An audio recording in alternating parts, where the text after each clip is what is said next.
of Vegene to read super chats is misogynistic, and a use of a stereotype that denigrates people of Indian, Pakistani, etc. descent. That there is something inherently funny about the way that they speak, the way that they dress. And it's not just the reading part that's the problem with Vegene. It's how Jim Bob interacts with Vegene. If you maybe will catch this more as people super chat and Vegene reads them. But it's not just that there's some inherent humor in how Vegene speaks and looks, but Jim Bob will yell at Vegene. Jim Bob will ask very angrily for Vegene to shut up. What conclusion are we supposed to draw from treating a person that is speaking differently, looking differently than Jim Bob, and that they get to be the target of his ire when he's getting a gift from his community? What do you guys think?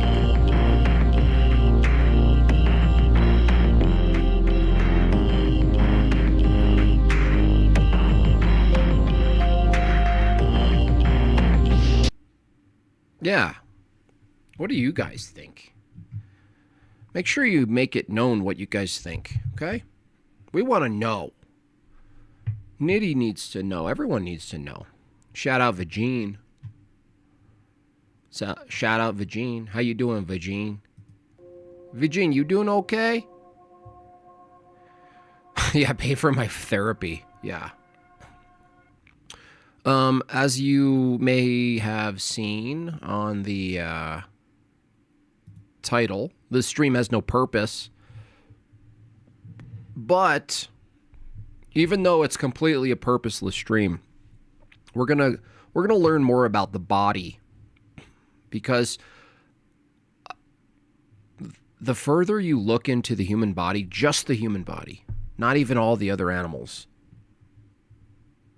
the further you look at the mechanics, it's nuts, dude.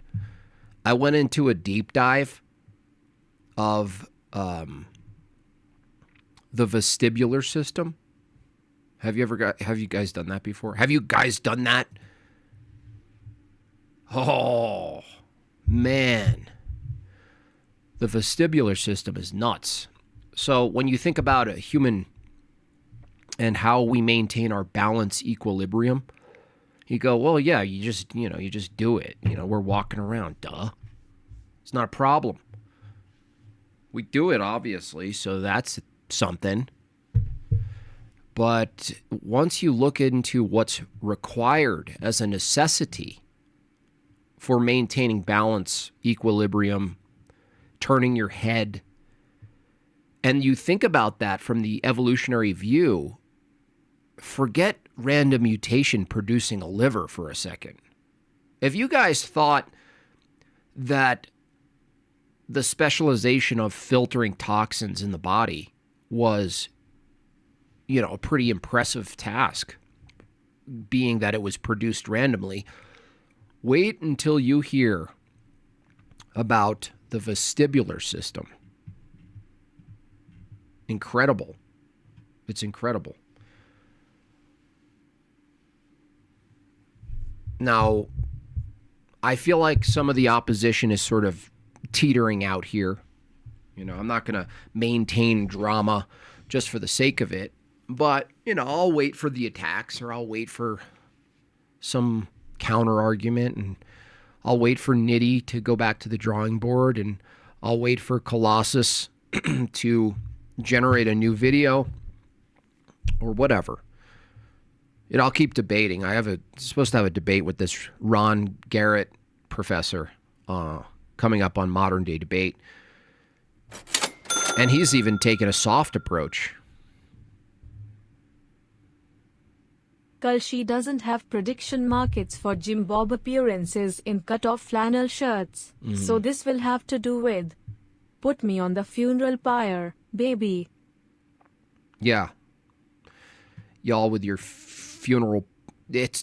Hey, the computer aspect is crazy. I can start to understand why people get deep into like a simulation. A simulation is stupid philosophically, but I could see why people are drawn into it, into the Westworld view. And the further they look, especially this, I figure we could attack an element of the human body, maybe every other stream.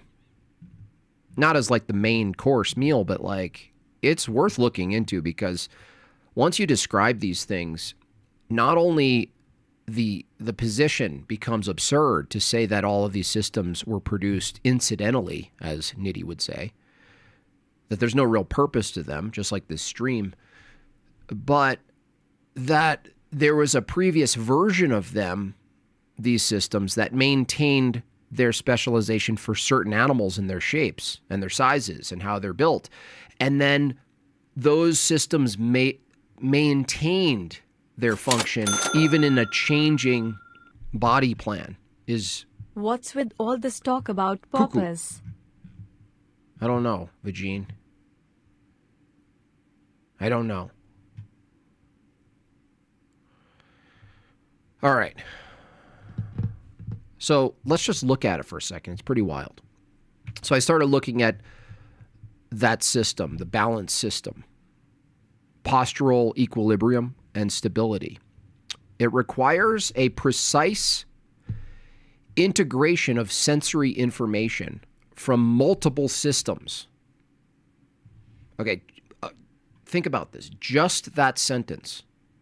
Let's even bring it up. We might as well show you guys. We might as well show what's happening here. Okay. Let's do this. Let's get this nice. Here we go. Look at that first sentence. Precise. It requires precise. So the very ability for a human to be a human and all of its ancestors from the evolutionary view, you need precise integration of sensory information from multiple systems, not just one, multiple systems, followed by a rapid processing power. So there's two things that are already beyond the scope of reasoning from the perspective that it's randomly produced. You're already outside of everything you could possibly coherently reason for. You couldn't possibly. How could you possibly hold? How could you? How could you hold that random processes incidentally produce multiple integrated systems of sensory information along with the processing capability? You tell me, evolution people, you tell me. Well, it just happened over time. With enough time, it happens. That's no, not even close. The body relies on three primary sensory systems working together. That means three systems that are uniquely themselves related. They're related. That has to be accidental too. Incidental. Where's Nitty? Incidental. They're incidentally related.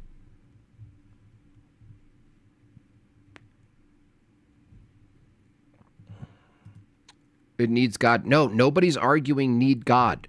Focus, Reclaimer. If you can't focus, we're going to have to kick you out of Jortlandia. We could make that argument, but we don't even need to say God. A better explanation than evolution is some sort of foreign, cosmic engineer school. That's better. Look, imagine in the distance of space, somewhere deep into whatever that mess is up there, there's a little college of big-brained octopus-shaped aliens.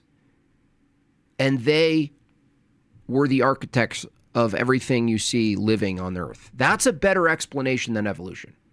That's better. Still better. Now focus, dum-dum. We're not talking about positing a creator right now. We're talking about evolution. Can evolution account for this?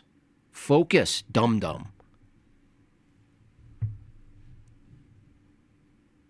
These people have zero ability to focus. All right. So there's 3 primary sensory systems working together, independently functioning how they do, but working together.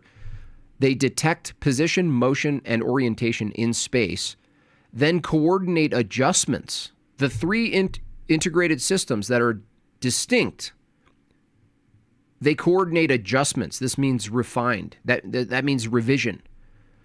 There is no justification from a purely incidental view for revision. This alone, the fact that things revise incidentally revision. You got to think about what that means when you really look at it for what they're saying it is. Coordinated, accidental coordination. Adjustments, accidental adjustments for revised outcomes, incidental, ongoingly. It's not. You got to understand from this perspective, every time it does it, it's a miracle. It's incidental. It's an incidental. There's no reason why it maintains this adjustment process. You can't say because it works. No, that is a qualitative statement. You can't say because it works, that's why it does it. No, you can't say that from the evolutionary view. They always say it takes millions of years for something to, quote, evolve, but if it's random, couldn't something happen in a few years? Well, the more they learn about adaptation, they're finding that adaptation actually happens very quickly. So they're starting to go, well, we really bit down hard on the billion, quadrillion years. And now what we're seeing more locally is that there's rapid adaptive capabilities. All right. Vestibular system, the inner ear, the labyrinth. This is the core balance organ located in the inner ear. It detects rotational movements. There's a detection system for rotational movements. Incidentally, you got to keep adding this because I'm speaking from the evolutionary view. Incidentally.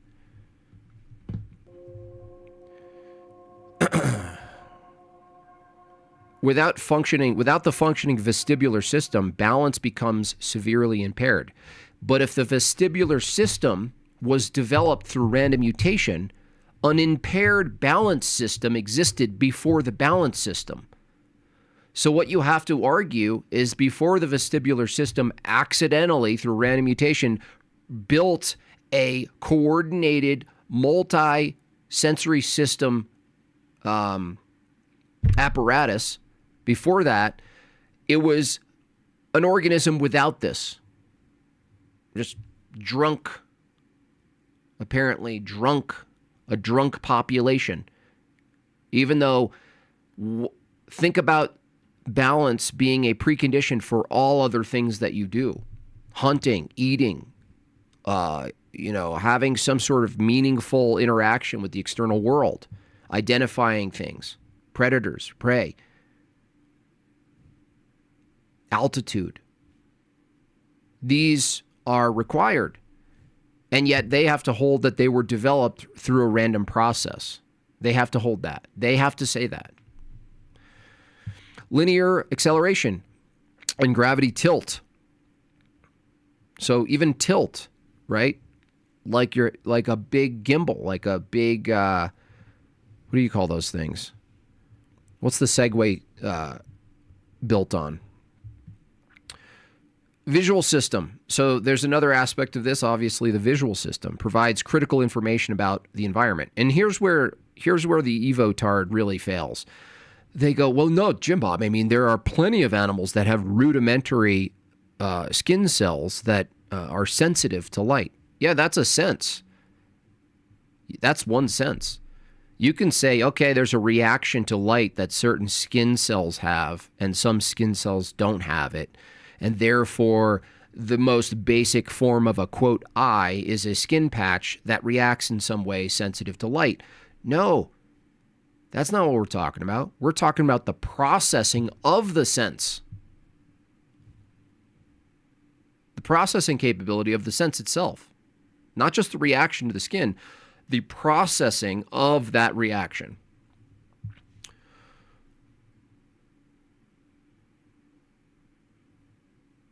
Depth perception, motion of objects around you. Okay? Standing visually, what happens when you stand, when you crouch, when you're laying down. All of these things are revised in real time by the system itself for no reason, incidentally. Now, this is crazy. Obviously, spatial body position, what position you're in, the brain understanding where you're at, what position you're in, and so forth. But this convergence, right? This section here,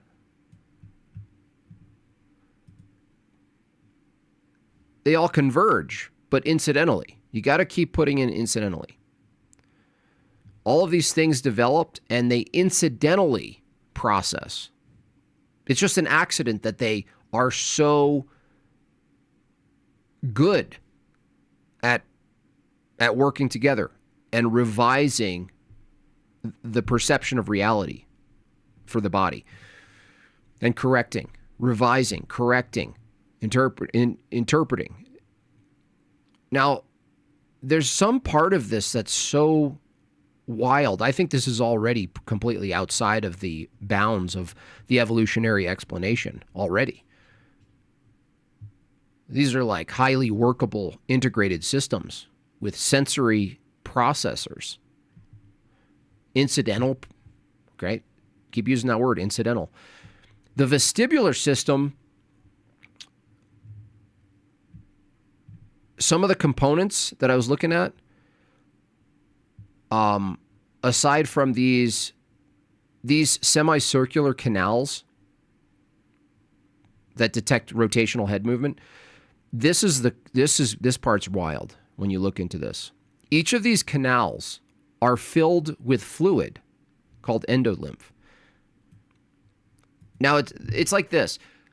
It's like fractals, right? The more you look down in at the molecular level, the more precise things get in their activity, apparently. So endolymph, maybe akin to like hydraulic fluid, mechanically speaking, like the way a tube is filled or a pipe is filled with a fluid and it does something. This is wild. I looked into the endolymph fluid, right? And they're like hair-like tubes that are filled with a very precise synthesis of fluid. Without that precision of the precise ratio in that fluid, it doesn't do what it needs to do. It doesn't do it. And if you look at it, right, this endolymph here, it's a specialized, by the way, this is grok, Nitty, specialized. This is a thing you guys reject, that anything's specialized at all.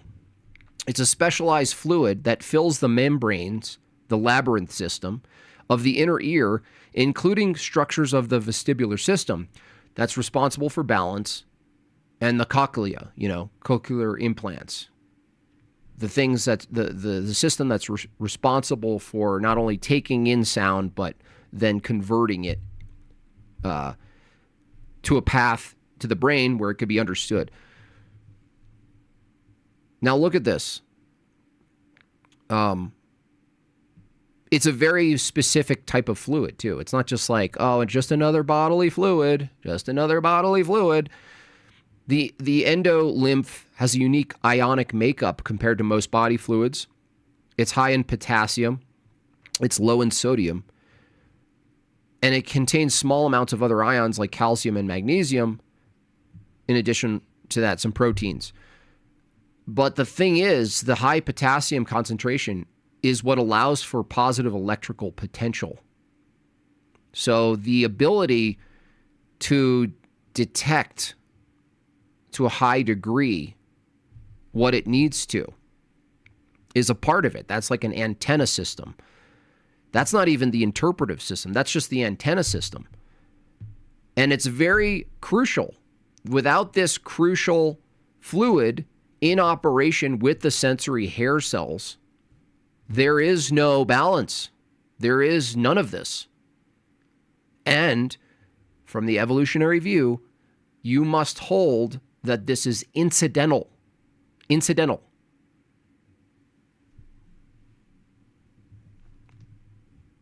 It's an incidental. Oh, it's not inherently its purpose. It's just incidentally what it does. We got lucky. Pure luck. This is all chance, by the way, from their view. All of it's pure chance. And these are the people running for Congress. These are people who teach. These are people who, for the most part, have your children all day. These people run massive companies. These people decide when we go to war, some of them.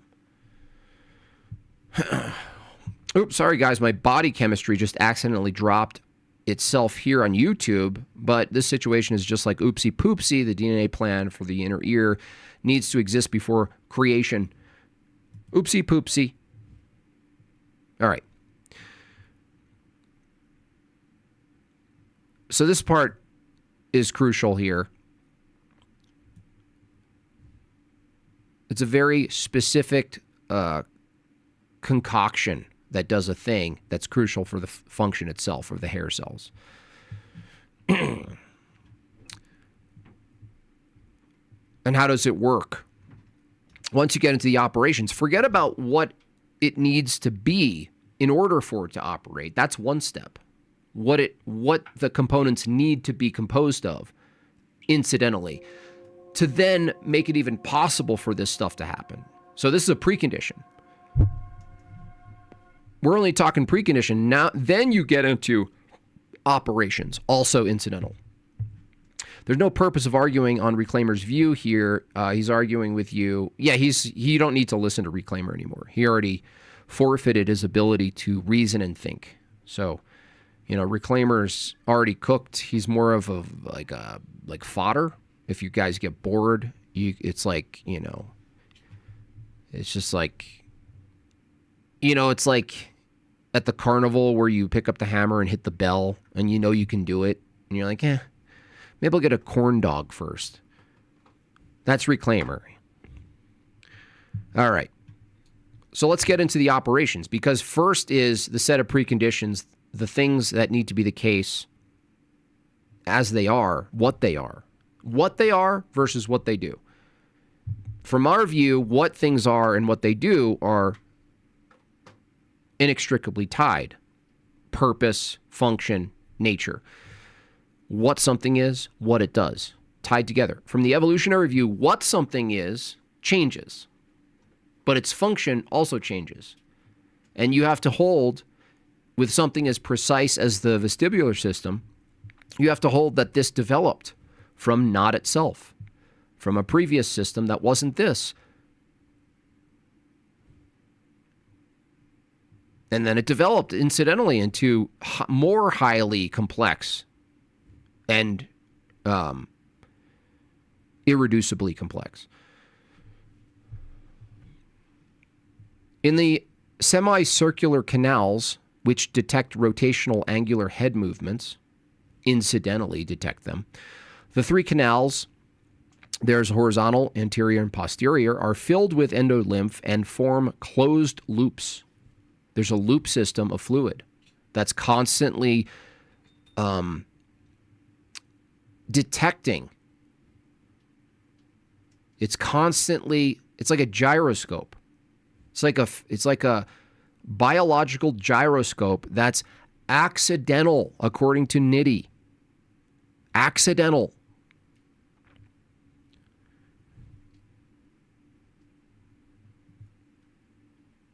You should be actually listening, Nitty. You're coping right now because instead of listening and internalizing what this system is, you're already skipping to, oh, I can't hear this. I can't hear this. I need to go probability. I need to determine it's. No, just listen to what this thing is first. Just listen. Stop. Just internalize what this system is and what's required first. Each of these things have an enlargement called the ampulla, containing the crista ampullaris, a ridge with a hair cells embedded in the gelatinous structure called the cupula. Incidental, all these structures. When you rotate your head, the skull moves first, but the endolymph lags behind due to the inertia. So you do this, and there is something that's accommodating your movement,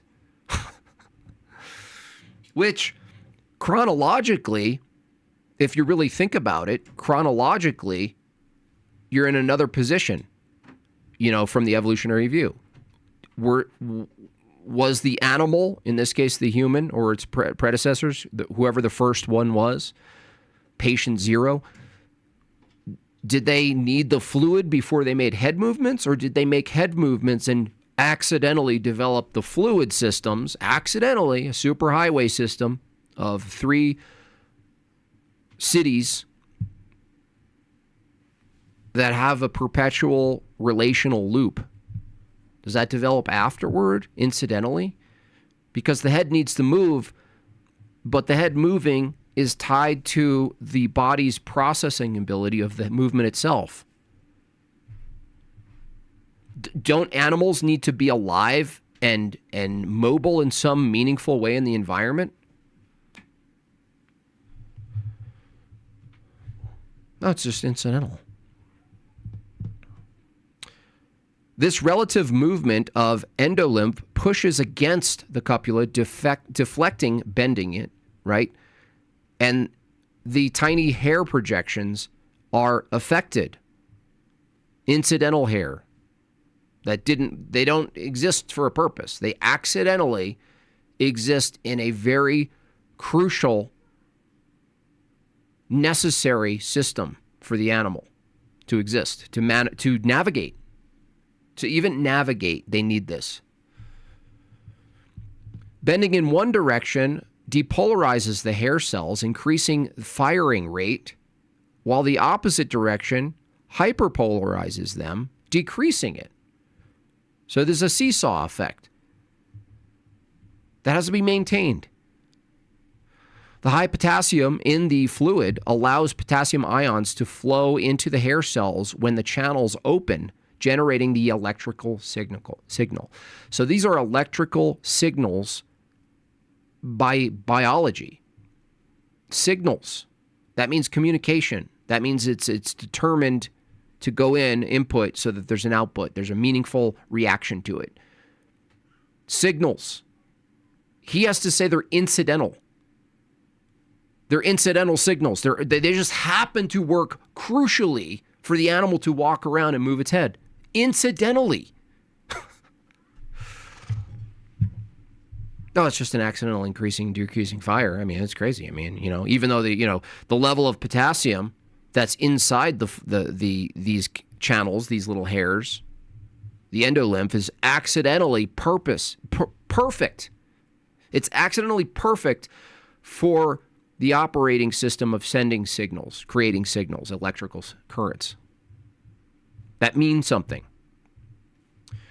The high potassium, as you said, this provides directional information. Here's the part that the evolution proponent, the hill they die on. Information needs to be meaningful in a system. If it's incidental, it's not meaningful.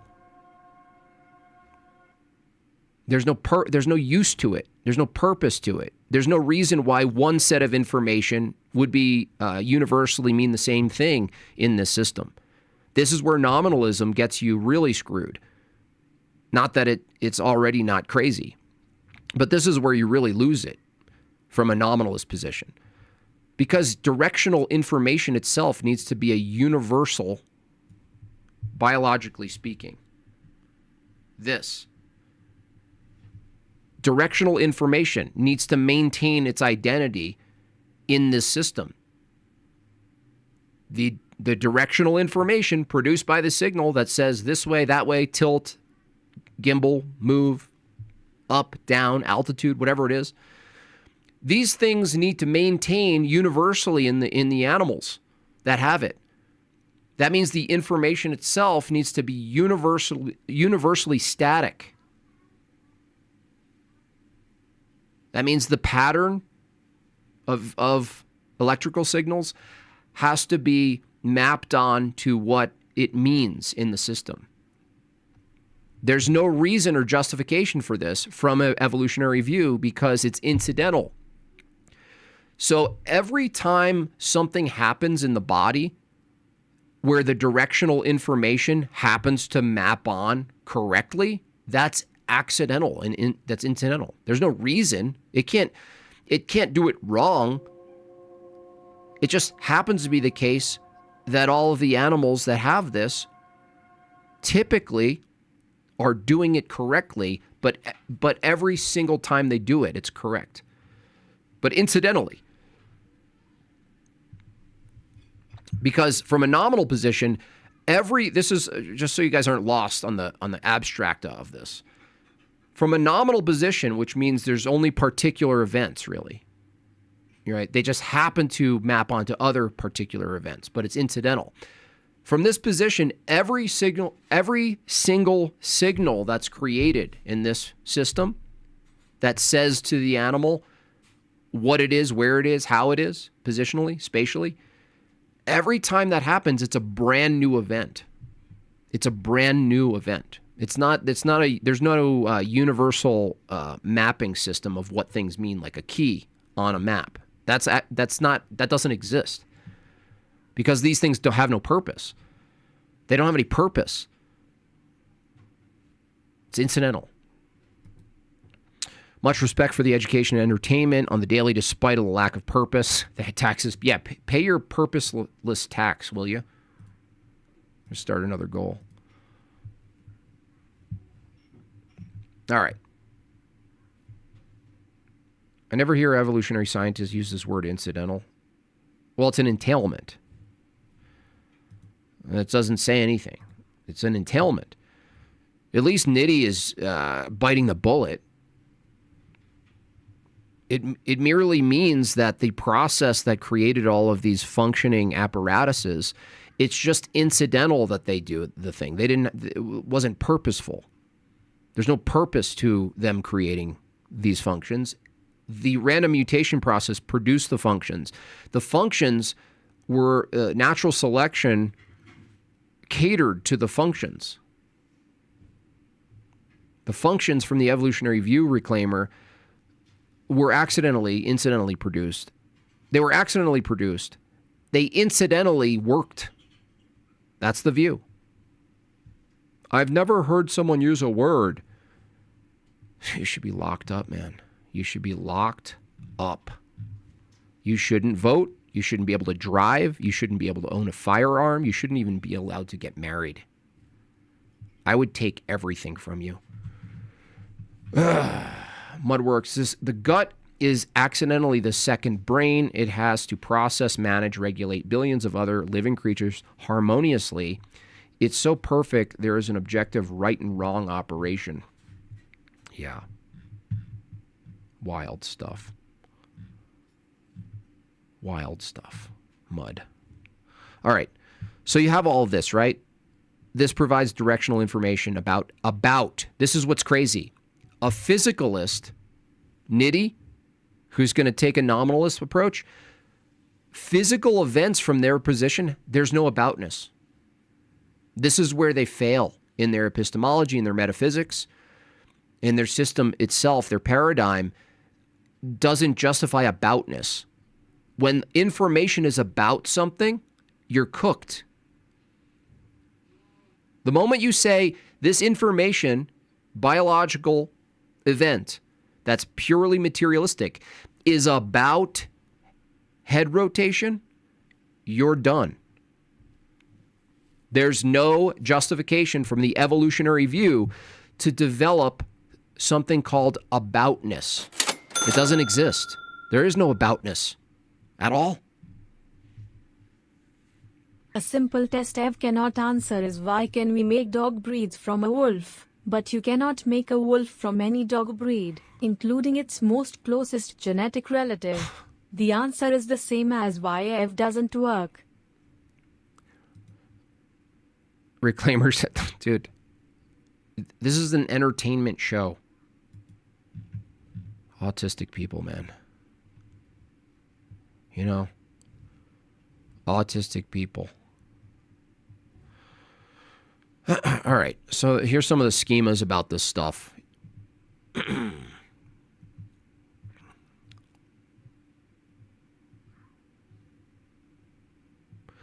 This is crazy too. This section gets pretty wild.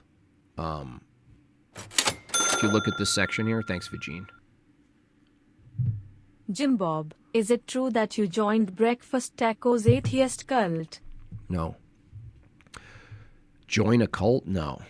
I'm not in any cults. They gave me a wrench over there because their wrenches kept silencing me, and the only way to counter it and keep me in the chat when I do rarely show up is to give me a wrench.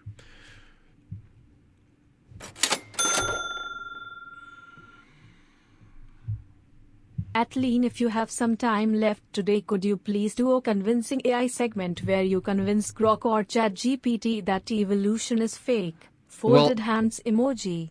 Thank you, Vagine.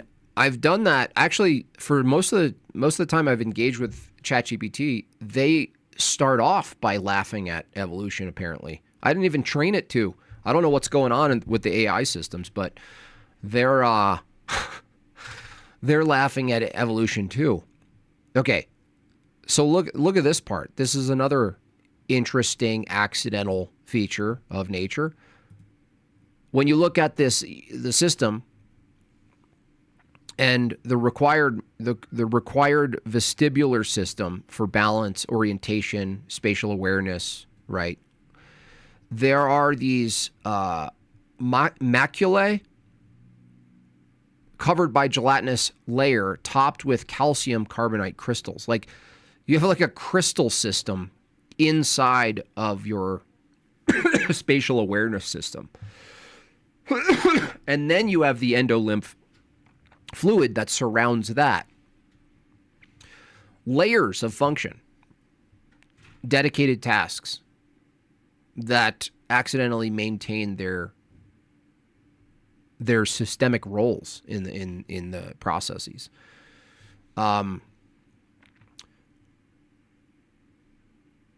So we already got that, the bending of the hair part. In both cases, the unique high potassium environment of the endolymph creates an electrochemical gradient that amplifies sensitivity incidentally. Hair cells that are poised near threshold, so small, movements produce big responses. Tiny input, massive response.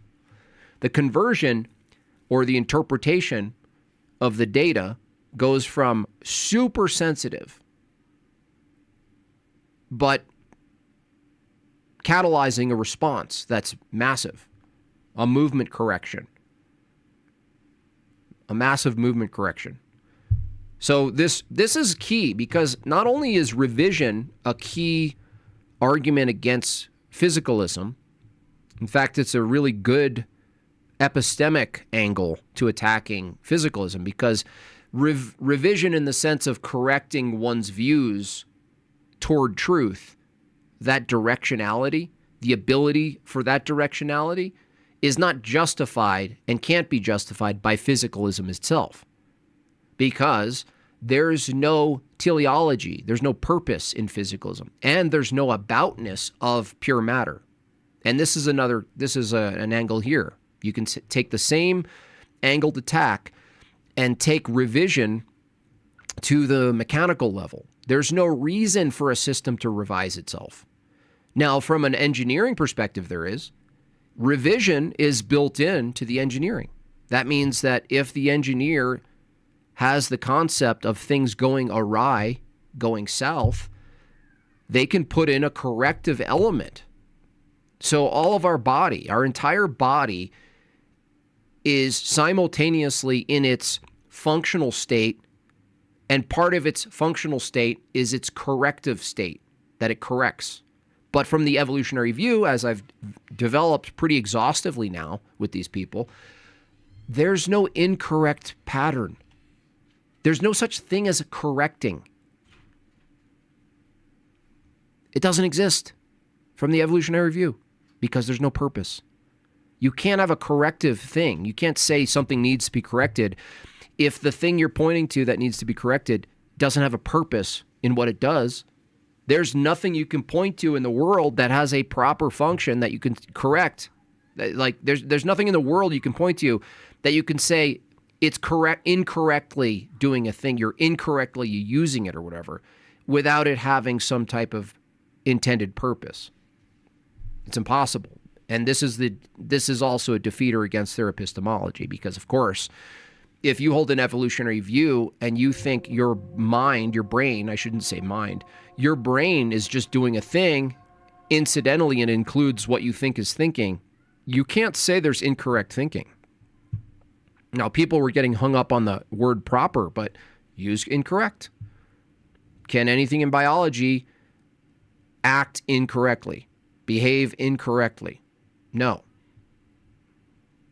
Impossible from their view. The lack of any objective standard in a worldview claiming pure randomness is pure death blow. Yeah. And we're seeing their behaviors too. We're now in the thick of it. The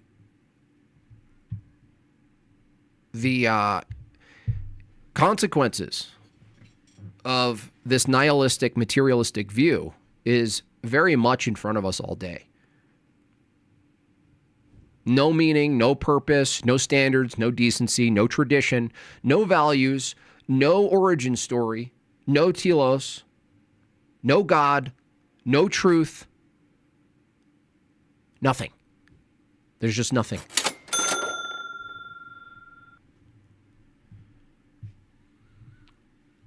I find their assertion for cause plus effects isn't possible.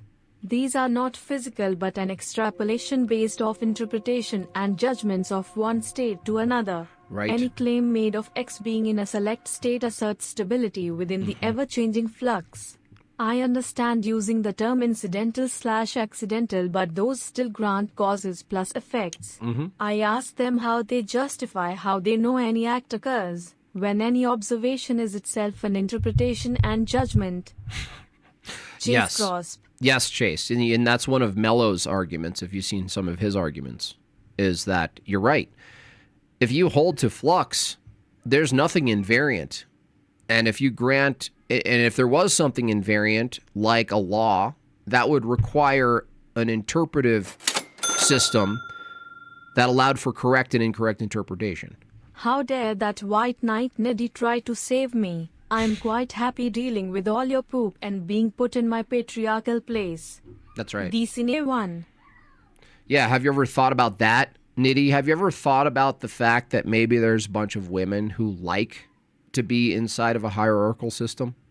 I think it's really misogynistic of you to assume the preferences of a bunch of women, that you're speaking on their behalf. How dare you? How dare you speak on behalf of women who prefer a patriarchal system that you interpret to be misogynistic? I mean, the gall, the gonads. The purpose of this is because theists cannot, and I evolved to naturally select this randomly, so it's yours. Yeah, that makes sense to me. Anyway, that's just one aspect. Now, I just want to add something here, because the funny part about these secularists is they always say, you deny evolution, you're so dumb. Don't you understand that the study of evolution is what gave us all of these remedies to these disorders? Oh, this disorder, you say? You mean disruptions? Disorders? What's a disorder? When you have Meniere's disease, which involves the abnormal endolymph volume pressure. Is that a mistake? Is that a disorder? Should we fix that? Is that a problem? Is that incorrect? Can the doctor actually say you have an incorrect ratio of volume and pressure in your endolymph vestibular system? Are you denying the doctor's authority? Are you denying science? If the brain relies on accurate endolymph-driven signals for stability, equilibrium, processing the external world, and the doctor says yours is broken, are you gonna deny their authority and say no, it's not? Well, you should if you're consistent with the evolutionary view. Nitty. Nihilism: The Root of the Revolution of the Modern Age by Seraphim Rose is a mandatory read. Oh, it's a beautiful read. Short, sweet, and timeless. I love how he breaks it up into 4, I wouldn't call them seasons, but there's 4 stages, but aren't always chronologically placed. You could be in all of those stages. You can be in some of those stages. It's a great book. Very appropriate for the times. This stream has purpose because I'm right. Checkmate. That's right. That's right.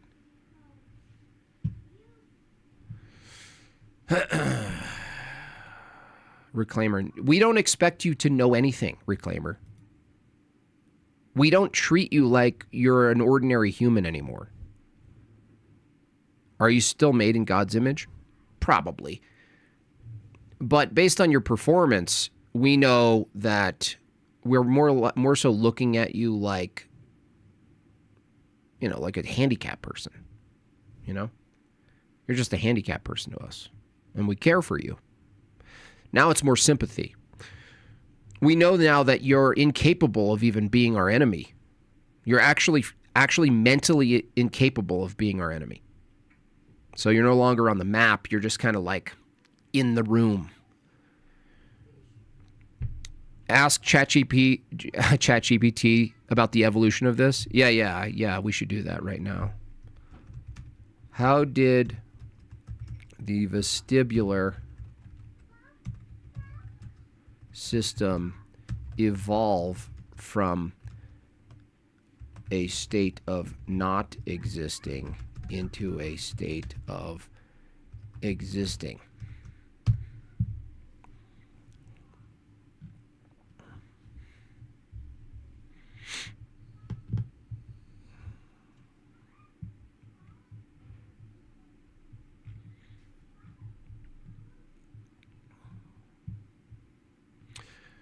The vestibular system, the inner balance organ with its semicircular canals and its organs, hair cells, associated structures, did not appear fully formed. Yeah, no duh.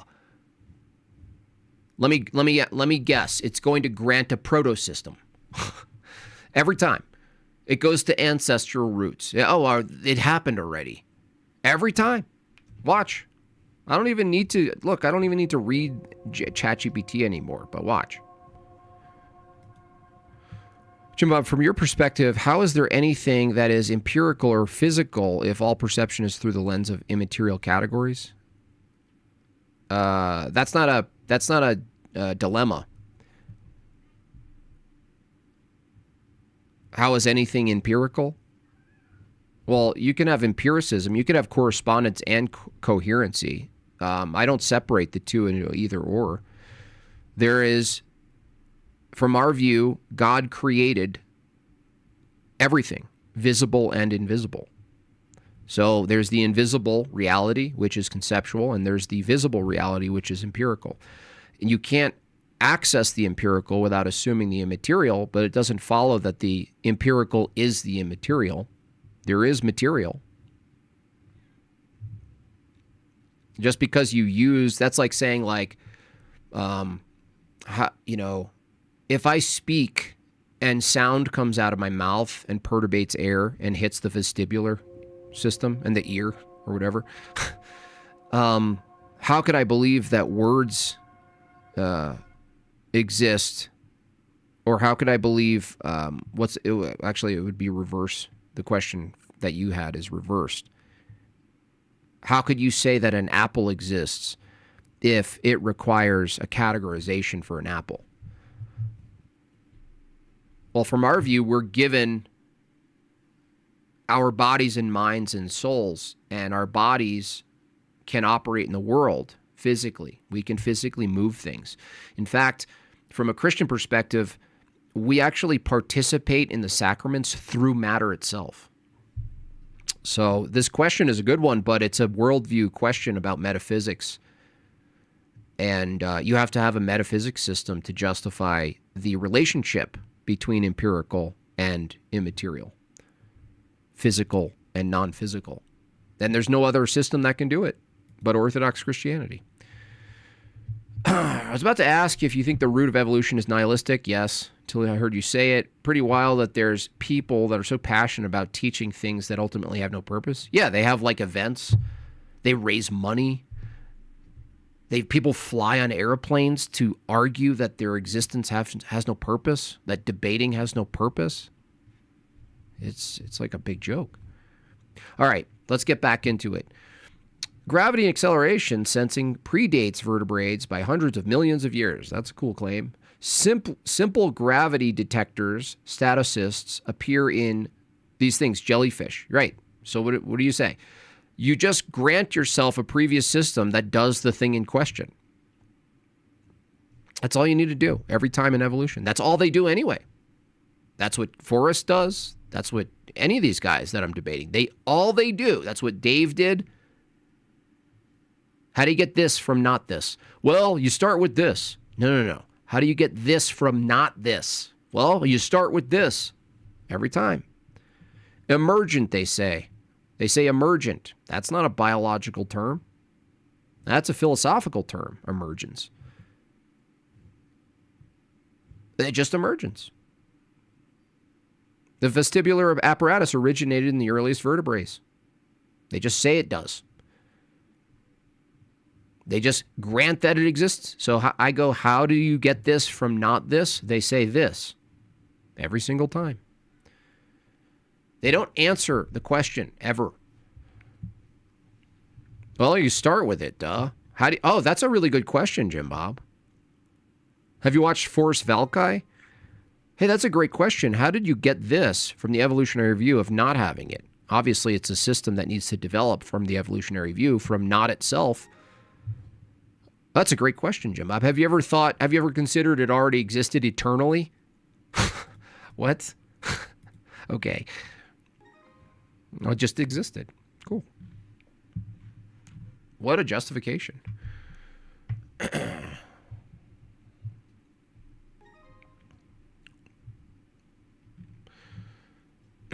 There's another answer to your question. It's faith-based. Thank you for that. I agree with that. It's all faith-based. All knowledge is faith-based. Is Jim Bob I'm the only true church? No, Christ is. Are you gonna say that to Christ? If Christ says there's one true church, you're gonna say, "Oh, you're one of those only true." I should meme that. That's a really good meme. Christ is like, and here I established my one true church, the pillar of truth. Oh, you're one of those one true church guys. Oh my gosh. Demon season.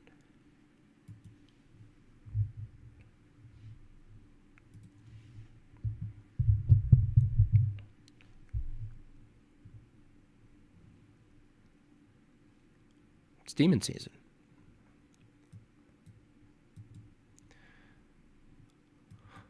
Are you one of those guys who think Christ can't be divided into incompatible bodies?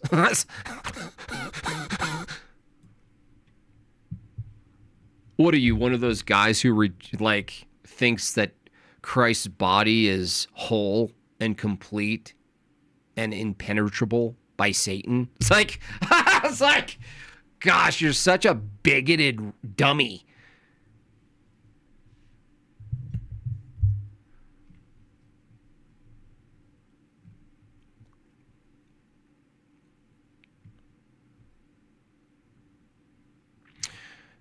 Have you considered there's a difference between literal right and wrong? No, I'm not using... Well, first of all, you got to be clear. We're not talking about right or wrong, not to confuse it with a moral, ethical sense. We're talking about correct and incorrect.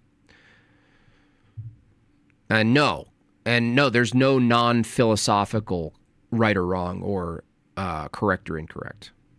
There's no such... You couldn't possibly craft a material correct. There's no correct found in nature.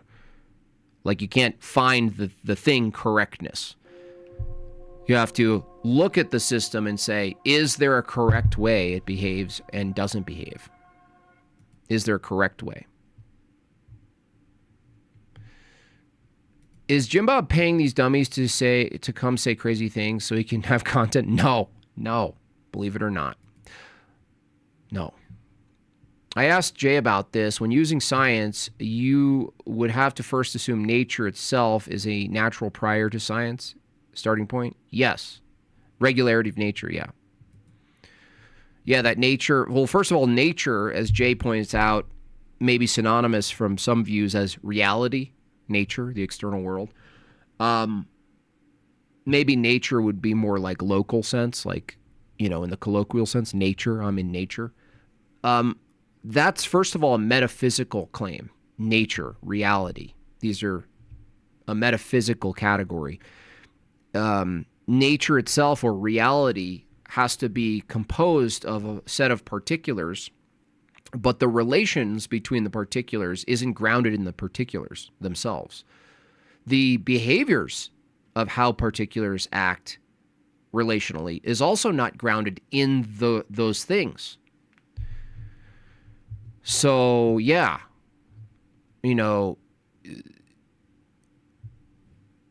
it's basically a fundamental starting point before your senses. It's a starting point before your senses.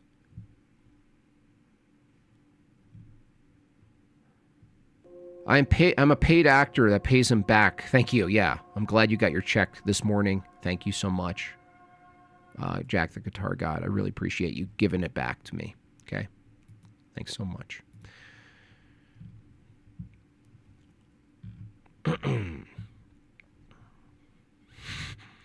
No, Muhammad did nothing but some terrible things to a kid, and he was the first Joseph Smith.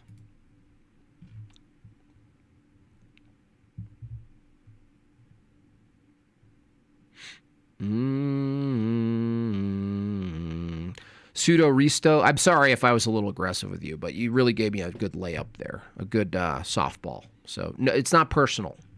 It's 30% performative, let's say. So don't take it personally. I'm pretty aggressive. Okay, forgive me. Go to liturgy.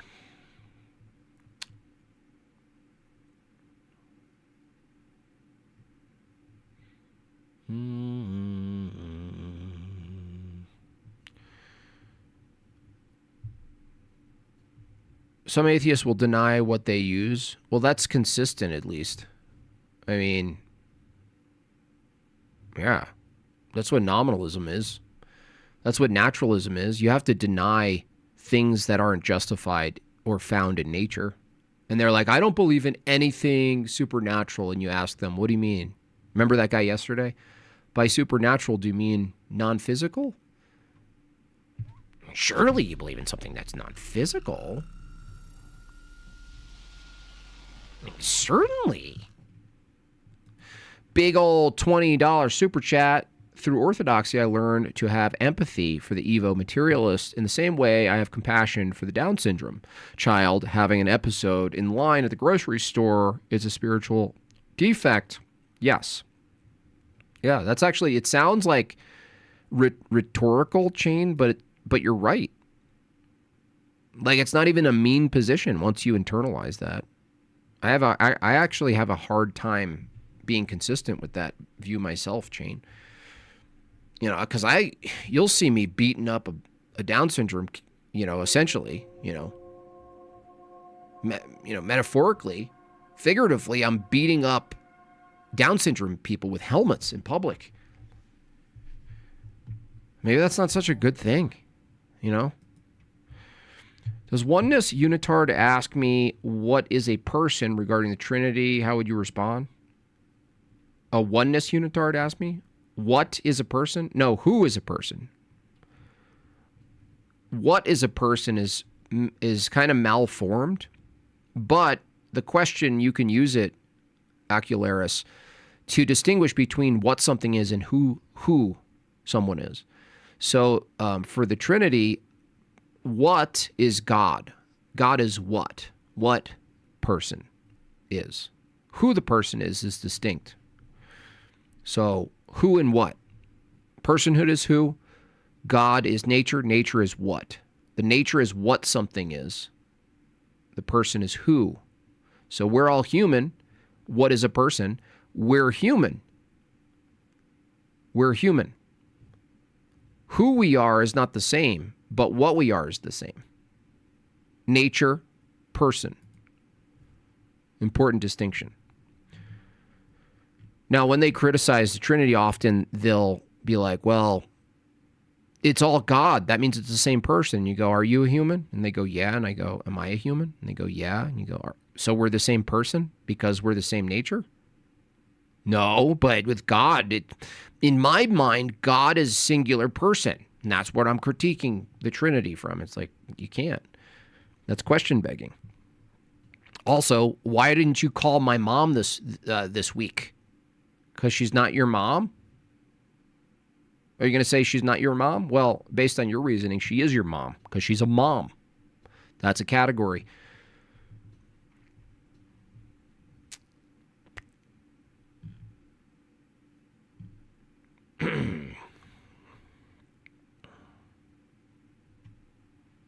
Yes, nature. It's a very important distinction. Nature, person. Then it gets into, in orthodoxy, that'll push you further into essence and energy. Most chatty low tier. Yeah, I attract all the low tier evos. All the high tier evos don't debate. The low tier evos are real chatty, but I'm going to invite Standing for Truth Donnie on at some point to get into more granular DNA stuff, more technical stuff. Now, we don't agree on theology, but we don't have to bring up theology. And he might even, take on maybe some of the time frames even that I don't agree with, that evolution proponents do. But I still think it would be interesting, and it'll also attract all of his opposition as well. It's a good idea.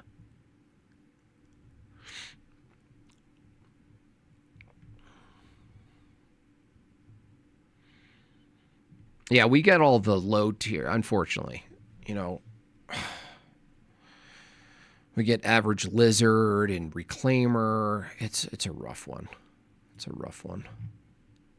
But I'm blessed. We're blessed. What can I say? We're blessed. Thank you, God, for making my enemies so thwarted.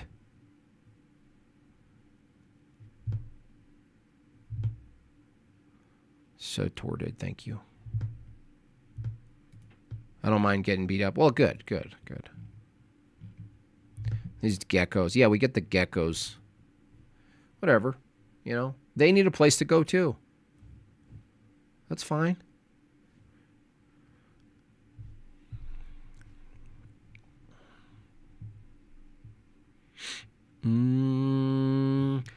I don't see much, aside from future debates that'll draw up more conversation. I really don't see how the Evo proponent could make any case anymore beyond my contentions. And they're not even my contentions. I'm just keeping them alive. These contentions have been around for years. I'm just bringing them up in a different format, but they're not really contended with. And the correct, incorrect question, whether or not biology whether or not the vestibular system can correctly or incorrectly operate, is a very clear question that I think you guys should all use. Yes. Go ahead, Steelborn. Yes, you can. Yes, you can.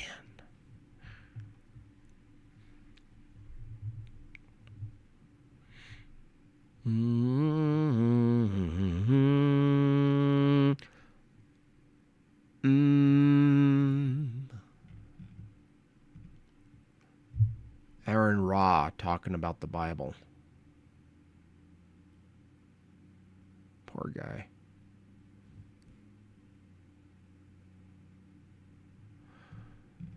Oh, man.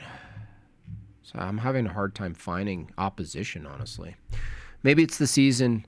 Maybe I have to go in and out of the season. Like, there's an oppositional season, and then there's a production season where you make stuff, forward stuff, and then you go back into opposition, and then you go forward. Maybe that's how it is.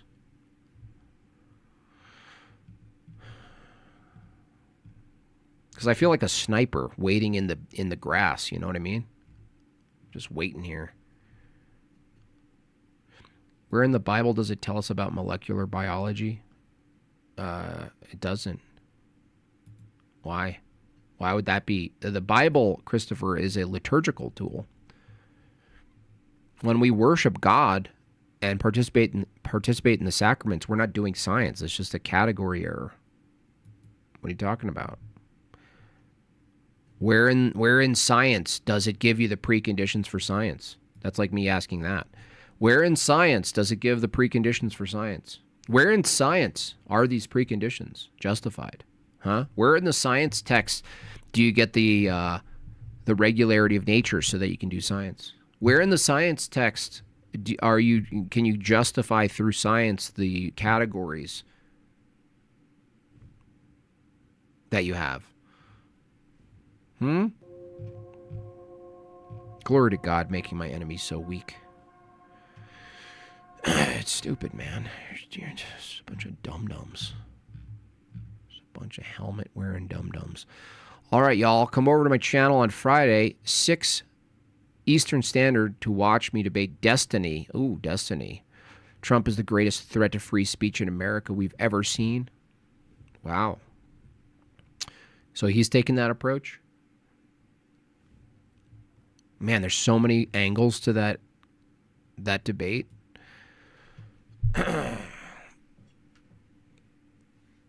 I assume he's the free speech absolutist, right? Oh, there's so many angles. What do you take with him? Which angle do you take with that guy? You take a meta-ethical angle? Bob Jimati, are you going to do another Mormon debate? I heard through the vine Jacob Hansen won't debate UBC, you're too mean. My Mormon brothers, the Utah Muslims, told me they believe truth existed before God. I'm not adept enough to deal with that thinking problem. Thanks. No, I mean, I went through another season of, obliterating Mormons, and it's similar to what that other super chat said. Similar. Which is like, it's certainly punching down. And yes, Mormons are misleading people. Lots of people, tons of people. And it's hard because they have a decent culture. They have a better culture than the Sand Mormons. That's better than Islam.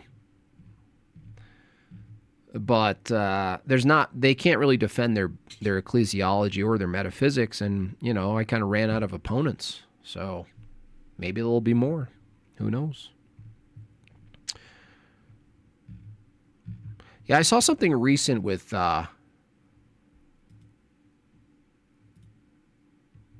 Destiny talking about free speech. So that's good for you.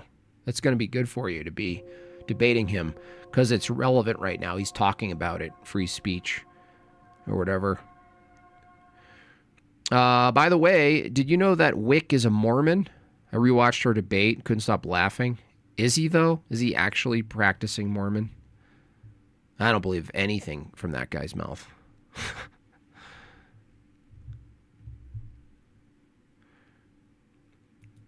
Which is the condition of hypothetical under which you can engage in it? That's incoherent. Would you like to try it again? I don't know what you're referring to. It's very cryptic. Weirdly worded as well. Can you try again? Can you do us a favor and to rewrite it again, please? Thanks. Appreciate you. The math problems? Yeah, I'm aware of the math problems. Articulating them would be a good skill, but, that's a good approach. Definitely a third tier. Maybe before my debate with Ron Garrett. I can't sit and read Vox Day's entire book, though, so I need the Cliff Note AI summary of it. So I need the gist of it. But one thing I'd say, that's an internal critique, so you do grant them all the time. The problem is, even mathematically speaking, the funny part is they can't explain what's actually occurring, even if you gave them the mathematical likelihood. They can't even tell you.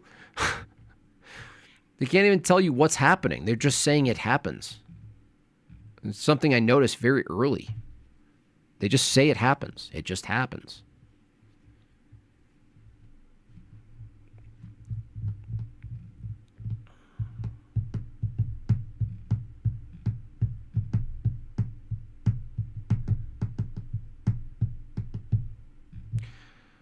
Well, what did I see? Oh yeah. What's his name?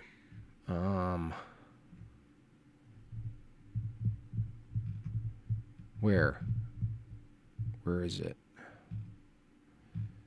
He was talking about free speech, censorship. The thing is, Steelborn, when you debate him,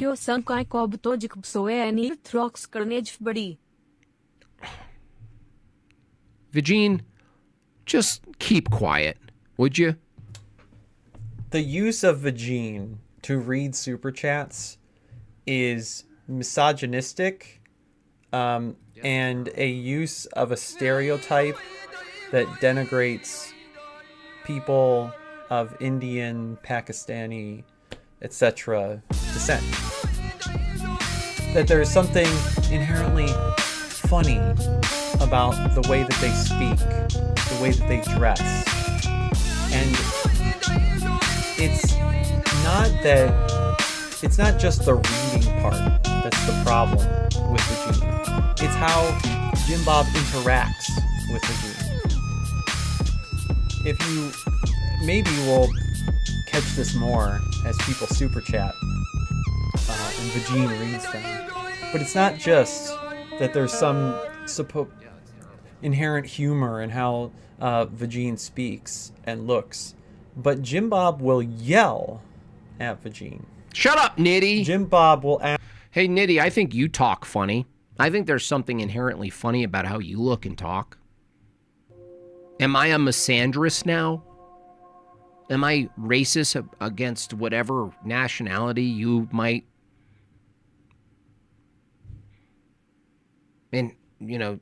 embody? Feel bad for that group of people that have to take you as their own. It's a miracle this $1 evolved into 10. See how that works? That's amazing. Anyway, what was I going to say? Oh, yeah, you're going to be tempted to take on maybe a cliche that you're a right-winger and you're a free speech absolutist. That's going to be expected, but I wonder, Steelborn, if you don't take that approach, but they expect you to, they're going to be stuck in a bit of a pickle because they're starting with free speech ultimately good, bad, no free speech ultimately bad. And I don't think Destiny is ready for the nuanced position of, well, maybe, do you really believe free speech is good ultimately? In other words, he's going to have to bite some major bullets if you force him to, Steelborn, about free speech. Because I think limited free speech is sort of based. The question is, the the left side of things has dominated the standard, the helm. But they've pulled right-wingers into another liberal perspective, a false dialectic, because then the right-wingers come in and they go, no, we want ultimate free speech because America. And you're like, wait a second, hold on. You're back to defending all sorts of public events now. You're defending all sorts of ways of, quote, communicating online. Watch out. Yeah, but for America, it's better that we defend our ultimate unbridled freedom than to make filth and disgust illegal, okay? It's a slippery slope, see? It's what our grandfathers fought for. Our granddaddies fought and died on those hills for our freedom and liberty to walk around in a G-string. That's what they fought for. Why do godless soy boys think I can't defend myself? We have the IQ to go to the moon. That's right. That's right, you do. See? Your flag's a-waving. Your flag is a-waving.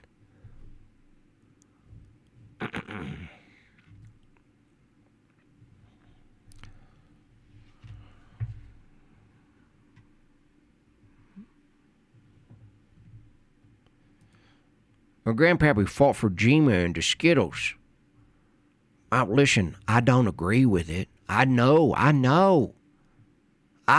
that this cultural phenomenon of indecency and disgust is ruining and rotting the country from within. But that's what we fought for.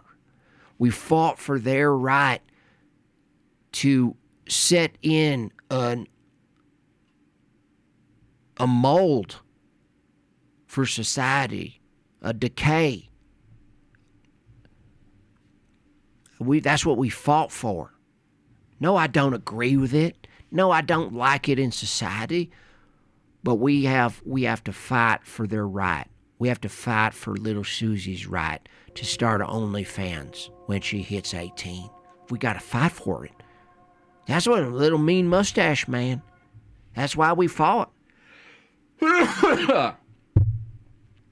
got to fight for the right for, at any given moment, a group of men showing their buttholes in public down the street, parading around in all sorts of weird outfits with dildos on their faces.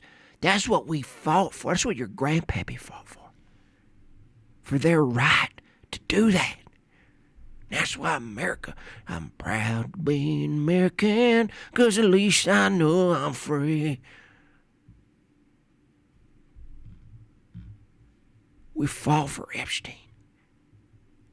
How about let's fight for the things we disagree with?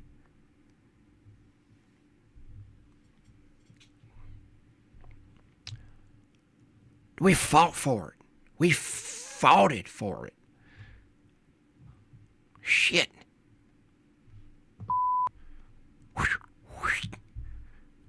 This stream is dying. No. You don't understand. This is a purposeless stream. It can't die.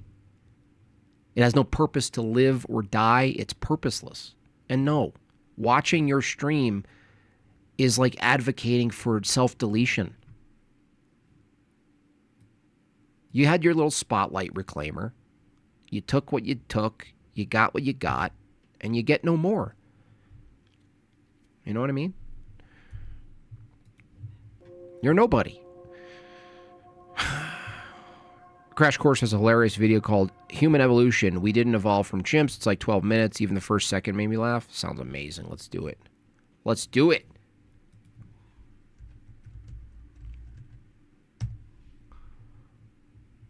Let's do it.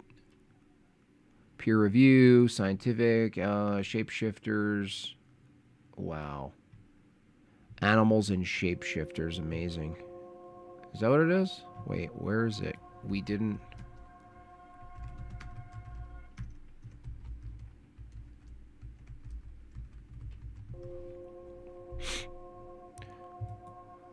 This will be good.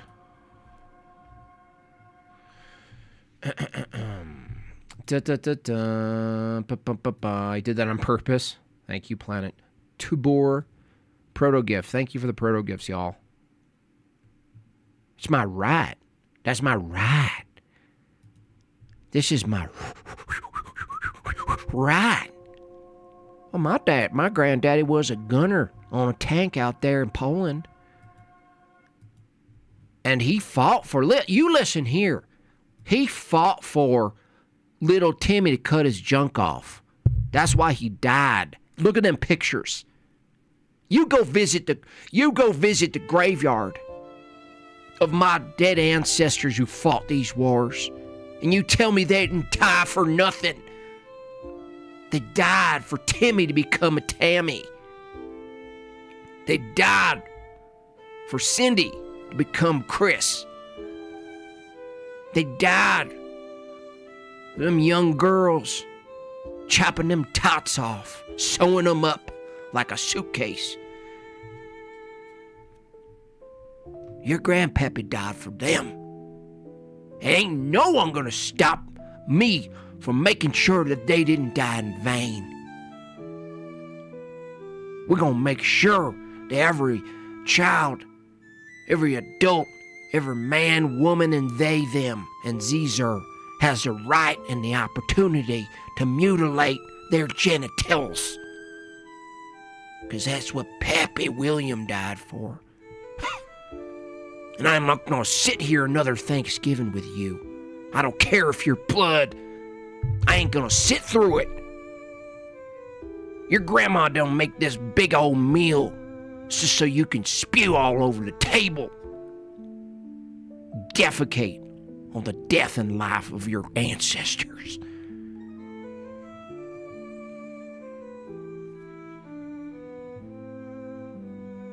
No. No.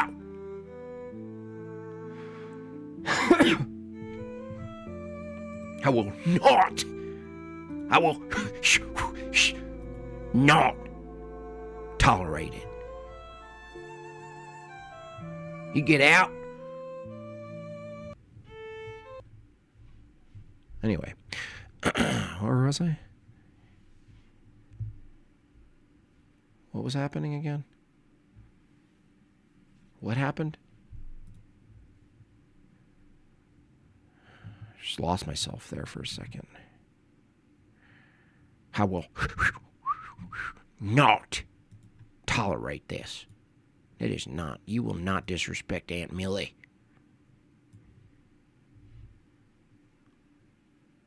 You got a problem with Aunt Millie liking beaver sandwiches?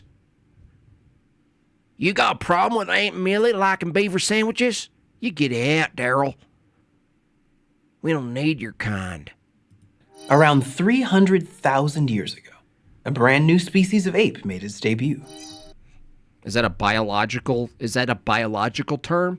Homo sapiens. The new crew of upright walkers would eventually go to paint the Lascaux Caves. Okay, hold on right there. Upright walkers?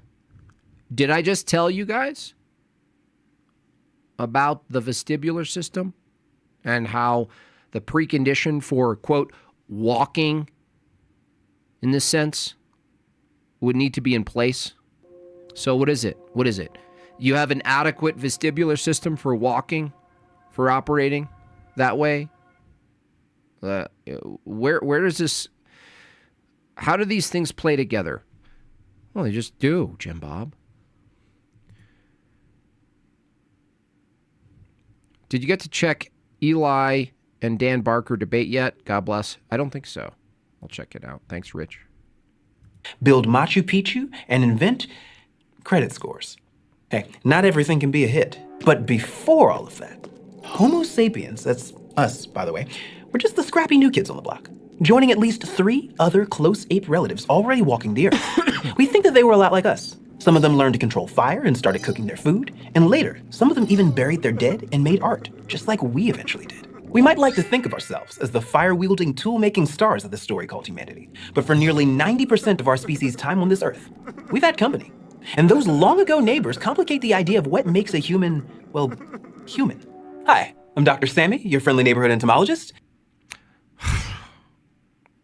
Look, I don't even need to use words anymore. And this is Crash Course Biology. Alas, poor theme music. I knew you well.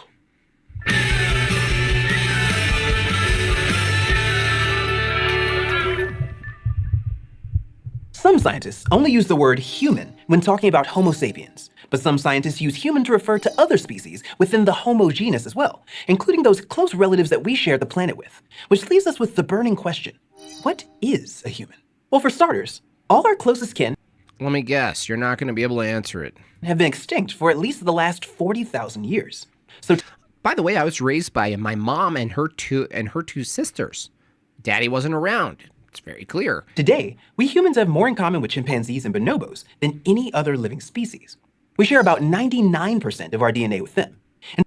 We don't share our DNA with them. DNA is for function. You point to DNA and it's geared towards certain functions. We have similar functions as a lot of different things. Sharing DNA doesn't make sense. Even from their nominalist view, that's not even true. You don't actually share your DNA with anybody. It's nominal. No such thing. You don't share it. I never realized this, though, when they talk about this. You shouldn't even grant them this statement. We share. No, we don't. No, we don't share. There's no sharing.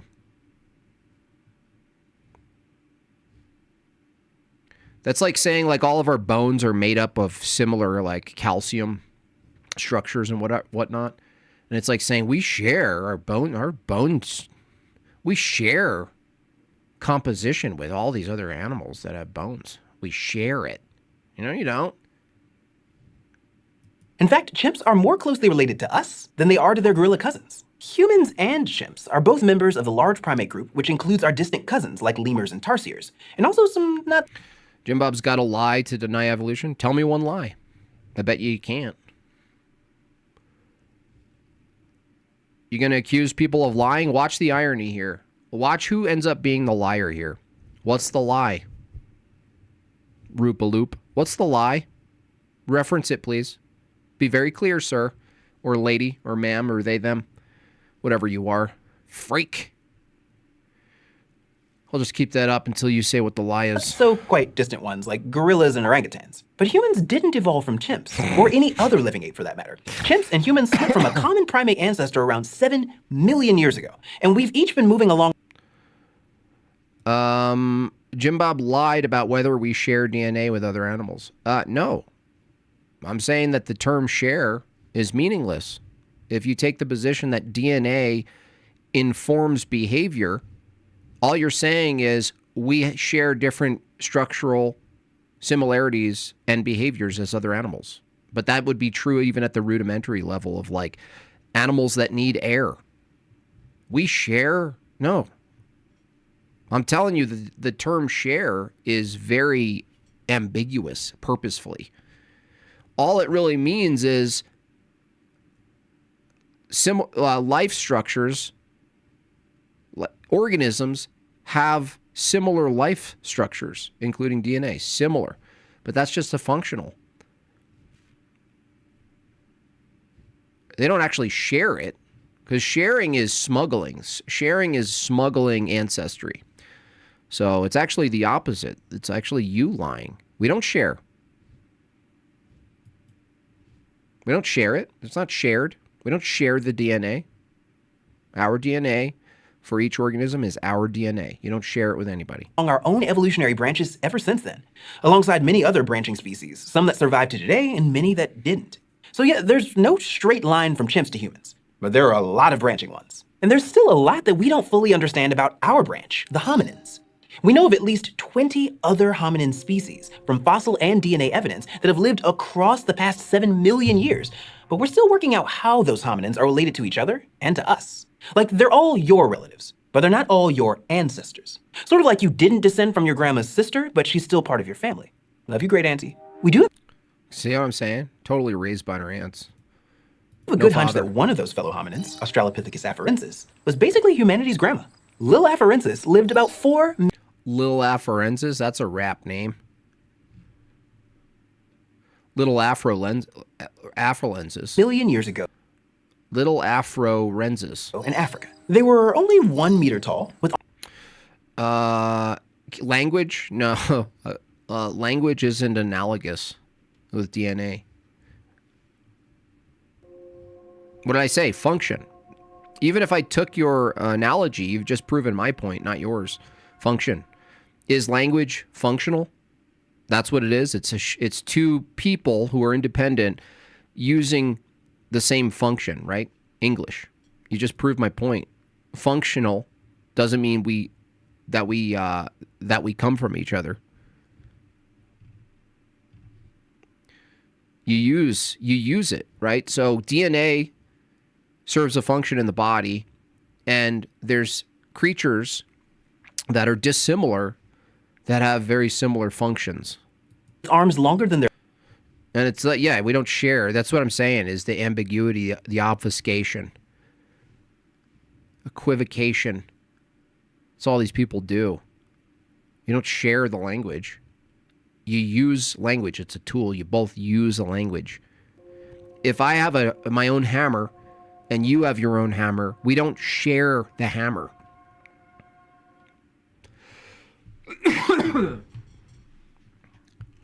Language is something we share, have in common. Yeah, that's what I'm saying.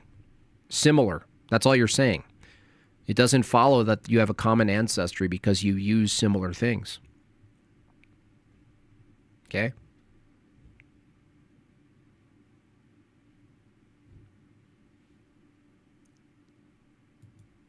Okay? If I use a hammer and you use a hammer, it doesn't follow we both got it from Home Depot. their legs and a small brain. And based on the clues from fossilized hips, skulls, and footprints, we think Afarensis did something that at the time was a little odd for apes, but has since become pretty commonplace for humans. Walk around on 2 legs. Another likely human ancestor, Homo erectus, strutted That's Whoopi Goldberg. What the hell, man? I was in the Epstein files. Oh, man.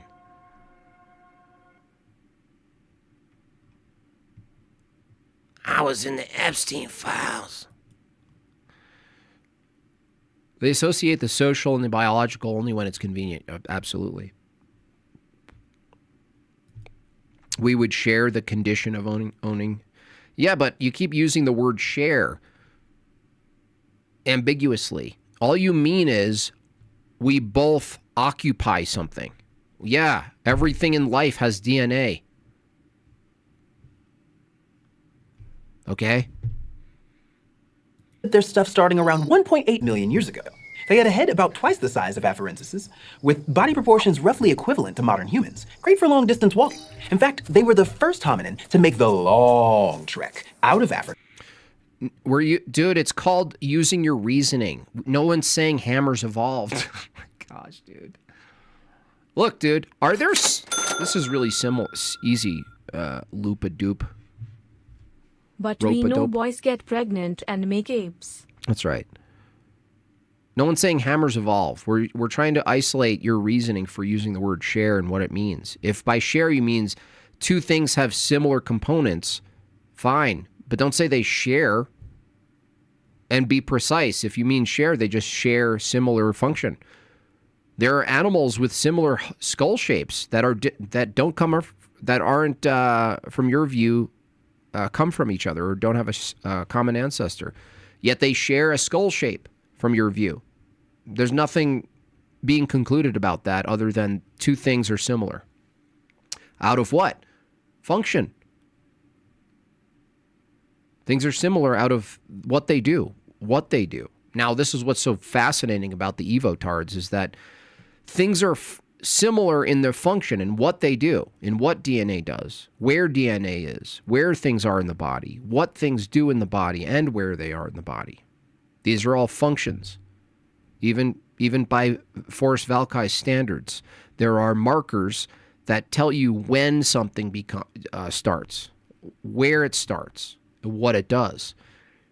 But the irony here is that the evolution proponent denies that there's any universal function. It's all incidental. There's no universal function of a thing. There's an incidental function of the thing.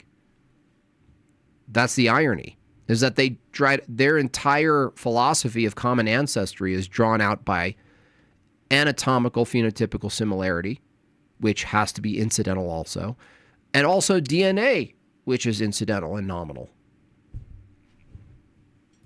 I mean, it's so broken. I can't believe it's taken this long to do away with the evolutionary view. It's so broken on so many levels. Africa and hang out in Europe and Asia. Kind of like the Aw, man. I gotta take a dump. original gap year backpackers. While these two ancient ancestors shed some light on how early humans lived, most I still can't believe I did too. 10 plus years, Mumble. 10 plus years.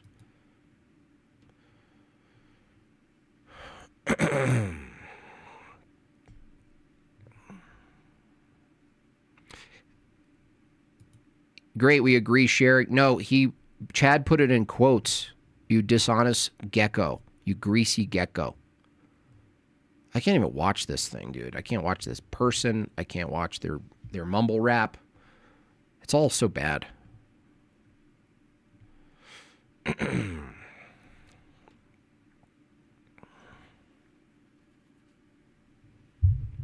They're still going with the out of Africa myth. Yeah. Well, they have to. I mean, they made everything. Africa made everything. What's the payback?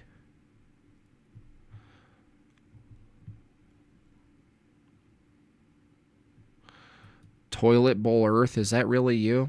Afraid to debate machine lies. Oh, that's toilet bowl. That is machine lies. Machine lies about who he is.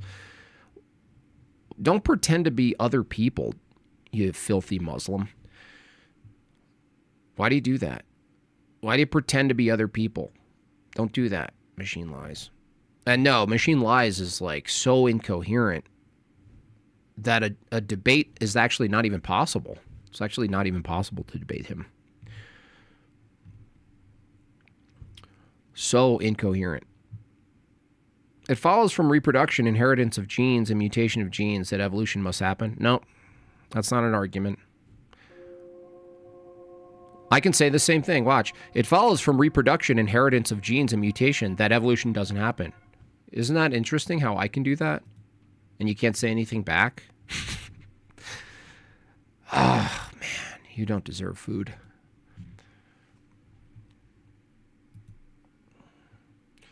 You're not machine lies, bro. Yeah, we don't believe you. According to evolution, everyone is related to me at some point in time. Yeah.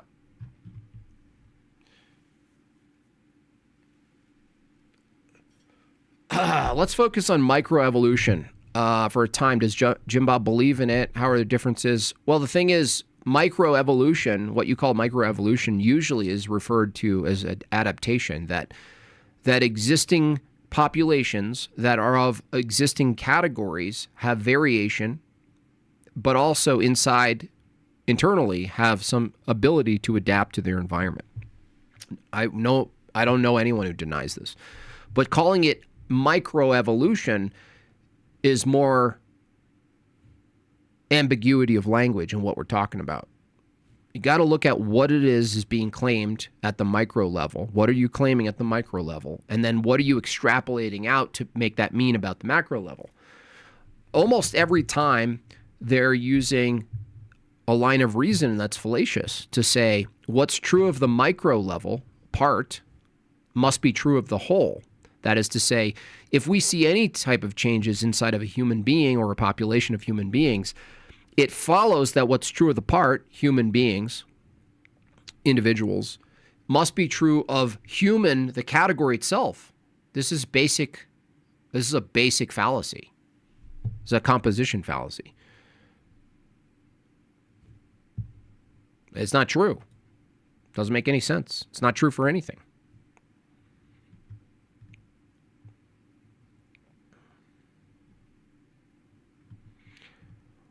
Pigs can fly. I don't know if you're talking to me. Oh, Roop, you're talking to Roop. Yeah, that's the question. It's always the same question. Pigs can fly. It's the same thing. You have any examples where bacteria isn't bacteria, or anything that multiplies something not of its own itself? Do you have any examples of anything that leads us to believe that one thing becomes another?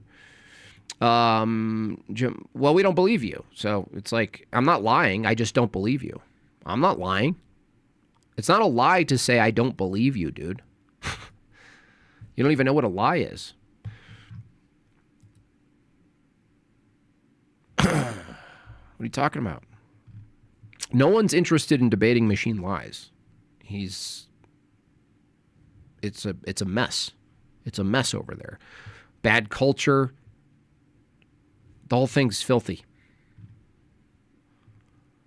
The whole place, the whole panel sphere over there is filth.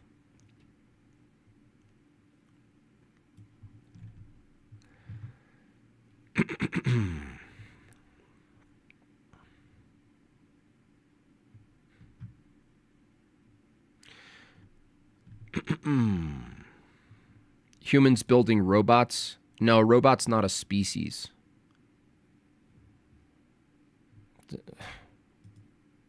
I hope you're being facetious. I hope that was sarcasm. Humans building robots is an example of a species producing something not of itself. Holy moly. Holy moly.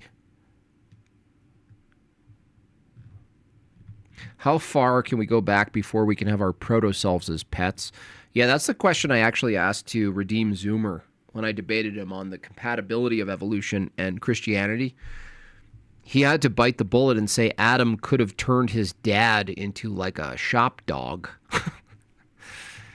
It's just horrific.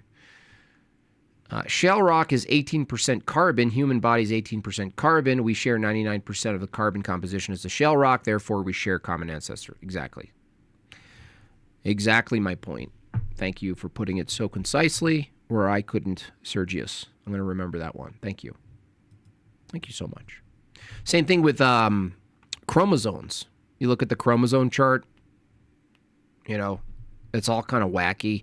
In fact, there's one moth that's so similar to another moth. It's either a butterfly or a moth. It's so similar in its features and what it does, how it looks, how it behaves, how it reproduces, and all this. It's all nearly a one-to-one animal. One has like 32 chromosomes, and the other has like 248 or something crazy. And from their view, the evolution view, it's like, 48, 46, there was a fusion. They just think that because it's convenient to interpret it that way. But then you look at something that's even more similar, the moth, this butterfly thing, and you go, are you going to say that there's how many hundreds of fusions, right? What gives?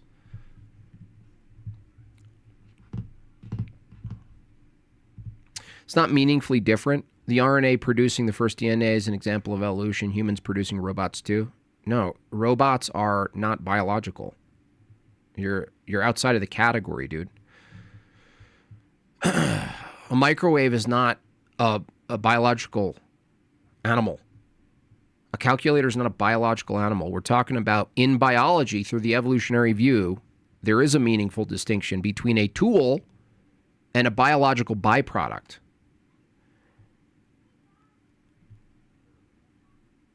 How can you possibly? My name is Nick. I'm a German person. Machine lies. Dude, this is not how you approach someone to debate. Get out of here. Kick them out of here. How you approach someone to debate is you email them or you message them in good faith and you say, hey, Machine Lies is interested in debating you on this topic. You don't come in and say, you're afraid to debate. Get him out of here. See you later, Nick. No one wants you here. No one cares about Machine Lies. It's irrelevant slop. The whole panel sphere is a disaster. It looks like downtown Los Angeles. It literally, like, these panels look like homeless camps. tent cities. They're the tent cities of the internet. Get out of here.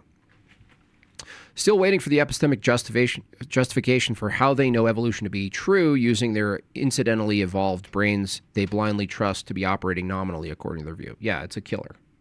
They'll never engage with it, though, Big B. It'll never happen. Don't expect it. Don't even get mad at this point that they can't deal with it. They can't deal with it. It's over. There's nothing to further discuss with them. They're like, my brain is incidental. I don't have a capacity to think because there's no normative process of correct thinking. Okay, let's talk about if evolution is true. What? Okay, whack job. We got people in here saying calculators and keyboards are biological. These are biological things, right? We've lost it.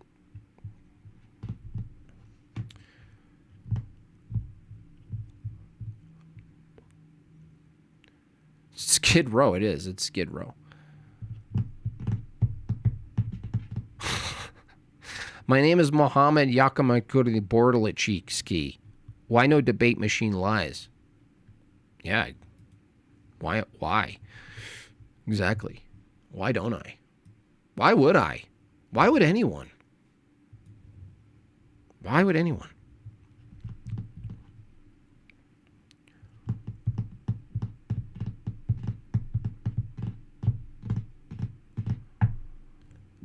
Why would anyone? All right, what else we got? How did Peterson recover from his ailment? That was gnarly looking at that happen. Oof. Oof. Oy vey.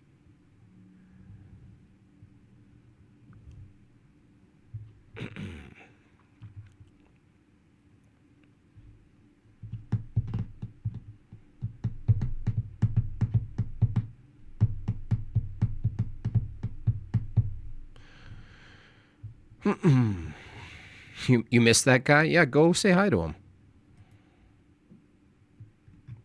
Apparently, Mela, his culture is not developed. He hasn't developed any culture there. It's just all weird, anonymous people.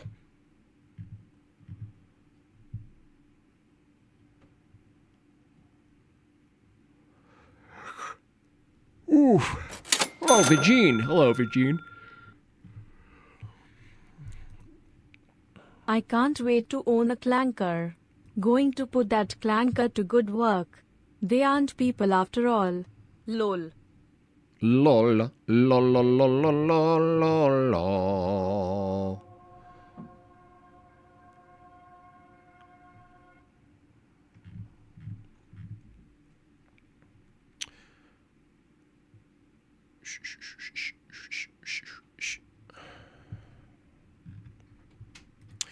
It would make sense if they think machines can evolve. We're just machines after all.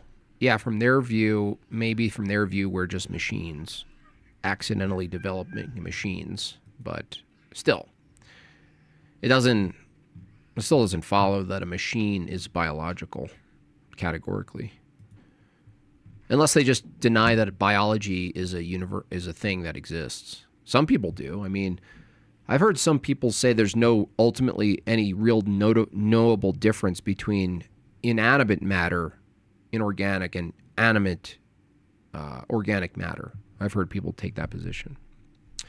In which case, why wouldn't they just say all of life, not just matter, is eternal? Why wouldn't they just say life's eternal at that point? Josiah Eliran, now Rupaloop and others in his camp have pushed me too far, and this time I upgrade to a noble Earl. Yeah, please upgrade to a noble Earl, just because if they keep it up, I'll have to send you a $500 super chat at some point. I know. That's what I'm saying. Look, they're going to keep aggressing you. If they're going to keep aggressing you, you have to do what you have to do, Josiah.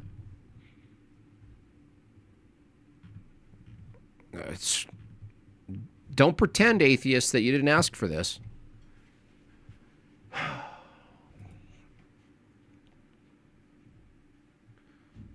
Dirty little gibbon. Nasty little gibbon. Nasty little gibbon.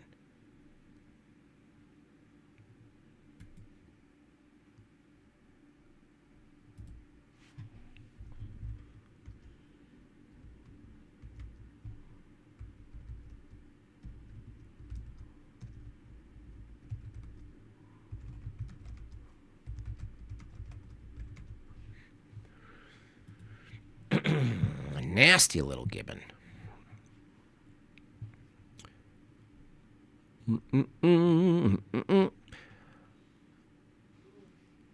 I can tell the difference between natural sourdough and Subway sourdough. Does anyone go to Subway even desperation? I'm blessed enough that even in desperation, Subway's not an option. Thank you so much. My brain chemicals are telling me they're sleepy today. I don't understand why they know.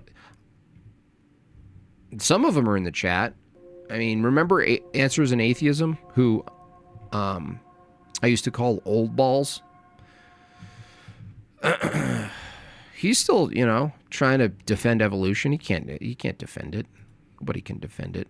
Thank you for that tenner, y'all. One more, y'all. 50 seconds. One more for this goal. 50 seconds. You shouldn't. No one should eat Subway. Nasty little gibbons. Nasty little gibbons. Who's going to get that last one? 40 seconds.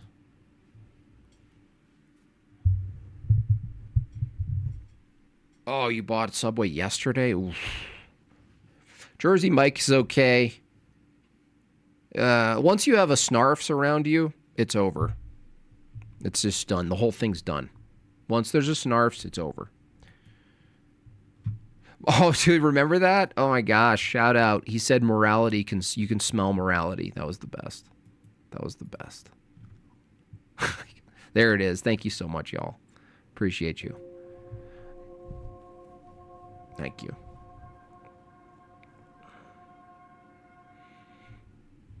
Nasty little gibbon. Nasty little gibbon. Firehouse, I didn't like it. I didn't like it as much, but I had more to compare it to. I'm spoiled. That's what it is. I'm spoiled, so maybe one day I'll be back into Subway being like, oh, remember the good times? Can you play your guitar on the way out? Yes, I will play guitar today for you guys. One more. Thank you so much. Thank you all. Loved your other debates on your channel. Drama, logic. You're pretty good at logic. Do you have a doghouse? A doghouse? I don't have a dog. Or a doghouse. Am I missing something there? Is that a logical... Is that like some sort of obscure logical paradox or something I'm supposed to know about? Yeah, Subway's like, please let us close. Please let us close. They're like, we need out. We need chapter 11. We need out. Anybody have any ideas? And they just are like, what if we make disgusting sandwiches taste like a diaper? What if we make the tuna fish so questionable you don't even know whether or not you're going to be in the hospital that same day? What if we do that?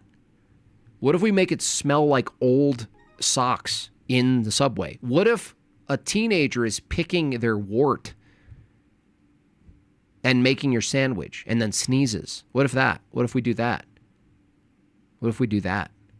Will that do it? Why are there so many parallels between evolution and Hinduism? It's incidental. it's incidental, actually.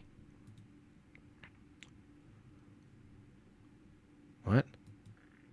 No. No. Sounds about right. Ew, sorry, Ozzy. Sorry, warts. Warts. Warts. Warts. Warts. Warts. Warts. Warts. Warts. Warts. Clip it, ship it.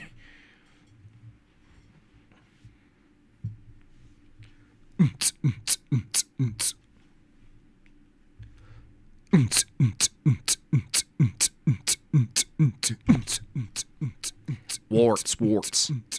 Warts and sandwiches and warts and sneezing and snot and skin in the sandwich. Then dirty old mayonnaise and rusty old salad. Warts, warts, warts on your fingers. You want me to cut your sandwich in half? Let me just press down on the bread with my wart hands. With my wart hands. With my wart hands. Sorry about that, Ozzy.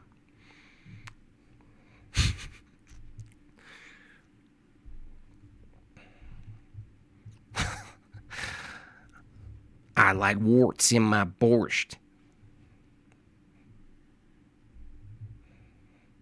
I'm so glad you... Yeah, shout out to everyone who ate lunch already. You know the deal. You know the drill. An apology to Ozzy, who just took a bite of a sandwich. Shout out, everybody. Evo, you know what to do.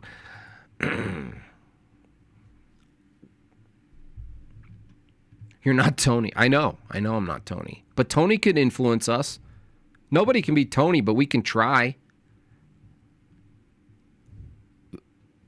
Everybody, get on the dance floor. Shake your body.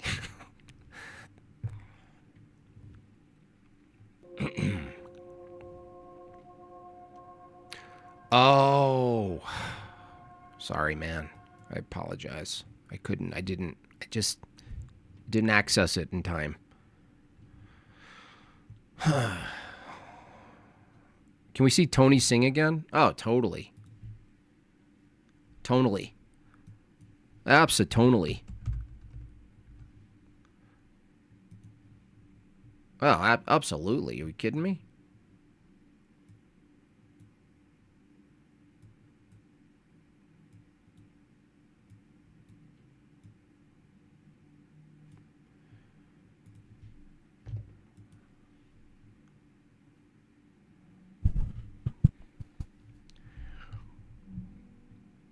Hit it, Tony. Hit it, Ola listener. Hit it, yeah, listener. Det kommer de så bara kan få det. Då får man inte bara Where's the music? There we go.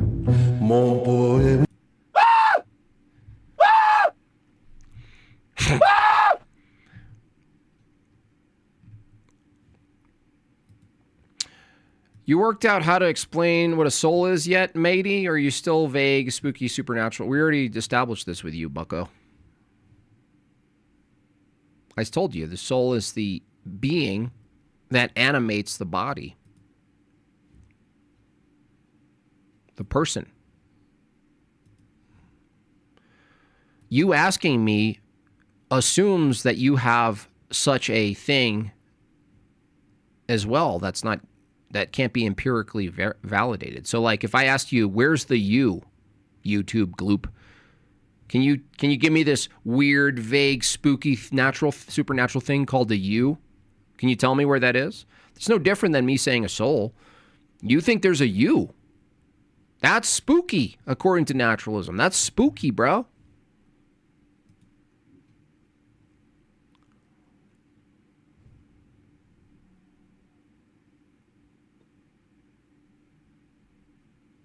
Doghouse is a Norm Macdonald reference. I still don't know. I don't know enough of it. Sorry. I'm ruining all the jokes. What the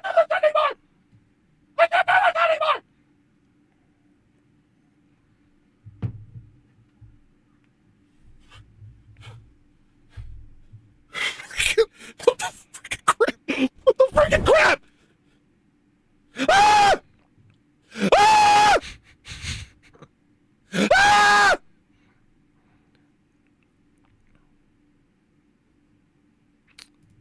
This is a really good Whitney Houston impression.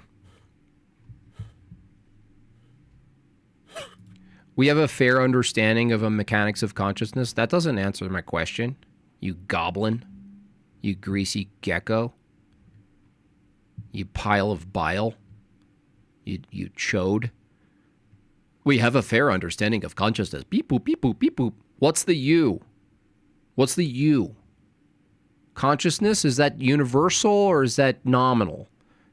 Get him out of here. Get him out of here. It's all gulags today. Gulags all day. I want to make a sandwich shop called Gulags. Get him out of here. I reject these people. I reject these people.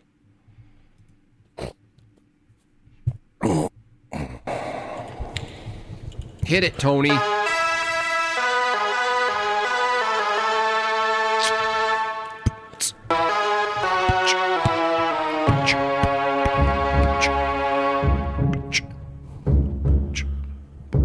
Lleno fue narices, me dice padre.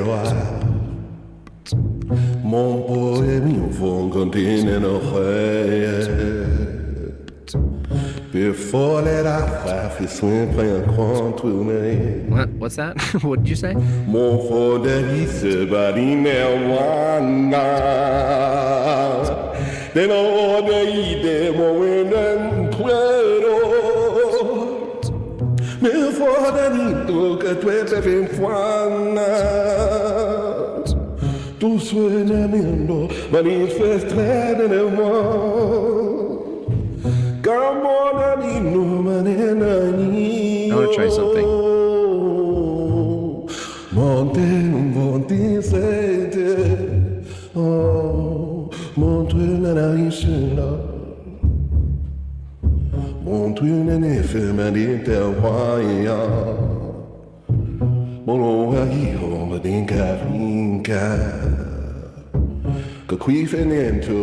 He said queef. He definitely said queek.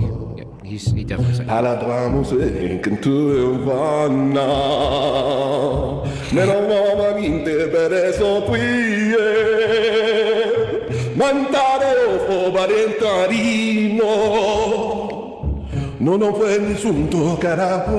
Good buddy. Hola, yes, señor.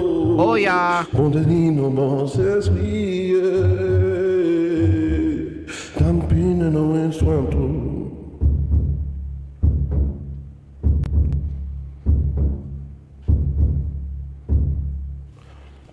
Let me see if I can get an applause real quick.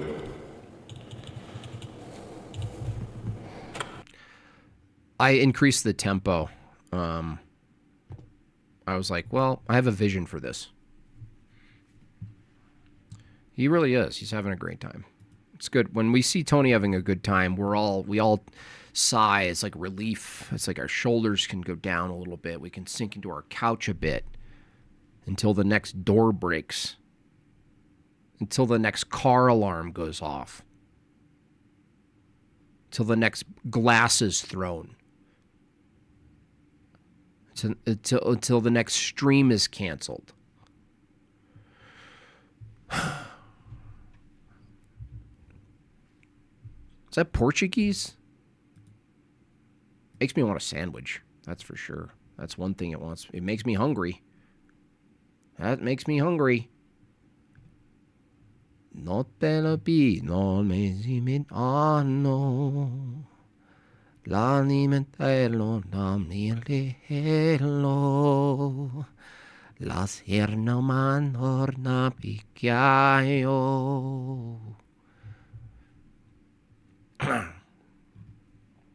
Is it Italian? It doesn't sound Italian. Whatever that was, there was no Italian in it. There was nothing in there that was Italian.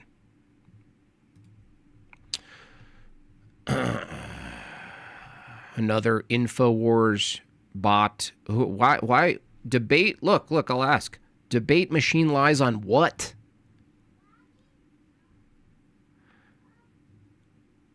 Ash Wednesday? No, we don't put ashes on our head. Calling ice. What's up, Jonestown? El melodino l'animalino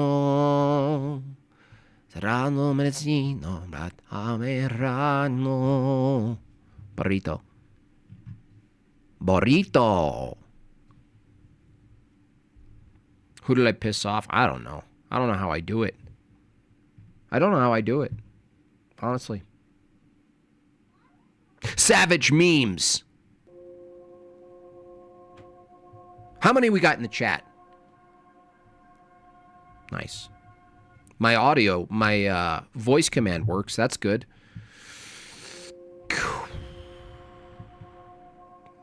Sparrow in the Wind is one of my most annoying songs I've ever heard. Vayas? Sparrows in the Wind? I'll cover it. If you have Tony come visit, will you cover your entire home in bubble wrap, including walls and doors? Well, we have an agreement. If he ends up moving from the darkness that is Alaska, he has to start by living, I don't know, 30 miles away, and then maybe we can bring it closer to like 20, and then progressively get closer. It's almost like we're starting from, what are those legally compelled restraining order?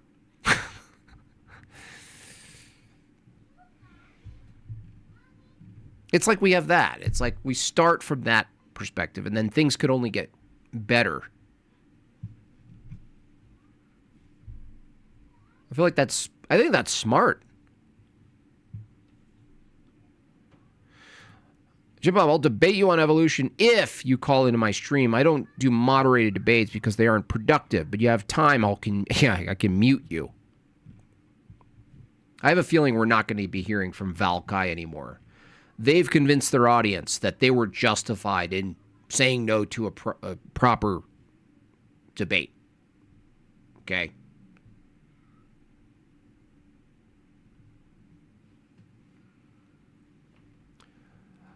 Los Eronis Malon Minhairos Burritos. Yeah, work our way back. Right. Yeah. Yeah, no, it's reason. He understands. He might be like offended at first, but over time it makes more sense. And he's like, yeah, this is a good idea. It's a good idea, Jim Bob. I agree.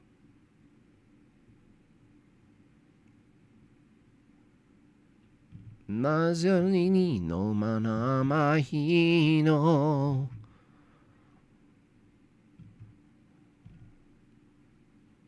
My entire YouTube feed is just evolution now. What have I done to myself? How about you guys? What's your feeds look like? Do I still have an eagle hat? I do. It's over there. Miguel, thank you so much. Amazing Portuguese singer-songwriter. George Palma, Estrela do Mar. You'll like it. Thank you so much. I'll check it out. I was thinking of doing old, what do they call them? Like slave songs? Like if there's a way to piss off the internet, it's a white dude covering folk style slave songs. You know what I mean? That's like, to me, is inspiring. That's an inspiring thing for me to do. There is a channel, and I cannot believe it's not banned. There's this dude, I don't know the name of the channel, but he shows up sometimes. He plays like old-timey ragtime style piano, and he covers the most racist songs you ever heard. And he full on says them. Like, for some reason, he has a pass because it's historical, which is a really funny bit, by the way, if that's a bit. You're justified in anything. Like he'll have his face probably at some point painted, and he'll be like, I'm doing this for historical reasons, and the name of the next song is Go Chase Down That. He's like, but it's for historical purposes, you see. I don't know how he gets, that's probably how he gets away with it. It's crazy. It's crazy. Let me see. Let me show you guys. I'm not going to play it because maybe he's a honeypot. He's trying to get other people to play his music so they can track them down, ban them. He stays there. He's the beacon. He's the light. And everyone's like, dude, have you seen this? This is crazy. This is crazy. But it's real. It's legit. He does all of these songs. Let me see if I can find it. I sent it to somebody, and I was like, is this real? Israel? Israel? Let me see if I can find it. Genius, though. Yeah, dude. Let me see. I'll just show you just the thing, the channel, right? 139 no, that's one video. Kylan. Watch. Kylan, this guy? Just so you guys know what I'm talking about. Kylan, this guy? Oh, whoa, he has a fraud. How is he? I hate to do this to him. I almost wish I didn't bring it up. He has the frog meme on his, like that's his banner. And he has all of these songs that he does. Full words, you guys. I didn't know. I thought he was like a liberal. Apparently he's not.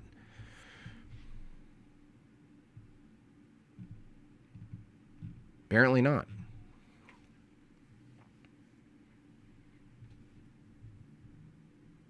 Dude, I didn't know he was trolling. I didn't see his header. I didn't see the Pepe sign there. But wow, that's surprising. How did he do it? He like sings them too. He can play. He plays them. It's not like fake. He plays them. Wow, so edgy. I think that is a bit edgy, actually. It's not edgy to just say these things, Jacob. I agree. Just to say it. But being able to play a piano and sing these songs and execute them properly, but in the format of this is for documentation, history's sake. I actually think that is edgy. I think that's quite edgy to do that. Because, like, it puts the liberal in a weird position because they're like, wait a second, we have to learn from the past, right, guys? Guys? Are we learning from the past, guys, right now? Yeah, he sits and learns. He actually does it. He actually does the work. It's crazy.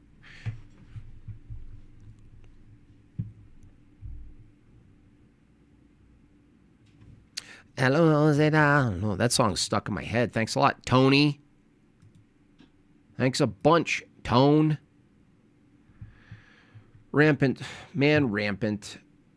Tucker Carlson and Doug Wilson. I haven't seen Tucky in so long. Maybe it's time to review Tucky. Everyone loves when I review Tucky. Welcome to Man I don't actually mind when you review me. I think you're a little bit off. Rampant. My name is Douglas Wilson. Today's interview is with Tucker Carlson, with whom we remain friends. We also know that many of you who follow our ministry also like and appreciate the impact he has had over the years. At the same time, it does appear to many that in some areas and on some topics, he has developed a case of the serious wobbles. This situation is somewhat complicated because many of the traditional conservatives who criticize him on Israel or Islam, for example, have themselves made their peace with the Obergefell, and in a way that Tucker is not. They have their wobbles too, but they are more respectable wobbles, the kind accepted. Oh my gosh, shut up, Doug Wilson. Jeez, your intro sucks. To the west. That would be one thing, and not insignificant. When you go to a place like Abu Dhabi or Riyadh, like, oh. I love saying Abu Dhabi. It's like my favorite thing to say. I feel like it's like a side dish for like a high-end chocolate croissant with some Abu Dhabi on the side. Like, words are weird. Man, I hope we don't ever wind up with a society like this, with a rape rate of 0, where you leave your keys in your Lamborghini and don't ever worry about it being stolen. And another one, less obvious in the interview but still there, would be his naivete about the disingenuous toxicity of figures like Nick Fuentes. Tucker saw very clearly how Piers Morgan was played by Fuentes, while not seeing that there's more than one way to be played by Fuentes. And so, with your permission, I would like to finish out this monologue with a bit of applied theology. We don't want your theology, bro. We don't need your broken theology, bro. Just stop it. The righteousness of God. Just stop it with your broken theology, bro. Stop it. Defined by the Cold War. I'm actually so red. It's like, why did you make me so red and you so peachy?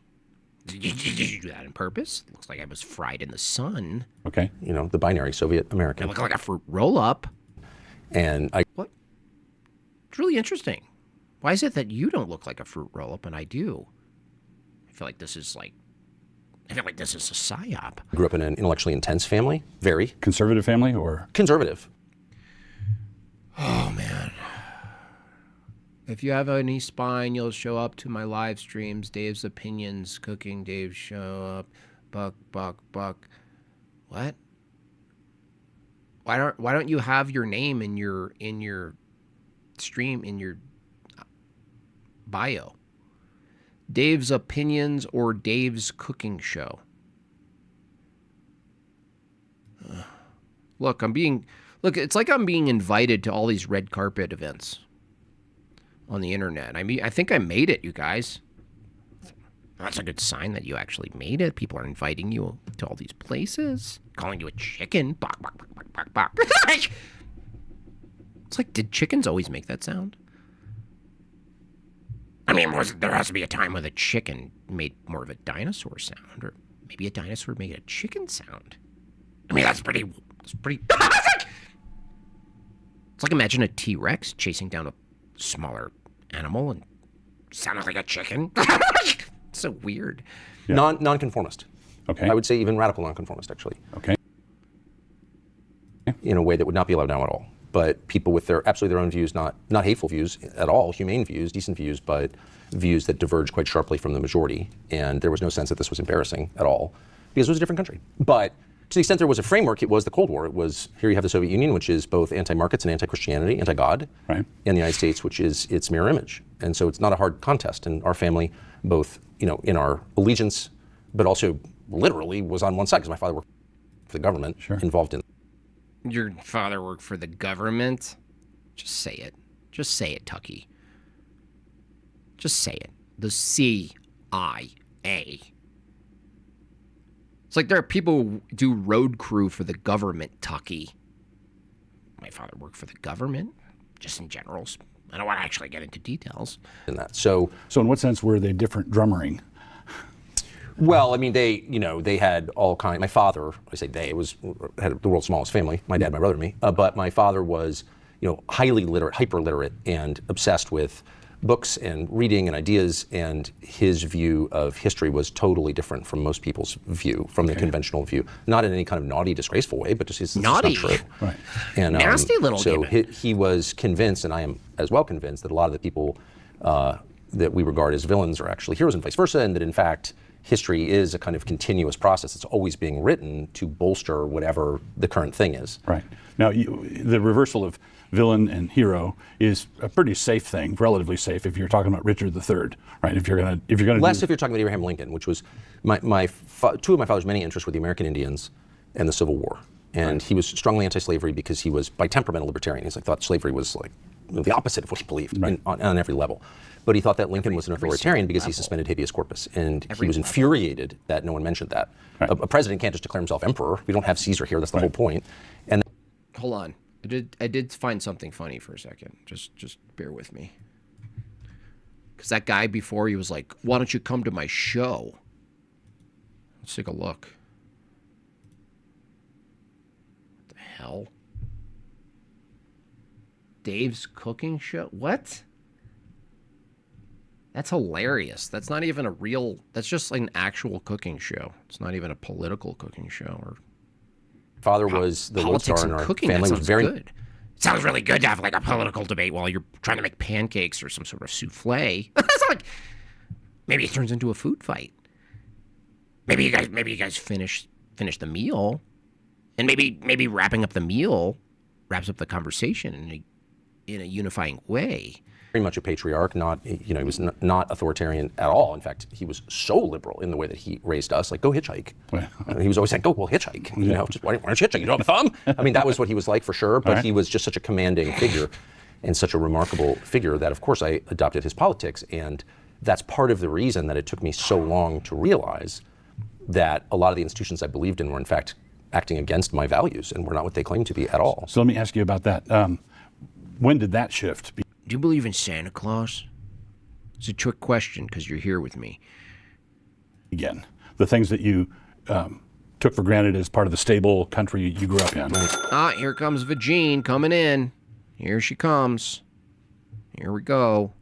At work right now munching on Planters peanuts and listening to your stream. I The hope use you are doing well. Thank I you. found an evolution denier that debunks the scientific side of evolution. Nice. He is on YouTube and his content is incredible. Nice. His name is Long Story Short.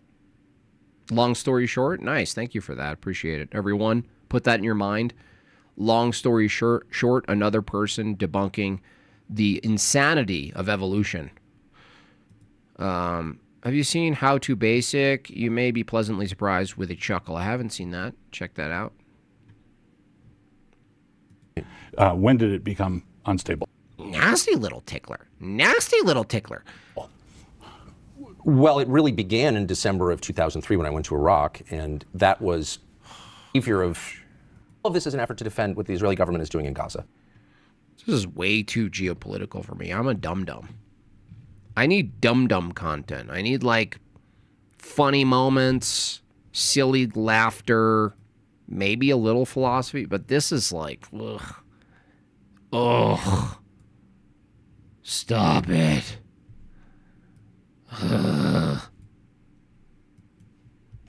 Doug Wilson's a psyop. He's like, let's take a really important topics and make them extremely boring and non-palatable. Let's boomerize the entire industry. Oh yeah, no, these just seem to be really important. How about we Doug Wilsonize them?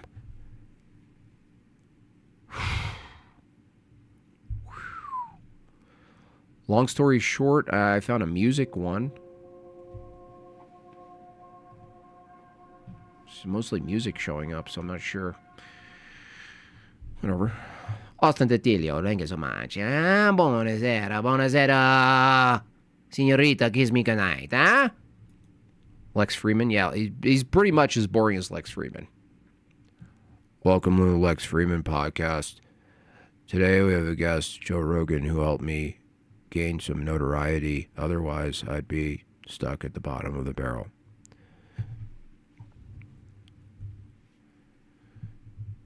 Lex Friedman is the obvious. He's so obvious that notoriety, not universally, but notoriety a lot of times is totally inorganic. Now, most of you already know this, but if you needed evidence or an example of why someone would believe such a thing, that notoriety can be completely manufactured successfully, you don't need to look any further than Lex Friedman, honestly. I remember I found him once because I was looking up transhuman, trying to follow these people, and he had like 3,000 followers. I remember it like it was yesterday. And all it took is him going on Joe Rogan, and it was like, you know how many people have been on Joe Rogan? Even people who are like charismatic or even funny, or they said something interesting, or they do something interesting, and there's no blow up. It's not like a done deal, right? You don't just blow up because you go on Joe Rogan. But for some reason, Lex Friedman, the most boring human person that exists, the best example of why someone could believe that cloning or early robotics, humanoid, synthesis exists is Lex Friedman. Maybe that's his real job. Dude's in a coma. It's crazy to watch. And he blew up. Like, why? Still even today, you go to a Lex Friedman conversation, it's like some section of hell manufactured for a Black Mirror episode. It's so bad. That's the only singular thing that makes sense, is just pure overlap of topics. That's it. But beyond that, it's like, man, Man, that's bad. Man, that guy shouldn't be in the public.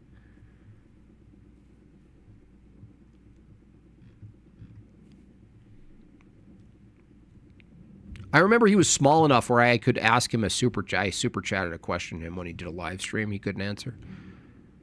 It was like he was dumbfounded by my question. It was like he never even considered the words being used.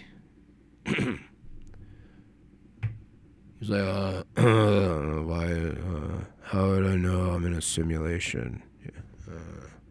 I don't know if I understand that. I think I asked him about ethics, actually. No ni no si no manama hiero. Oh,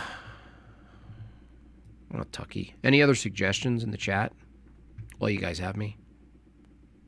Yeah, clone someone more interesting.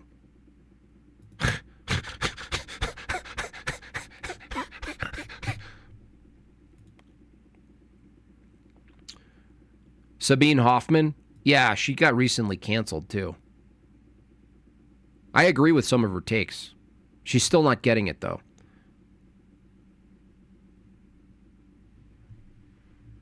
She's still not getting it. She understands some of these problems. She understands that most of science is not actually scientific. She understands that. But she gets canceled by the mob. She understands that. And still, she's like, what? What's happening here?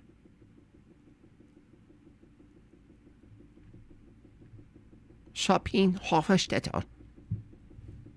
Welcome to Science Quantum Hofstetter. Yes. Venus Schnitzel and pretzel. Pretzels. Pretzels.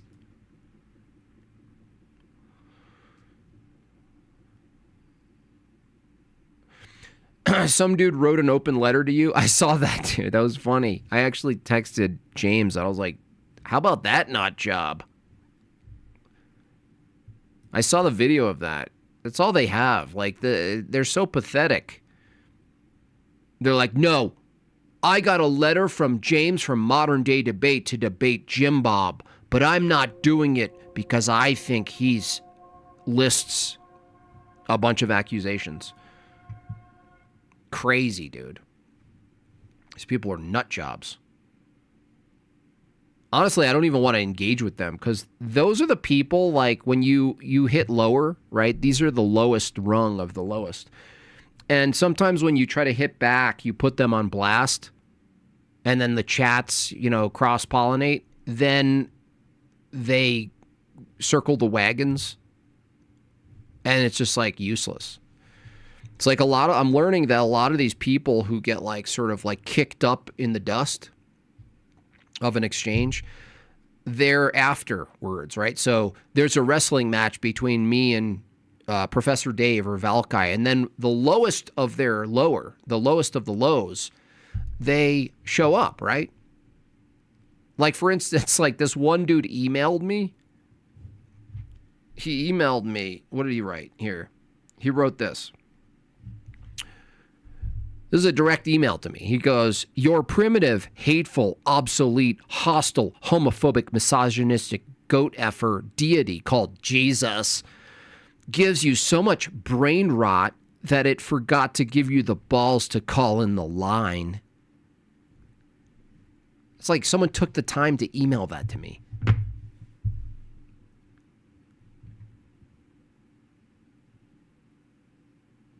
Christian says, how about you visit a uni and ask a professor on evolution during a lesson he's given? It'd be funny.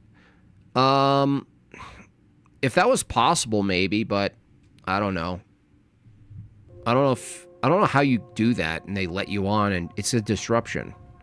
Like, clearly I'm there to slightly undermine the entire thing. But that's kind of fun. I mean, that's essentially what a debate is. I mean, these are people who teach at the university level, or they at least hold the view, and they also are teachers. But I was even looking to sign up to online courses.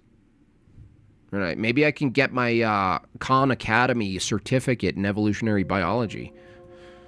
Glory to God for all things, absolutely, Rip. I have not seen in the chat today because I was securing a new, better job. Here's to the next 3 weeks of vacation. Beautiful. Good luck with that, Rip. I'm beginning to notice that secularism, feminism, atheism are basically all the same thing. Yes. People are people at some sort of innate disadvantage. They reject authority, seize power by controlling the narrative. Yeah. Yeah, I agree with that.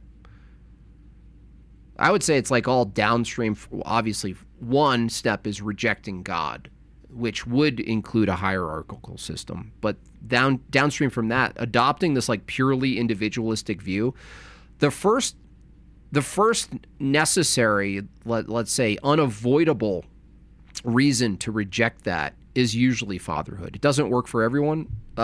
It's not the thing for everyone that they see. But for me, it was maybe many people in the chat. When you were some sort of like lost individual, liberal-y kind of default liberal guy, when you start making children, you start to see the whole in addition to the individual. There's no longer this false dichotomy between one or the other. You go, okay. This is not me alone. This is something else. And then you realize, well, if you have an identity of your family and a cohesion of your family, why would you argue for the opposite for your town or your society or your state, your culture? To me, that was so obvious. I don't know. So it's less obvious to people for some reason. I don't know why. Maybe they're holding on to some sort of like unique identity they have that they think will be swallowed up whole in the collective, and they think that it means you're gone. No, it's both. It's both, and it doesn't get swallowed up. It actually gets accentuated, especially from a Christian paradigm. For instance, when you go to Divine Liturgy and you attend fellowship and you talk to everybody, and then you put yourself forward, your gifts are presented forward. And so what happens is that your integration into a parish a lot of times is given by your unique talents. And so your talents are accentuated in the context of your church. They're not diminished. They're not defeated. They're not erased. You don't get sucked up into something bigger where you disappear from that perspective. It's actually the opposite.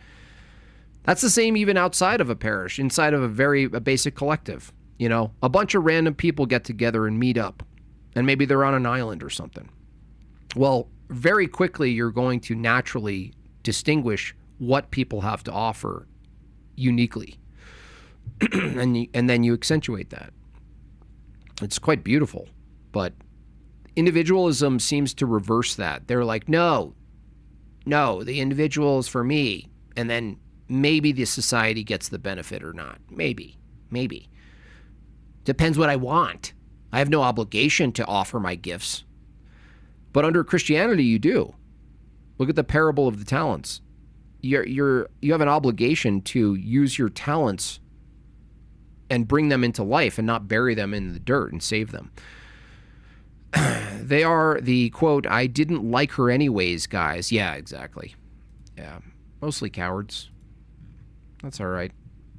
It's all right. Sometimes I need a break from debating people anyway. Get into more creative stuff than the battles. I know, sometimes you just got to sing a song. You know? Sometimes you just got to sing. Portuguese, Mexican, Italian anthem. Sometimes you just have to sing one.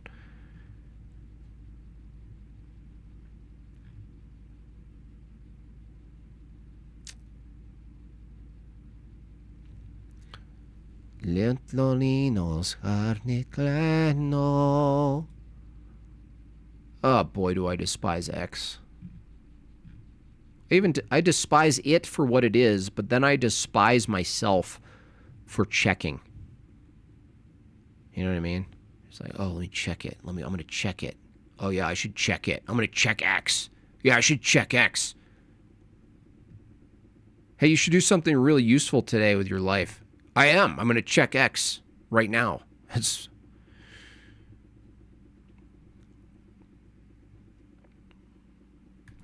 Christian says, in your debates about evolution, after they tell you mutations over time, well, first I ask them what a mutation is, right? Because there's kind of like 3 different kinds. There's probably subcategories of even those.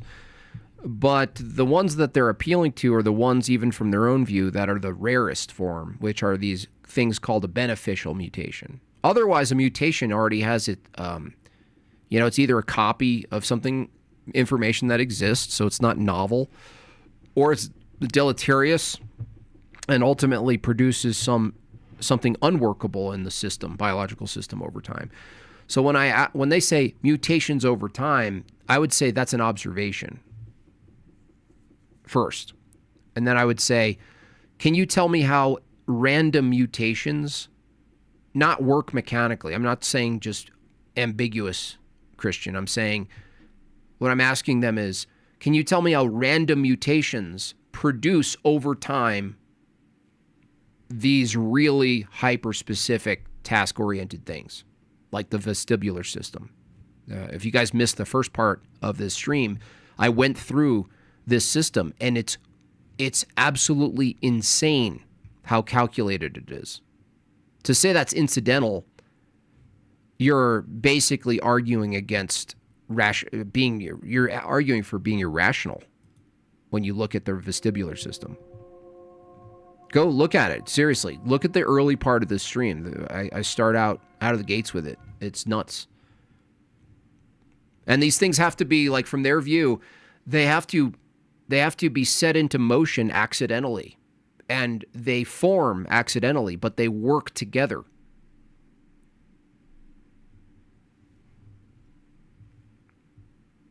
And they distinguish information between each other, and they're sensitive, right? And like I said, that liquid that's filled in the hair-like structures in that system are filled with liquid that's conducive specifically to electrical signals. And without that liquid being just that way, you couldn't have the signal itself. But that has to be incidental from their view. You're a whack job. You're like admitting you're like one of those people on the streets who have lost it. Just do comedy. I can't, unfortunately. I can't do it. I try, and then something upsets me. 10 buckaroos from Chain. Thank you so much. Most feminists, secularists have that dog parent energy. Teaching and raising children has a profound effect on how you ground your ethical framework. That's why it matters. Yeah. Yep. He dropped another video title. Oh, no. Peterson, man, what is going on? We're praying for you, and we're not even being condescending about it. We're honestly, I'm not trying to be mean. Guy thinks the Anunnaki created us. I mean, that's good, though. I mean, that's pretty good. Now he's playing. Look, that could be good news, Rip, actually. Honestly, where he was just a week ago, if he's on the Anunnaki, that's probably good. That's good news. Glory to God. That Stephen Hawking X Wise White Shut was super funny. Spat out my tea. Yeah, it's an old one. Super old one. I made an animation of it too. But I am being mean. I'm being condescending, right? Yeah.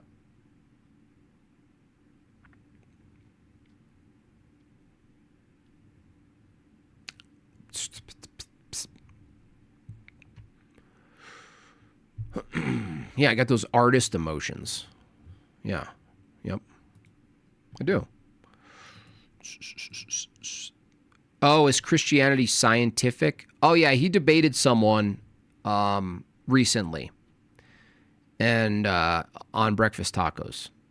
And I thought that was a terrible itself. That was a terrible debate topic. It's a silly debate topic. No, it's not. It's a different category altogether. I don't see it here though. Has tag debunked? Is it short video? Oh yeah, I gotcha. Okay. Yeah, it's a whole debate. It's not even a video. It's a debate. It was boring. The metabolic system is even more insanely complex. Absolutely, George taxes. Yeah. Well, every system, every single system is tied to another system to make it workable.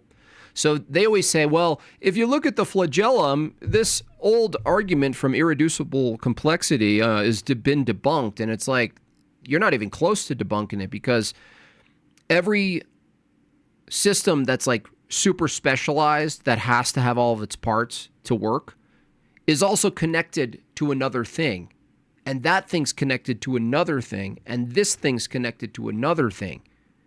And they all work together, according to Nitti, incidentally. What the heck? Yeah, I mean, they should send... I'm partially for welfare. I think we should have a program that sends helmets to people's houses. That's what I think.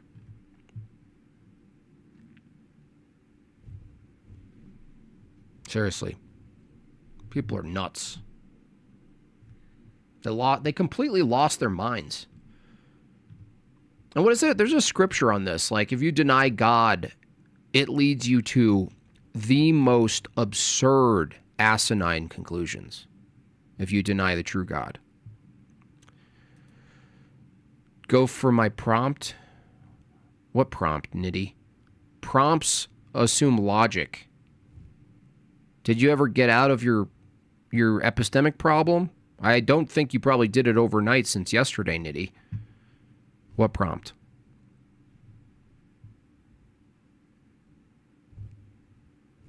I don't think you got out of your little predicament from yesterday, Nitti. A predicament it was your own thinking. Proper thinking, there's no such thing, it's incidental. Did you get out of that? Did you have a dream? Did you have a dream and get out of it? I don't think so.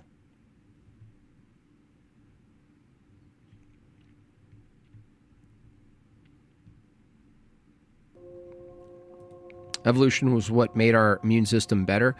No. No. You'd have to have an immune system to make it better. So we don't grant the immune system. I don't know if you're being facetious, and I can't tell honestly, I can't tell anymore who's being sarcastic anymore. The world's so upside down. The world is so upside down, I can't tell who's right side up.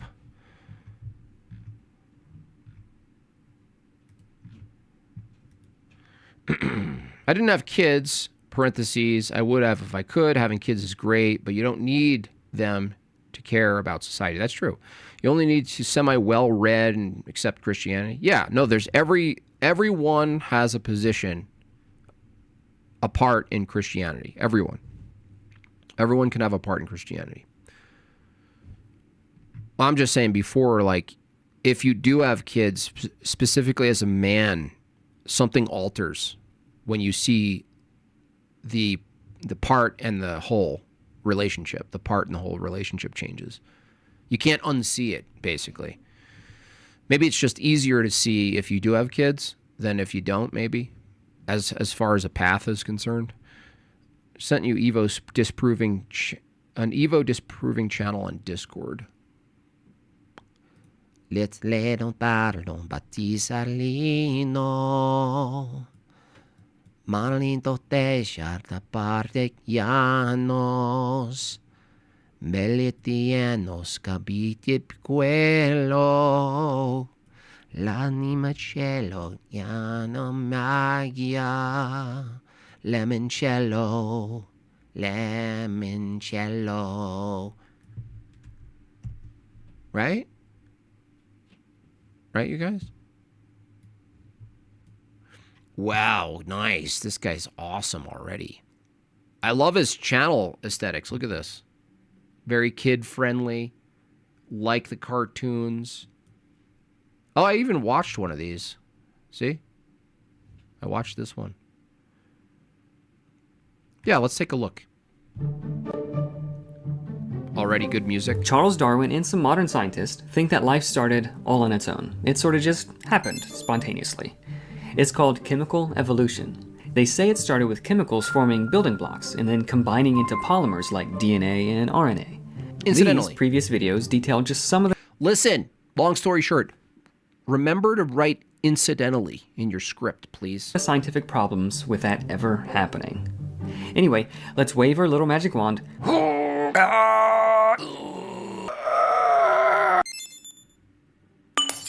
Jim Bob avoided the challenge. I don't know the challenge, dude. You got to communicate the challenge. I don't see everyone. That's the prompt. What prompt? Dude, what are you talking about? Jeez, bro. The grok response, you had the beginning. I don't know what you're talking about, man. What are you saying? Seriously, what are you saying?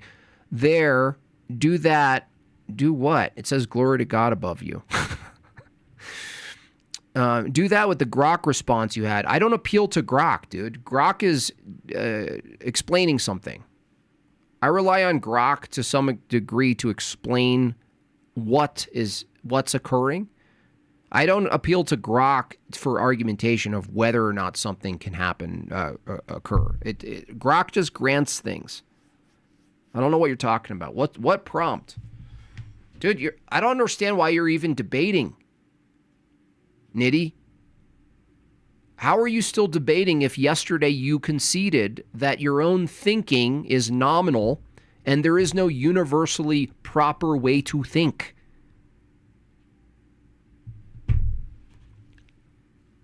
Why? Why are we doing prompts? If you hold the view that your own thinker is a nominal feature and thinking itself is incidental to your one brain, there's no universal way to think properly. And you're like, let's do prompt stuff. Let me just avoid my epistemic sand-based foundation that just got washed away into the sea. You guys you're like, oh, can we just skip the part where I destroyed the ability to have any knowledge at all, please? How about no? How about no, Nitty? I'm tired of granting you these things. How about no? How about no? You don't get to do further examination from your view. It's not possible. How about that? Have you ever thought about going to church? You did the prompt to get information? Yeah, that would assume information exists and there's a proper way to interpret it, which you deny.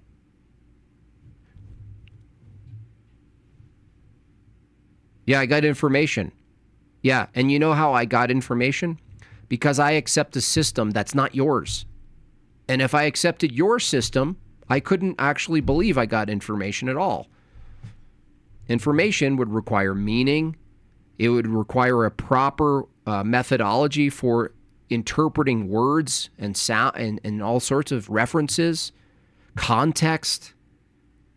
Can you retrieve information and say you retrieved information if you don't have a view that your brain can properly and improperly interpret information?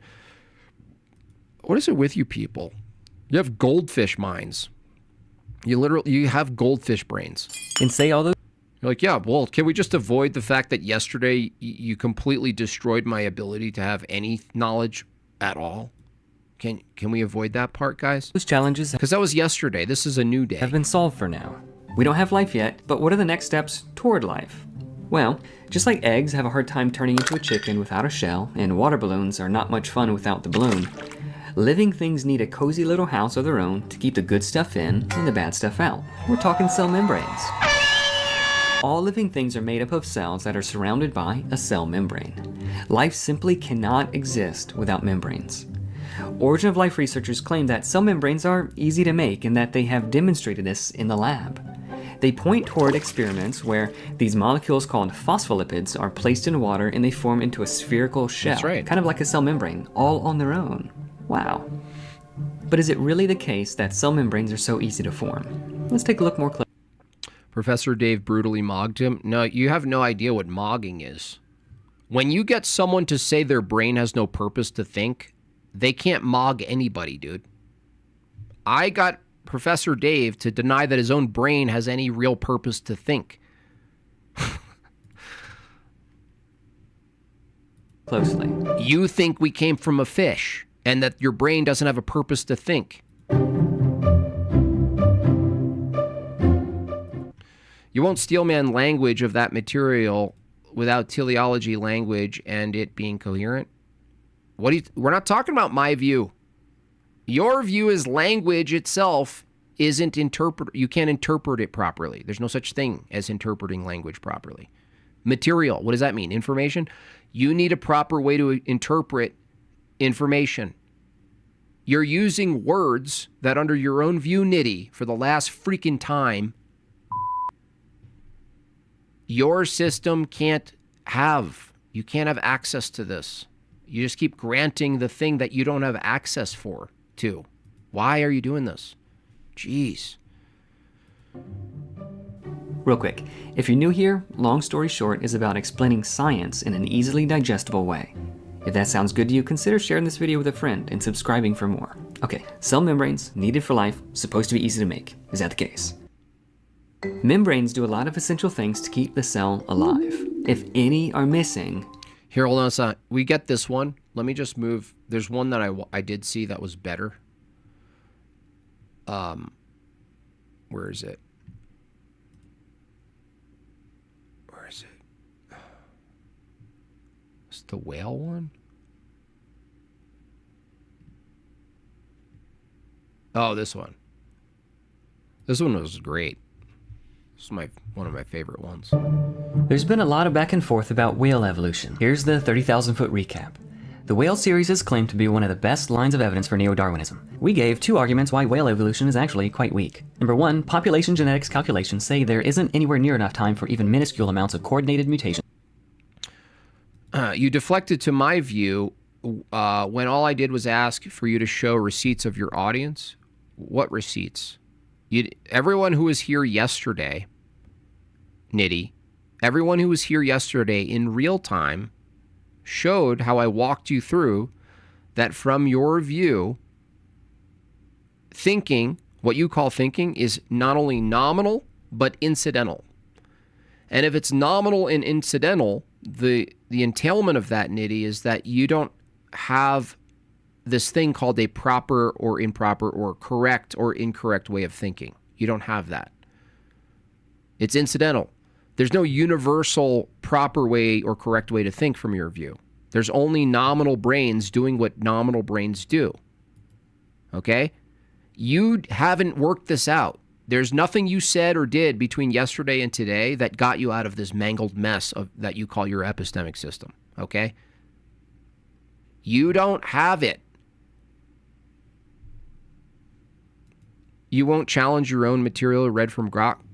Well, first concede that your view doesn't make knowledge possible. First concede that you admit from your view there's no proper way to interpret anything. There's no correct way to use a brain. Tell me. Say it out loud for all of us. You concede, Nitty. Concede.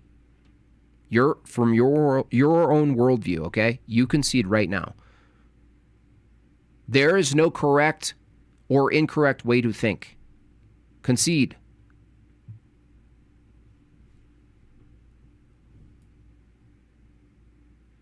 To take place, even granting all the time that they claim. It just couldn't have happened that quickly. Weak responses have been made here and there, but they all misunderstand the population genetics calculations. Check out the previous video for more information. Professor slapped me like a pimp. You know what his epistemology is? He said, I'm right. Look, I can do that too. I'm right. See? Get out of here. Dude, you're useless. You're out of here. You have no purpose to be here. You can't even tell when your own priests get completely defrocked. I defrocked your priest. There's no reason to listen to Dave because there's no purpose to his brain. Dum-dum. There's no purpose to what he's saying. There's no meaning to what he's saying. It's purposeless. There's no correct way to think from Dave's point of view. Because I'm right. You guys are so lucky. Christians are benevolent. You're so lucky. You have no idea how lucky you are. There. In number 2, a fully aquatic whale fossil was recently found that predates nearly the entire fossil series, leaving even less time than before. I supplied a survey of relevant papers to show that there's a strong consensus dating the fossil. Now we got a response from Jackson Wheat that claims I made some Oh, Jackson Wheat, this other guy. I wonder if he'll debate me. mistakes with the dating of the fossil. Let's take a closer look and see if that's really the case or if Jackson is the one who made the mistakes. And if you like these kinds of videos, make sure you subscribe and ring that bell so you can get notified when a new video is released. Let's get started. In the previous video, I included this chart laying out the dates for the fossil in question, and again, granting for the sake of argument all the methods and all the dates as they stood. I said the date originally reported of 49 million years ago, giving the whale series little to no time to take place. Jackson argues that a much younger date better fits the data, which allows for more time for the series to evolve. First up, we have this Dutton study from 2002. Jackson claims that I should have included both data points as well as the error bars in the graph for both of the shell samples from TELM 5. Wouldn't it be a performative contradiction to say my brain has no purpose? Yes. That's right. Yeah, most of us understand how insanely broken that was. I mean, it was shared like 300,000 times. That video of him was shared from my view, from my channel. Shared 300 from my X page. People understood it. People totally understood the philosophical problem. These people are they're broken. They're philosophically inept. They don't have these distinctions. So they don't even know they don't even look at Nitty. That's someone who actually does some philosophy. He still doesn't know the pit he's in. He still rejects it. He's like, "Oh no, I get to think and use language now." You can't take that away from me. That's not fair. You don't have it. You got nothing. You can't even make sentences, dude, from your view. I'm not trading reliability of certainty. You don't have reliability, you don't have certainty. No, you have neither. You have no claims. There's no claims. A claim assumes that you can coherently make sentences, that there's a proper way to make a claim. You don't have coherency. You don't have correspondence from your view. How are you not getting this, dude? My base, including me, are novice philosophers. Novice level philosophy. Novice level logic. Rudimentary stuff. Really basic. We're a bunch of dum-dums over here. Crayon people. My entire chat, nearly my entire chat, understands the problem with your view. And you're like, well, can you just please give me this idea of reliability and certainty? No, you have neither.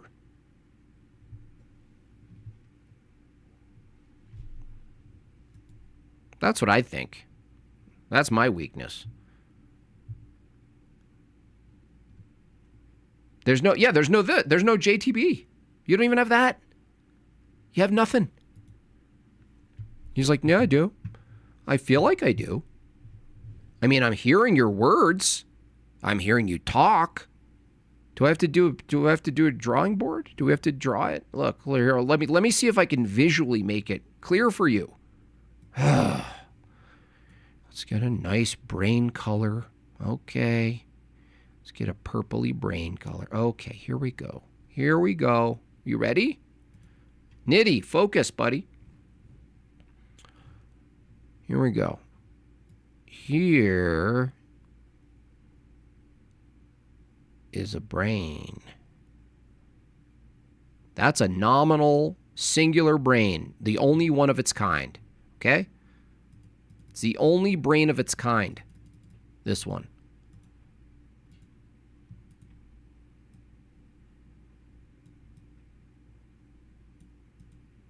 Okay? You got this, Nitty? This is your brain. This is Nitty's brain specifically. It's the only one of its kind. And it's doing nominal Nitty brain stuff right now, this thing. That's what it's doing right now. Here, look. Here, I'll make it. See that?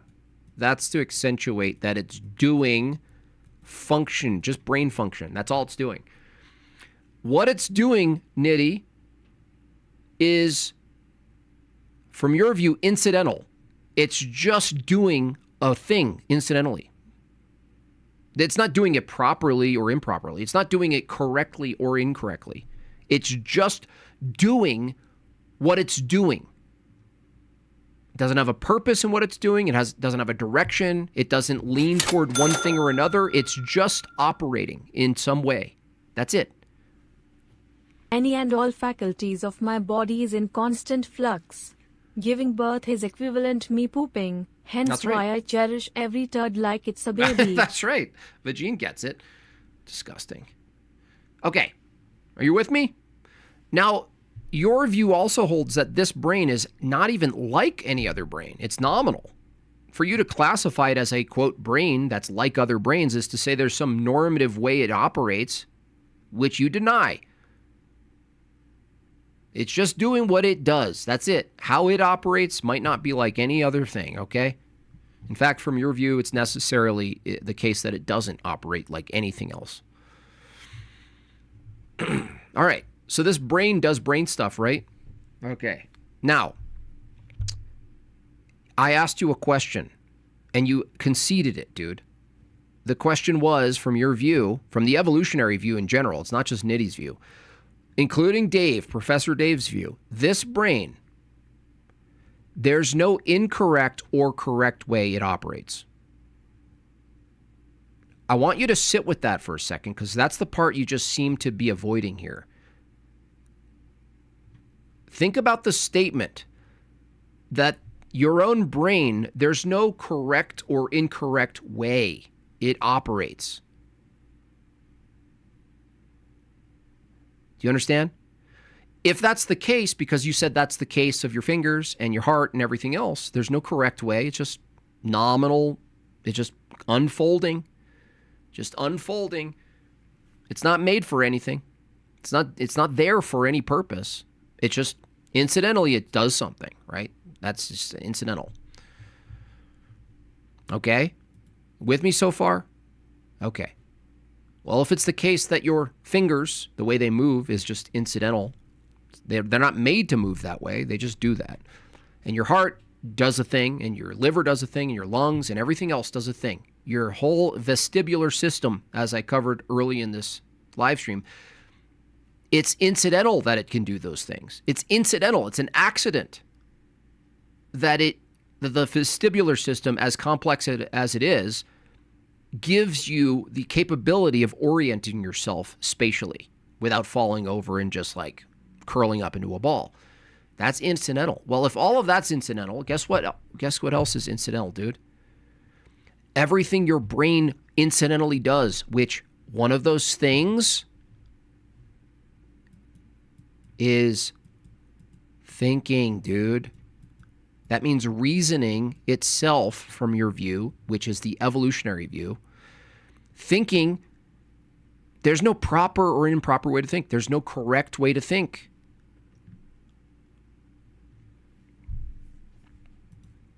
Exactly. There's no disorders.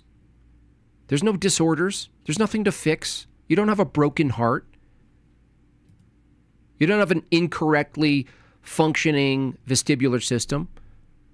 You're not blind. That's just incidental. It's not incorrect. Being blind doesn't mean your eyes don't work. They're not incorrectly working when you're half blind. So if there's no thinking that's correct or incorrect, your entire epistemology is gone, dude. It's over. You can't defend any views. You can't say that there's any universal truths. You can't say that there's a proper way to interpret data. You can't say that there's a correct and incorrect or accurate and inaccurate way to navigate the world, the external world. Someone who feels pain from fire, incidental. When someone's born without the ability to feel pain, which that exists, it's rare, but it exists. Those people who can't feel pain lack the receptors, like they lack the hardware to transfer the meaning of and the experience of the receptors, pain receptors. There's nothing wrong, incorrect about it. Like it's not a malfunction. It's not a malfunction from the evolutionary view.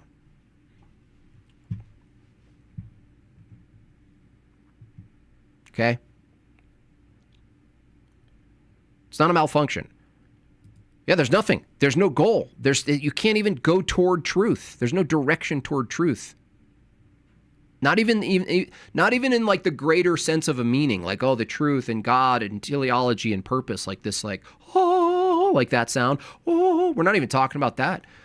Even Suburban saying right now, from your view, there's not even a purpose, a goal of you thinking. He says, but that's an observation of what's happening in the conversation. You don't have observation, dude. Holy crap, dude. This is wild. Hey, Nitty, is there an accurate way and inaccurate way to observe the conversation?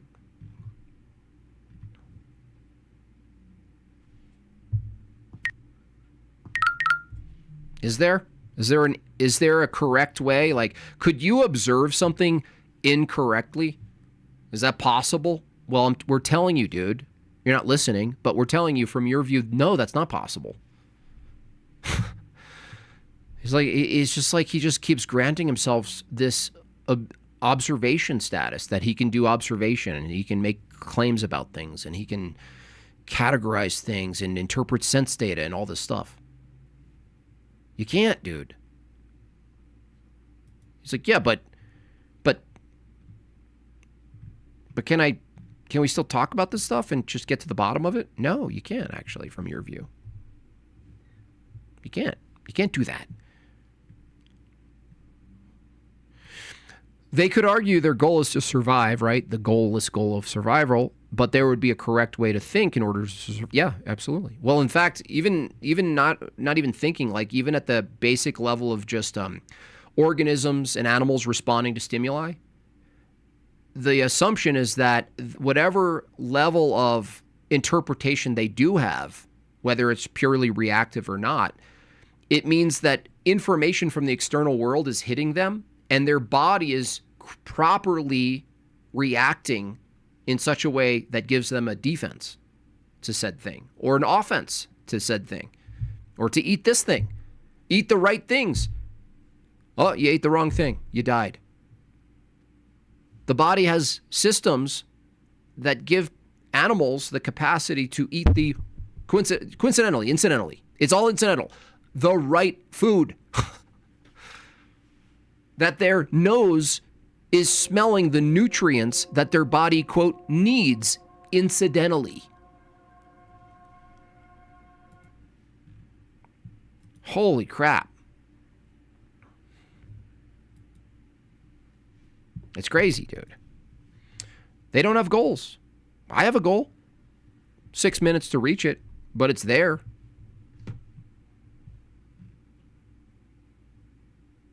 He said motivation. He said the word motivation. It's just amazing. I reject goal language. That assumes that you have that language.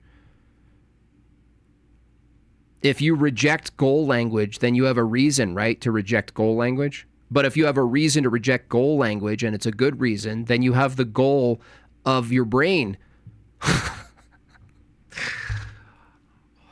getting sad now. I'm getting sad. I'm actually getting sad now. Nitty, you need to be shoved in a metaphoric locker. You need to be given a digital wedgie right now. You weren't bullied enough as a child. No, you weren't. Where'd it go? Oh, man, it's rough. It's rough out here. It's really rough out here. How do you not get this, dude? How do you not get this, dude? Think.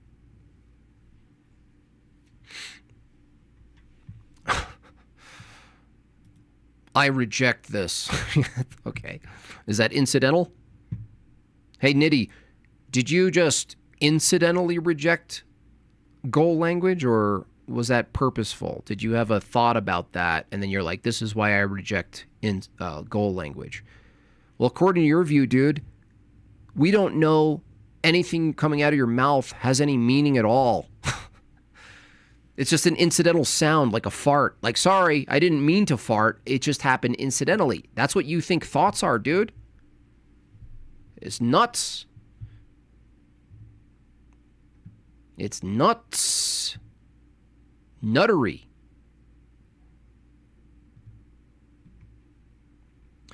Can you... Nan Lord. What a terrible name. Yes, Slapper's got it. Yeah. Reject applies that there's a thing, there's a being making choices. You don't have that, bro. Where is this guy? What is he saying? Where is he? What did he say? There he is. Where is he? Nan Lord. Asking me to adopt metaphysics you can disengage. I'm not crying. You still don't know where you are. You honestly, you're so, honestly, for the most part, in other topics, you're good faith. This one, you're fundamentally not getting where you're at. You really have no idea where you stand on this. How do I ground my epistemology? Revelatory. It's revelatory first and foremost. And then we have the created order. So all epistemology necessarily can only be grounded in God. How you know things. Now, that includes coherency and correspondence. So you can include those. But the justification for coherency and correspondence requires God. So it's not grounded to just use coherency or just use correspondence, because that requires a whole slew of preconditions. So the only way to, quote, ground the preconditions for knowledge being possible would be a worldview at a worldview level, because you have a whole slew of other things that correspondence and coherency can't actually justify on their own. Coherency and correspondence have a slew of preconditions that need to be the case for you to be able to do those. And ultimately, you're going to have to seek a recursion. So the Christian Godhead is that recursive start point for all things. You incidentally sent... Yeah, you guys can incidentally super chat, accidentally, incidentally. So you can do that. You can accidentally do it. You could accidentally do it on, a number of things. See, Caleb gets it. I don't know what's going on. I can't even tell who's faking it in the chat anymore. Let's hope their goal isn't a girlfriend without shipping costs from Cambodia.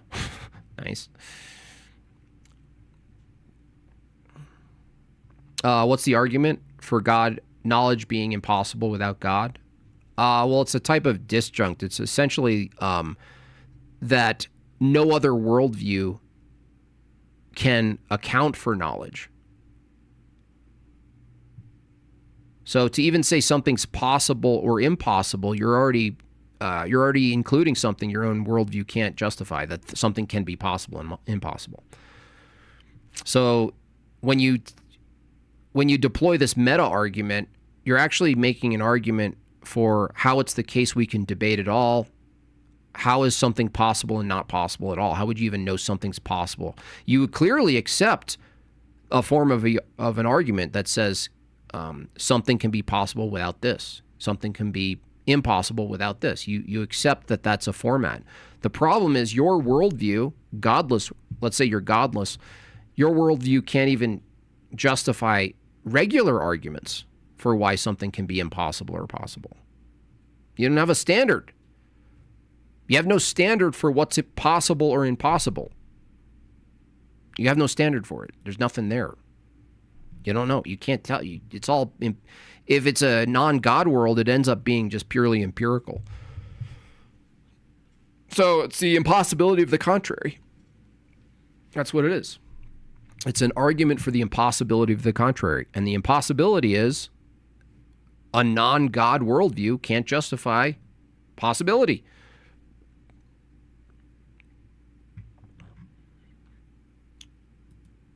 There's only two. There's a true dilemma. Theonomous epistemology or autonomous. There's no in-between. If you come up with an in-between, please present it. But there's only two options.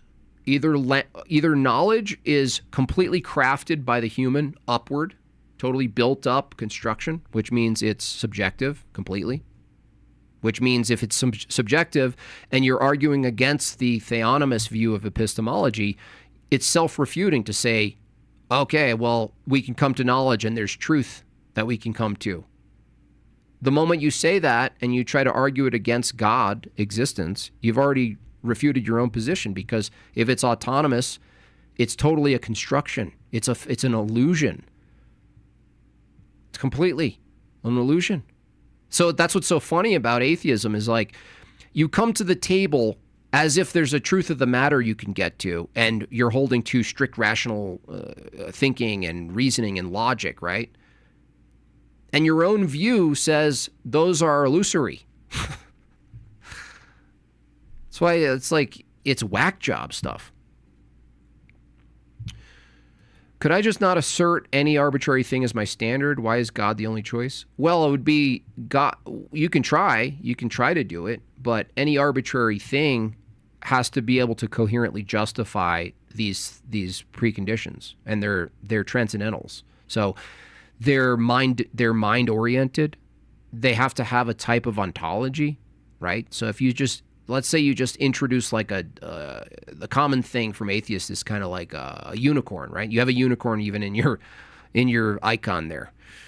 If you just said an arbitrary thing like a unicorn, we would ask, okay, what is a unicorn first of all? And you'd actually use natural things in the temporal to explain what a unicorn is. Whereas there's nothing in the created order that could explain what God is, the nature of God. There's nothing in the created order that sufficiently says this is exactly like God. But unicorn is a synthesis of multiple created things. That's where you get these things from. And then there would be some necessary things about the unicorn that would have to be true. The unicorn would have to, in the metaphysics of your unicorn, you'd have to coherently justify logic. You have to justify, let's say, how it is that we live in a world of material, but also have immaterial, and they are seamlessly relational. That there's a relationship between the material world, our conceptual world, and our minds. That these things can flow together, or even the world itself.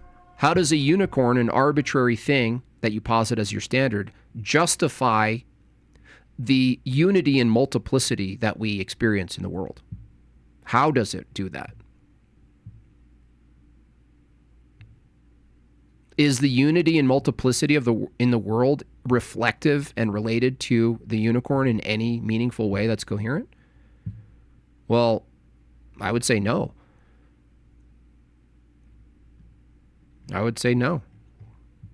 I would say the unicorn itself, in even the way you describe it or depict it, is dependent, first of all. So you can try. I like when people try. It's actually, at least they're trying to play the game, right? Can they ever make an argument against the fact that I evolved to be incredibly racist without special pleading? No. If you just granted that and said, look, this is what was selected for. The mean Mr. Mean guys across time, whether it was the 40s or before, from the evolutionary view, it's funny to watch them go, oh, this is bad. You're like, what? How's that not selected for? If he gives the unicorn every characteristic of God, well, then it would no longer be conceived as a unicorn. It would be, you'd get into Islamic territory where you're like, Allah has a foot, but it's not like any foot. And you're like, what's a foot? And they're like, I don't know.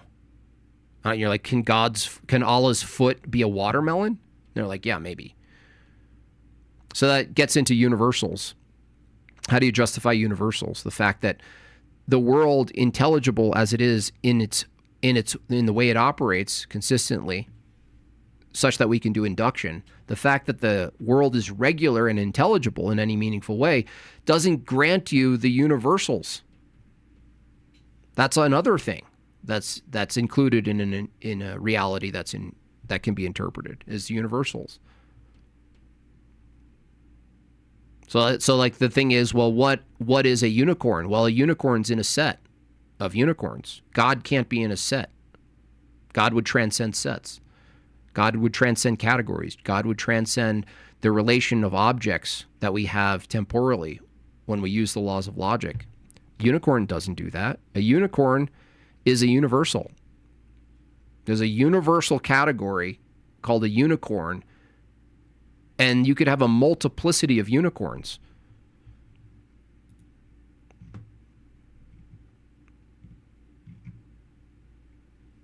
That means it's a category of particulars. So then now you have a particular God as opposed to the only necessary God. Plus, how do you get knowledge of the unicorn? That's another thing. How do you get knowledge? How does the unicorn give you knowledge? How is the unicorn the justification and the source of knowledge? In other words, how does the unicorn do this? You don't have a unicorn Christ. You don't have a revelator. You don't have a second person to communicate, to show himself. You just have a unicorn.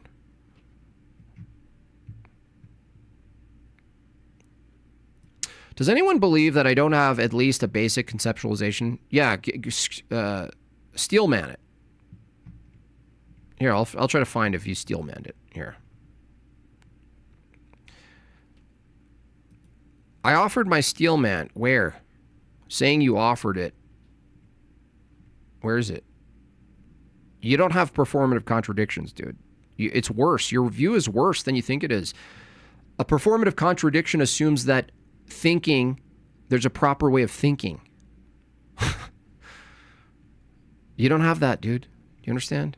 You don't have that. Where is it? Give me dude, just say it again. Steelman. Nitty, Steelman it again. Steelman, don't ask a question. Just Steelman the position that we think you're in. I can't make a knowledge claim or an observational claim. You can't make any claim. You can't make any observation.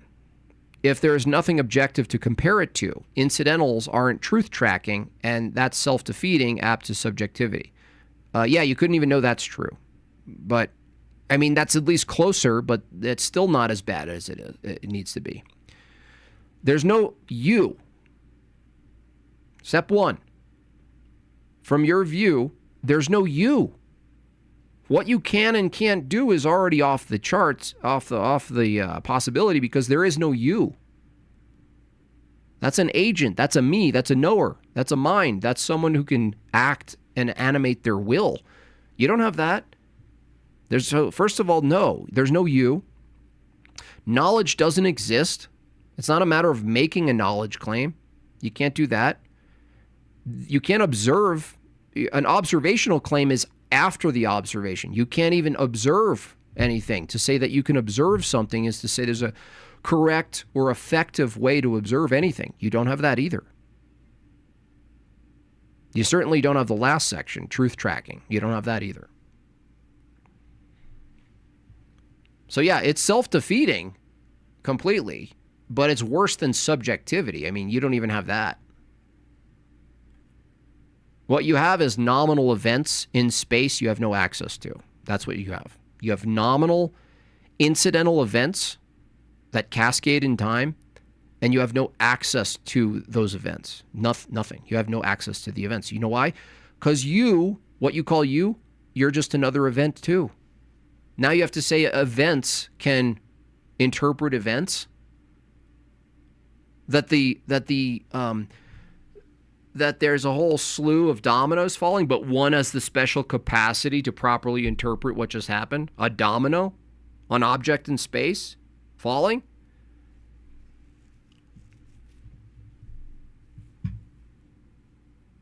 And it's not even just your view. This is the attack on evolution, and this is the entailment of evolution. It is. Therefore, my worldview, nope, there is no you. You don't have a worldview, dude. Under your system that you are arguing, quote, you are arguing, there is no you and there is no worldview. There's no worldview under your worldview. There's nothing. There's nothing. There's events in space. And even that is granting too much metaphysics. Plantinga is a little bit broad. This is a little more ruthless, actually.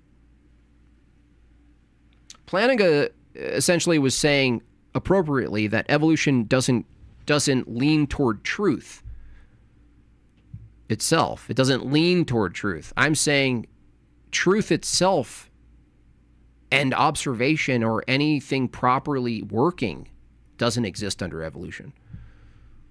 He didn't get rigorous enough. He was kind of philosophically going, well, if this process that's just kind of sort of like cascading events on top of events doesn't lead or lead toward truth, it leads toward survival. He's creating some dichotomy, survival versus truth. But I don't even grant that much under the evolutionary view. If the evolutionary view was how you guys depict it, there's not even a proper way a body works to survive. It's all incidental. There's not a proper way a brain works or a venom works, or you can't have a dysfunctional liver, or, which goes against everything the evolution proponent says, because natural selection relies on this assumption that things work in such a way that they aid to the survival. But that's a condition. In order to aid for survival, towards survival, you need something operating in a particular way. You guys don't even have that. So sad you guys can't refute me because you don't have access to truth unless you accept my unicorn of truth. Yeah, that's not an argument.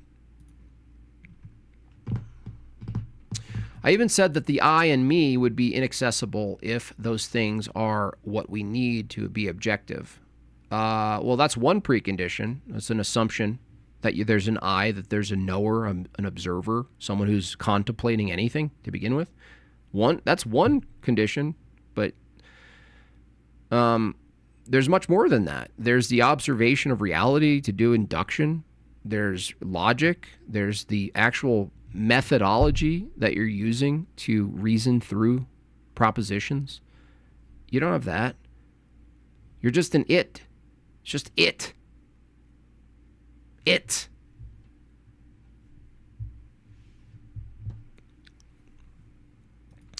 If evolutionists believe that God made evolution, no, it wouldn't make evolution coherent. No. That doesn't help anybody. Like a theist, a weak theist, who's just like, I feel pressure to accept evolution for no reason at all. If they go, well, God did evolution, now it works. No, it doesn't work. It still doesn't work.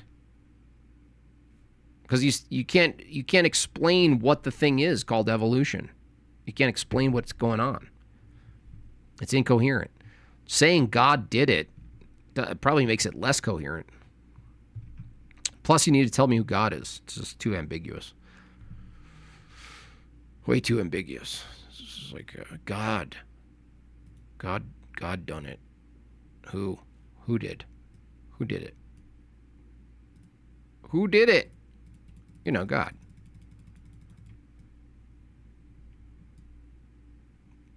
Let's erase this brain, because that seems to be what's happening with these people. Erasing their brain.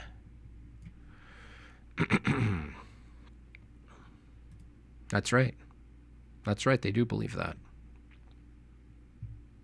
I like fantasy, and almost most stories have gods in them that are real to the characters, and even though the authors are a real maker, do you think that applies to our world too?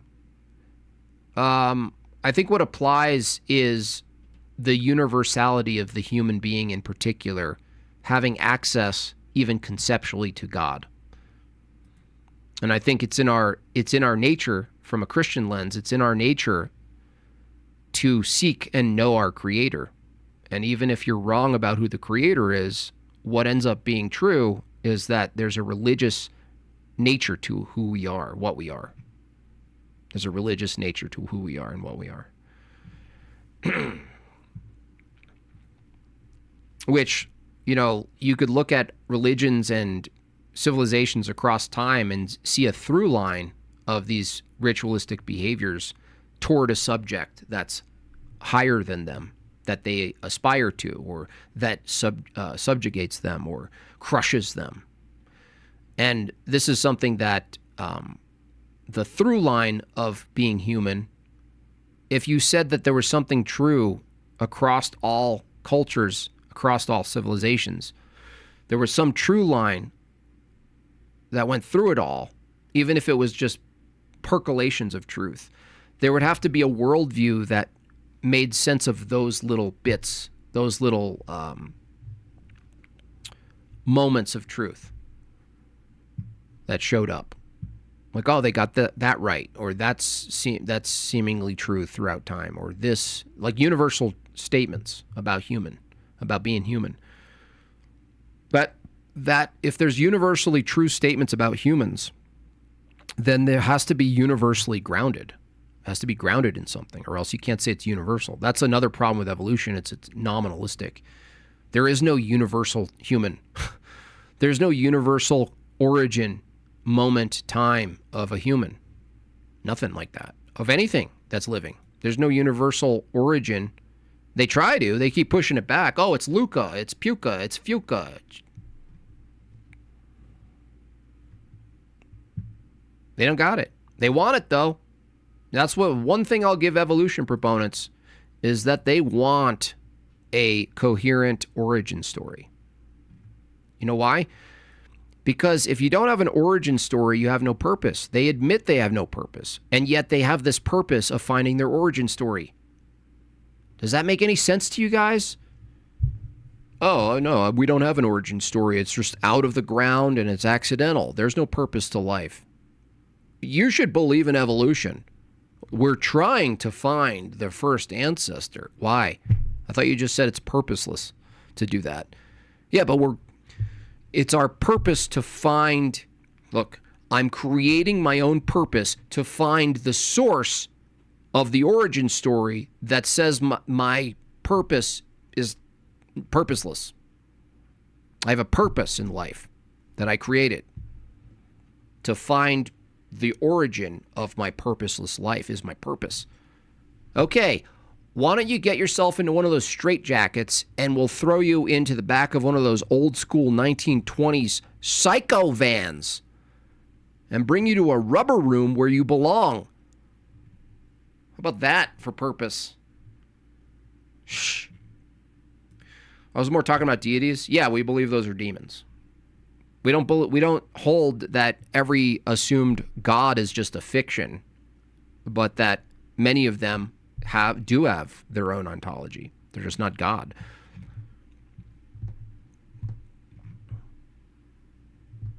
So it would make sense that a lot of civilizations could come to the false belief in a God that's actually not a God, but is an entity in itself.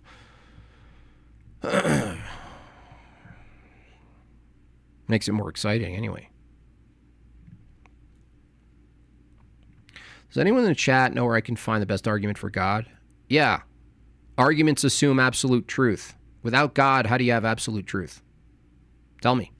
The best argument for God is that arguments are possible. That assumes absolute truth exists. How do you justify absolute truth given that you're demanding for arguments, dude? What did I say? Your standard you're asking for assumes something exists that you shouldn't think exists at all, which is truth. Now tell me, why do you believe truth exists, Nano Lord? You have no reason under your epistemic criterion to believe that truth exists. Does truth exist? You'll be like, no, not really. But can you give me an argument for God? I thought you don't believe truth exists. It's like a circus. It's like a circus.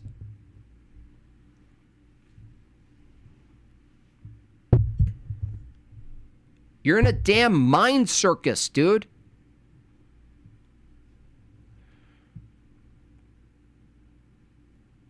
Well, I mean, arguments, yeah, you're right. I mean, arguments don't prove anything and nothing proves anything because I don't have an epistemic system that anything can be proven. And that's my view, and that's why I don't believe in God. Can you prove God exists? You just got done telling us that you don't believe anything can be absolutely proven. And here you are demanding that people prove God exists, and your standard is that nothing can be proven, dude.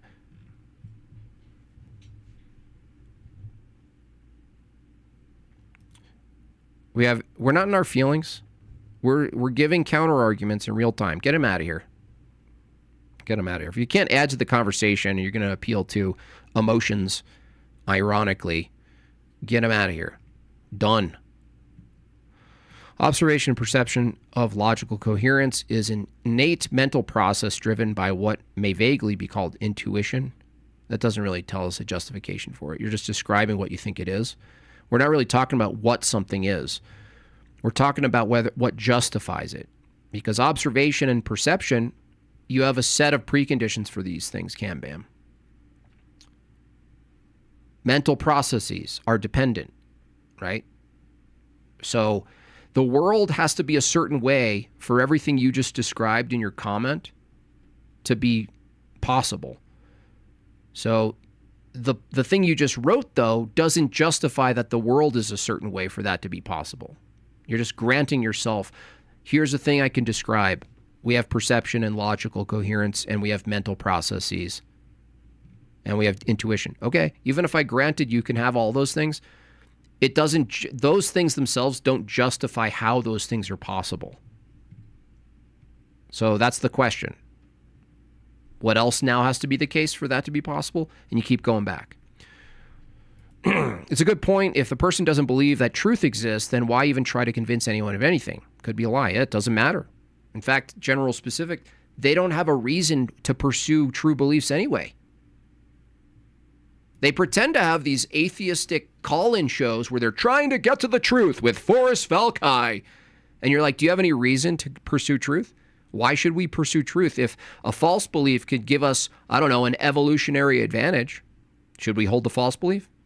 Even if it didn't give an evolutionary advantage, if I just pragmatically thought it was helpful to my arbitrary goals to hold a false belief, do I have any reason to abandon a false belief? And this is coming from a bunch of people who think that if they lay in a bed with a man with a penis and they have long enough hair, it's a woman. And they're asking us to justify our beliefs? Well, if you fold the penis enough up into a ball and duct tape it violently and put underwear on, it kind of looks like a woman. In the dark, if you turn the lights down and the duct tape, I don't know, squint a little bit. Okay, freaks.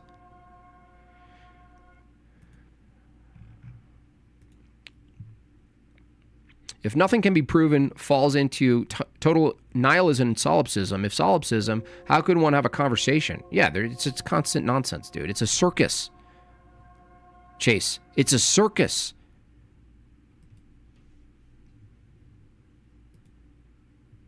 Pragmatism, yeah. But this is the funny part. If you debate someone and they resort to pragmatism, the Christian just goes, yeah, I believe in false belief because of pragmatism. What are you going to say about it? It's like, it's so backwards, so dumb. They have no reason. There's no reason for reason. There's no reason to come to true beliefs. I try to understand it. What does God see when he looks at his universe? Does he see it from all points of simultaneously? Yeah, I couldn't possibly understand.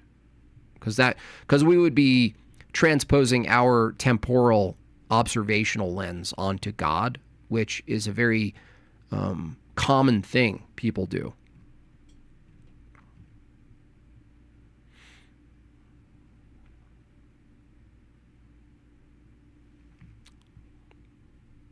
Yeah, pragmatism assumes a goal too. Yeah, and then whose goals are better? It's like if someone's a Christian nationalist and all these people are spurging out and calling everyone names about it, hey, dude, that's their pragmatic goal. Look, if it works out, and they dominate. They were selected to. How could you argue otherwise? How could you possibly argue that whatever in-group majority people take up space with items that do stuff to other people, on what basis could an evolution view say that don't do that? I mean, what do you mean? You should say do it. You should say see if it's selected for. Try it. Try it. Do it. Maybe your unique group will be selected for if you do these things. Maybe. Evolution relies on what's, quote, possible. In a court of law, it's beyond a reasonable doubt. If it's not possible doubt, boom, roasted. Yeah, I mean, the likelihood and the reasoning evolution, imagine putting that through the court system. It's hilarious. There's no reason for reason. Yep, there's no reason for reason. They say you have no reason to believe in God. We say you have no God for reason.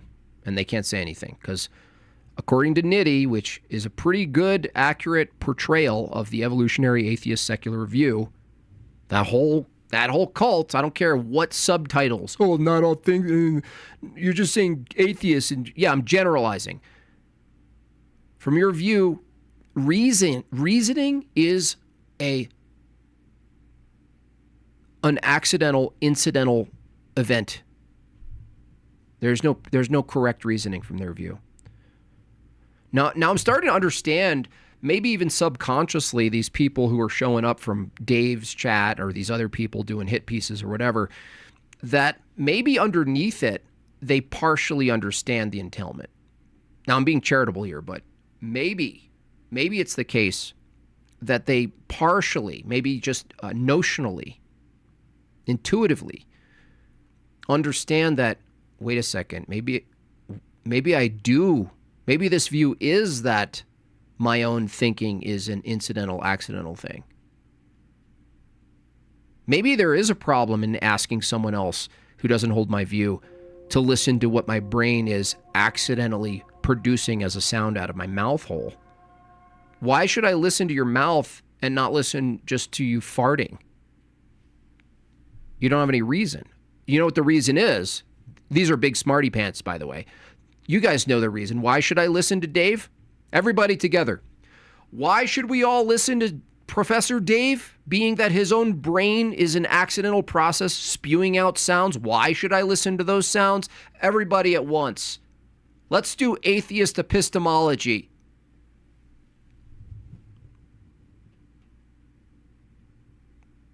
Because I'm right. Spiritual, yeah, absolutely. Absolutely. 100%.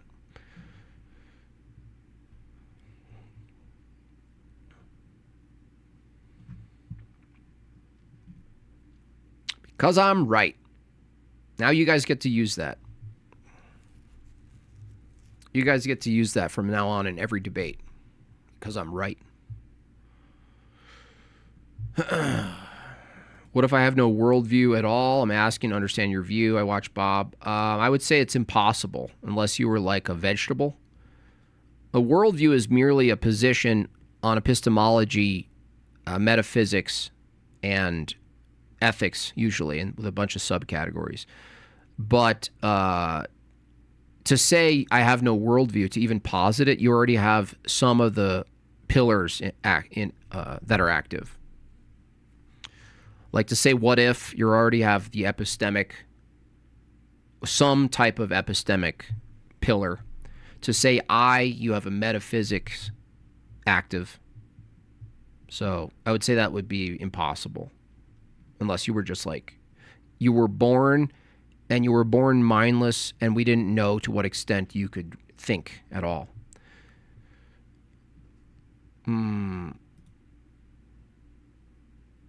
Yeah.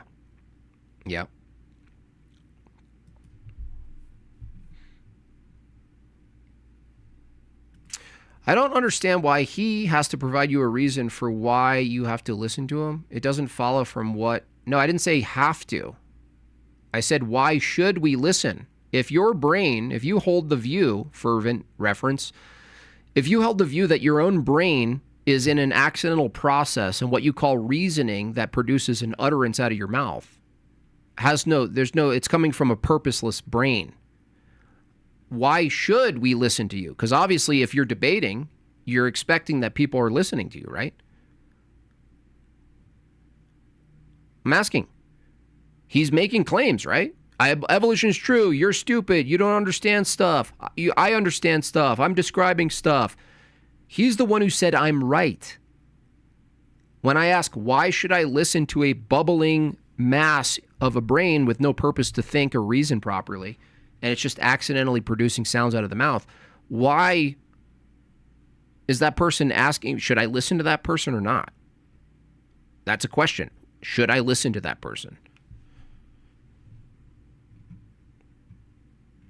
Like, for instance, you just asked a question. Now, being that you communicated using language, should we listen to your question and properly examine it or not? Do your best Professor Dave impression and do the gay smirk he does, lol. I will. I'm going to save that $5 because I'll study him and maybe do a cartoon of him because he deserves it.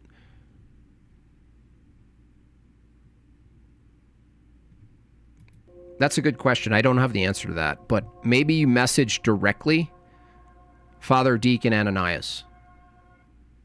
I really like that question, though. If there is one, I'll try to reach out and find it too. Okay, Warriors fan, that's a really good question. This gets into it a little bit. Genesis, creation, and early man. I would say that's more holistic on all of it. I highly recommend it. What's the fundamental telos of humanity? To defeat death and to become like Christ. They also fundamentally don't understand sacrifice. They can't sacrifice a couple of hours to go to liturgy, nor they can bear to admit to sins. Yeah, that would require something. That's right. They can't sacrifice their own preferences, ultimately. Like, even with each other. They don't sacrifice each other, their personal preferences because they don't have a normative system for ethics under their evolutionary secular view. As Andrew Wilson clearly demonstrated in his little debacle with Matt Dillahunty, that a secularist doesn't have a good reason to tell another secularist that they shouldn't adopt Christian ethics.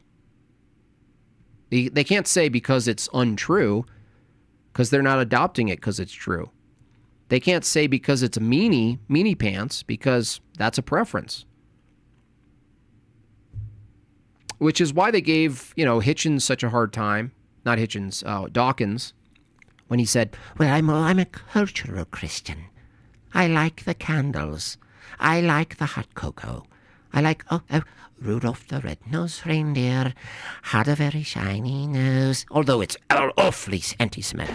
Awfully anti-Semitic. And Pine Creek, Doug, remember? They attacked him. He was like, yeah, well, I'm kind of pro-Trump, and I'd rather live around Christians. I don't believe in any of it, but I'm not going to pretend that they don't build better societies and build better infrastructure and build better humans than you goblins.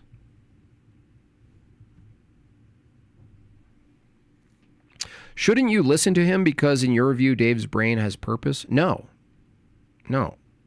That doesn't follow. If brains have purpose, and the purpose of the brain is to think, and we're given logic and reasoning to think, it doesn't follow that just because the brain has the purpose to think, that it will think properly. That's the point. That's the point of my counter-argument, is that if the brain, its inherent purpose isn't actually to think, then Dave, along with everyone in the chat who shares his view, you can't say a brain is correctly or incorrectly functioning. You can't say it. You can't declare that. And yet your entire cult is based on this idea that theists aren't, quote, thinking correctly, or they're not adhering to the evidence, which needs proper and correct interpreting, right? Coherent interpretation. I'm sorry, you don't have that under your view. You don't have a correct way to interpret anything. It's all incidental. Because I'm right. The prospect of being a father and the consequences of getting it wrong drove many of us to get rigorous and achieve the novice badge in philosophy. Yeah, shout out to all my novices. I'm one myself. I almost pride myself on the novice, level I'm at in philosophy and logic. And I've talked to other people who are bigger smarty ear pantses than me.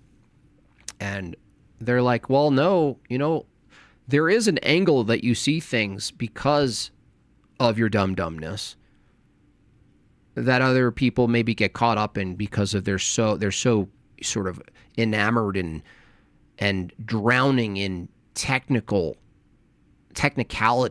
right? This is something that's a phenomenon in engineering, that like the smarty pants engineer who has in his head all of the multiplicity of models and schemas can miss very basic errors in their examination because they're so focused on such a abstract, holistic view of the whole system that they like can miss things.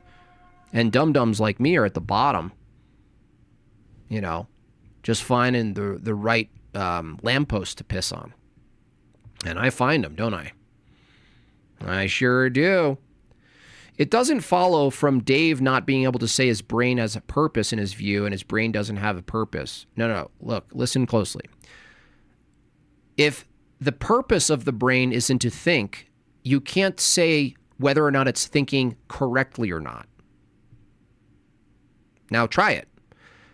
You try to tell me in a purposeless world where the brain doesn't have a purpose to think and anything else doesn't have the purpose to do what it's doing, can you tell me how you could actually say it's incorrectly behaving?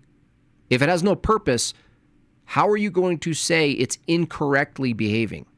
That it's thinking incorrectly? How are you going to say that? St. Maximus, Chase was told me to buy that one, Ambigua. I feel maybe not ready for it insofar as where I'm at it with Christian metaphysics, but he said I could probably do it. But thank you for that. There you go, guys. Ambigua, that's the one.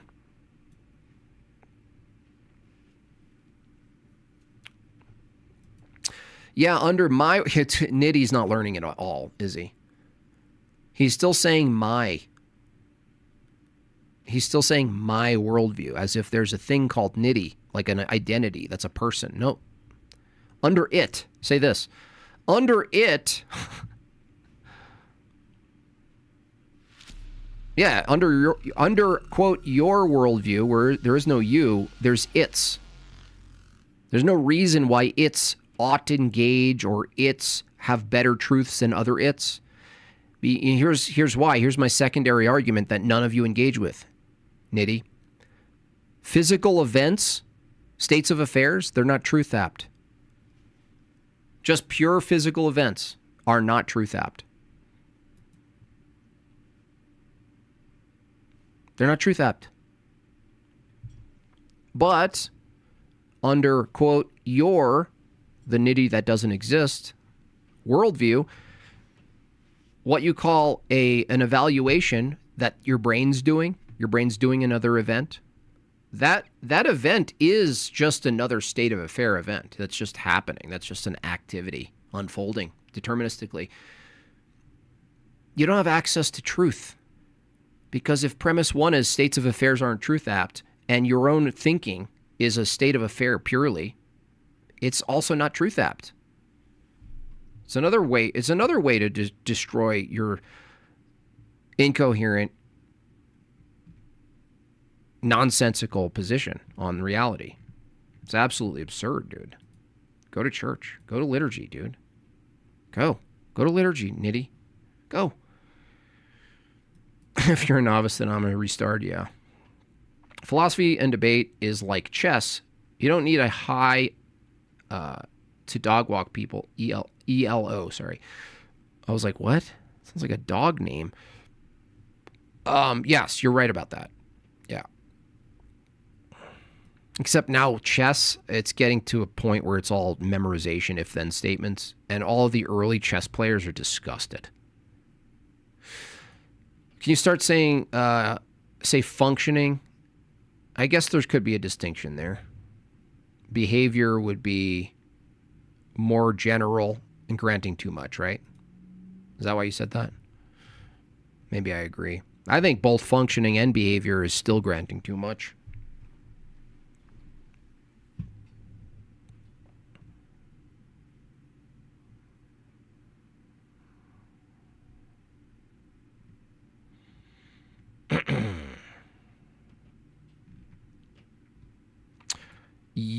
Yep.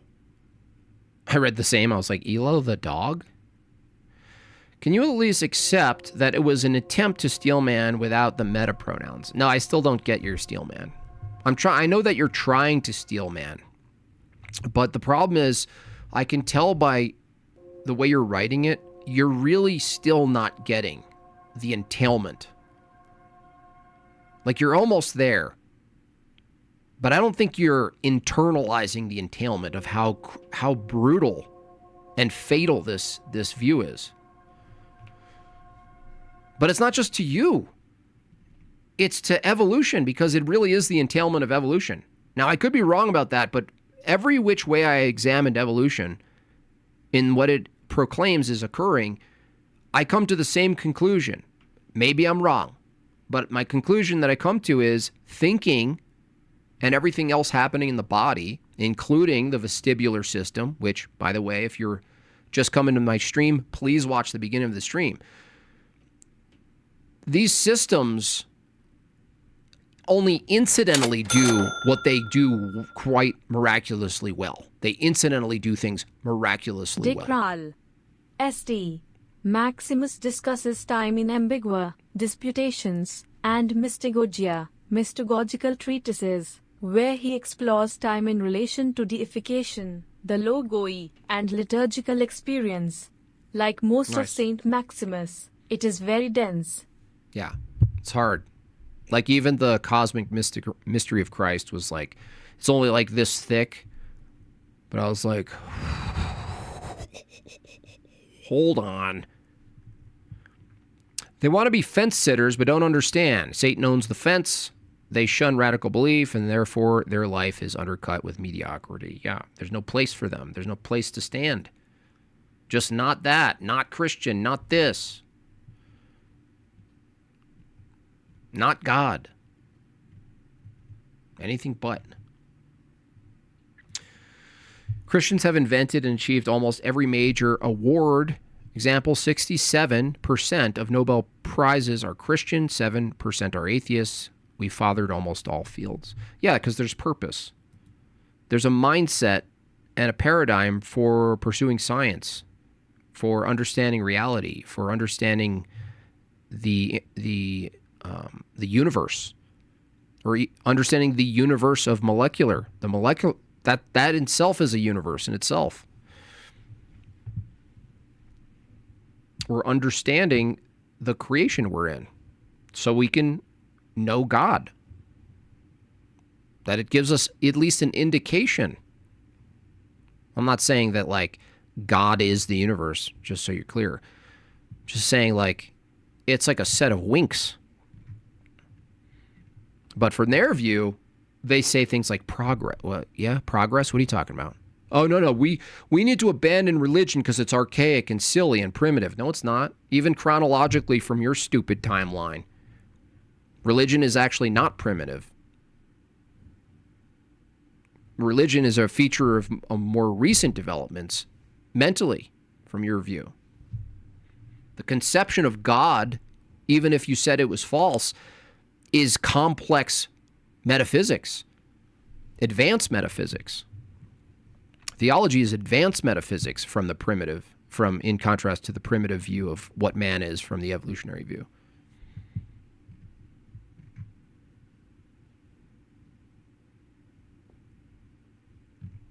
They're like, we have to surpass it to progress. And you're like, where? Where are we progressing to, secularists? You know, better stuff. Where? What is that, man? Where's that? How do I ground purpose? In Orthodox Christianity. In Christ's body, in the sacraments.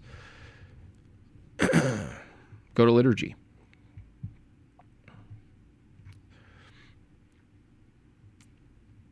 My purpose here is to be like Christ, theosis. That's the purpose of man. Religion was our best first effort to understand reality. It failed. It didn't fail. It's still here. Didn't fail.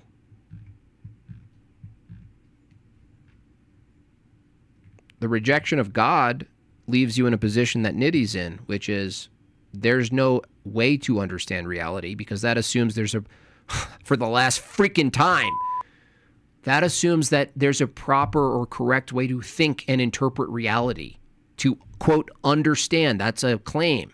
That means that there's understanding versus not understanding. You are on the latter. It's amazing, you guys. Do you see what I have to deal with?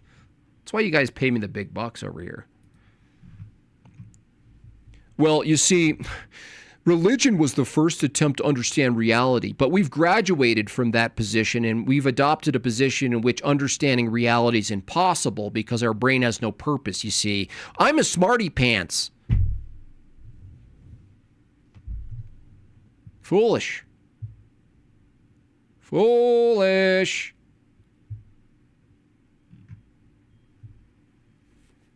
Oh, it failed. It failed, and so we graduated on to a position where we actually reject our own brain has any purpose in thinking.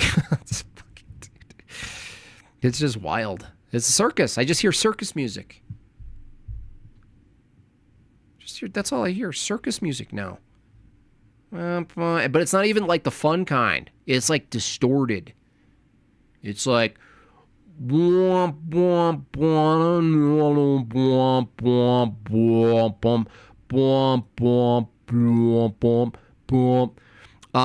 go to liturgy is Orthodox go-to therapy. Yeah, because we believe that there is an element of our spirit that can be tarnished. It's not a type of psychotherapy. Actually reverse that.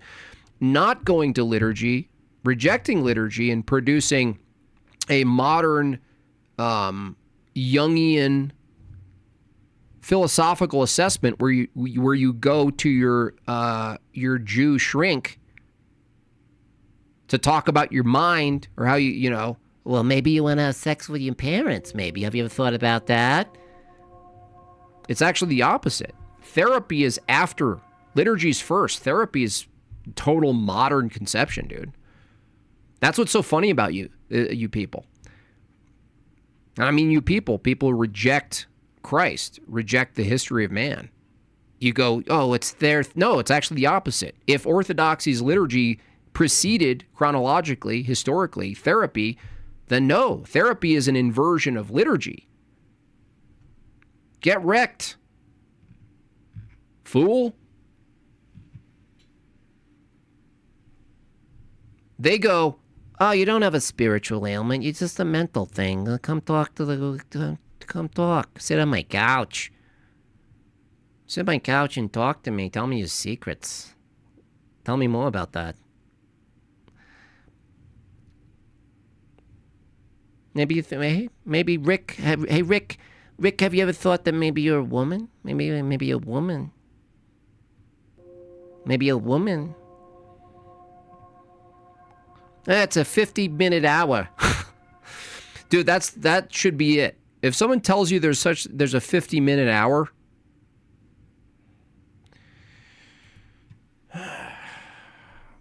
do I think that? No, I don't have enough reason to believe something like that. Is that possible? Yeah. The most I'll say is it's possible, but I think she's a weird lady. I think there's something off about her, for sure. That's what I think. Little bit off, little weird, little strange.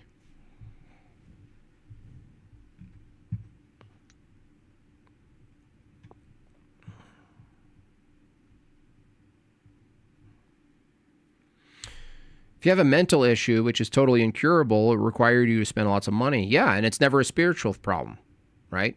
Our mental problems from an Orthodox view, are downstream from spiritual problems. So if we have a problem in an understanding reality and seeing it properly, a lot of times it's a spiritual issue. Makes you blind, makes you justify lies because you defend sin. That's coherent from our view.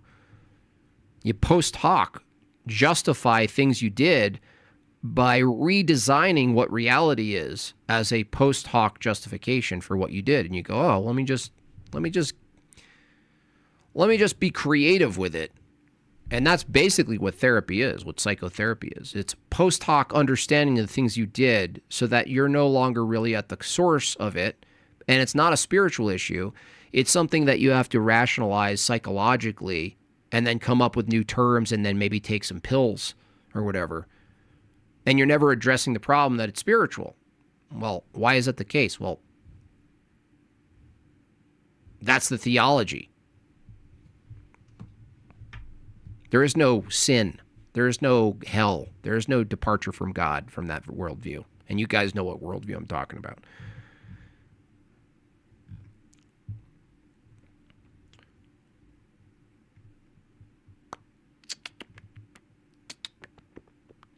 At least shout out to Nitty for sticking around for the, the beatdown. You know what I mean?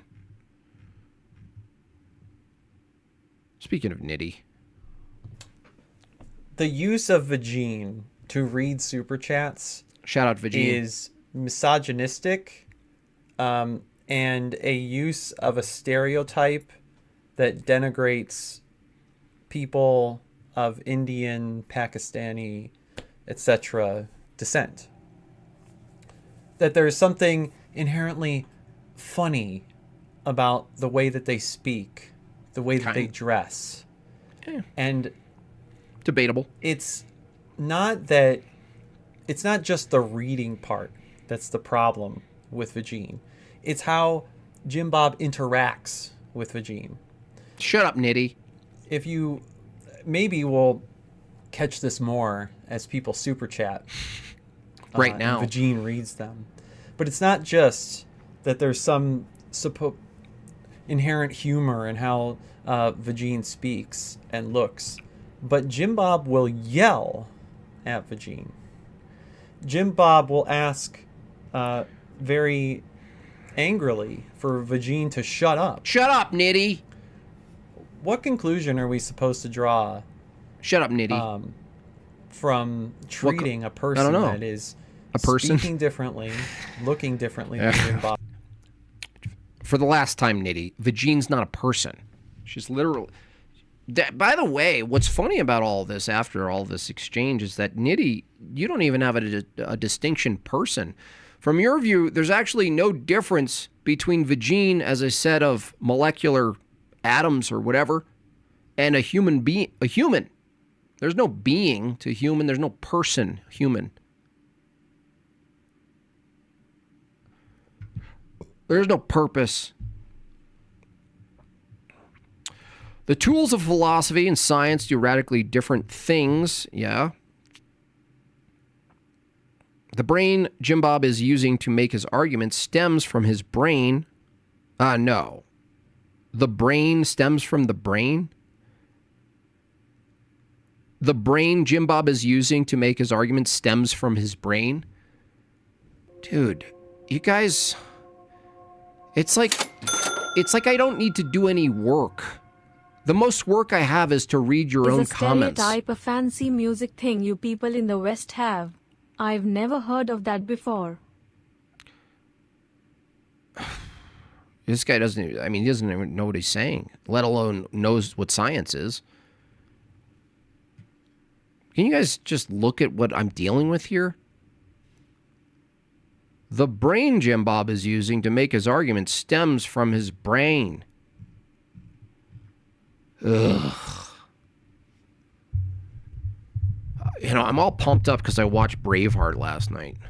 So now I'm like extra thirsty for bloodshed.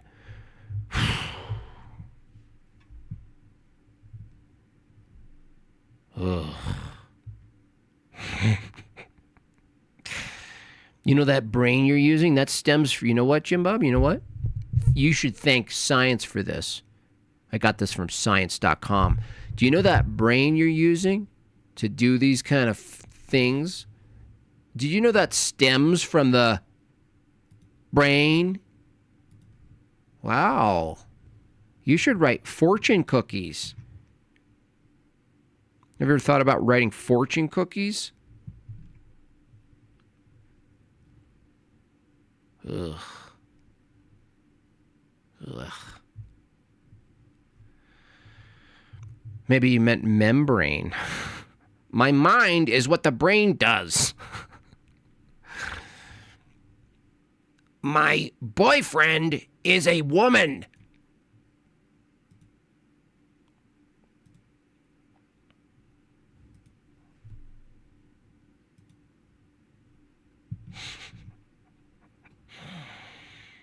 Oy vey.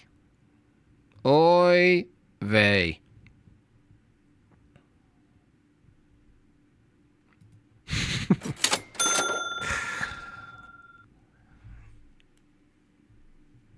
I'm Indian, Nitty, you fool. I am not Indian, Pakistani, etc. Pakistanis do not poop half as well as us. Yeah, that was weird, Nitty. You just kind of clumping them all together was very bizarre behavior for you. You know what I'm saying? What was that? What was that, Nitty?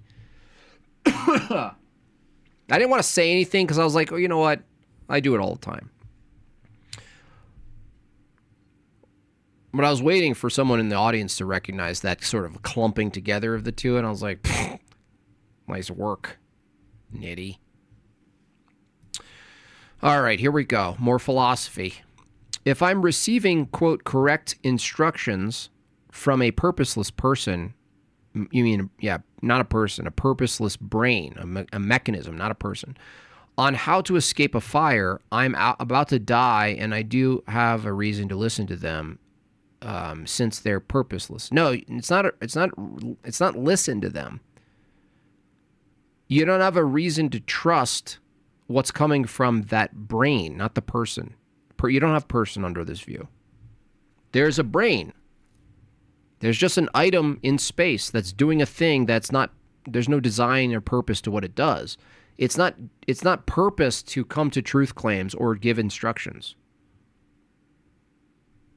From that view, if that were true, you wouldn't have a good reason to listen to the sounds coming out of the hole versus the sounds of water coming out of a spring.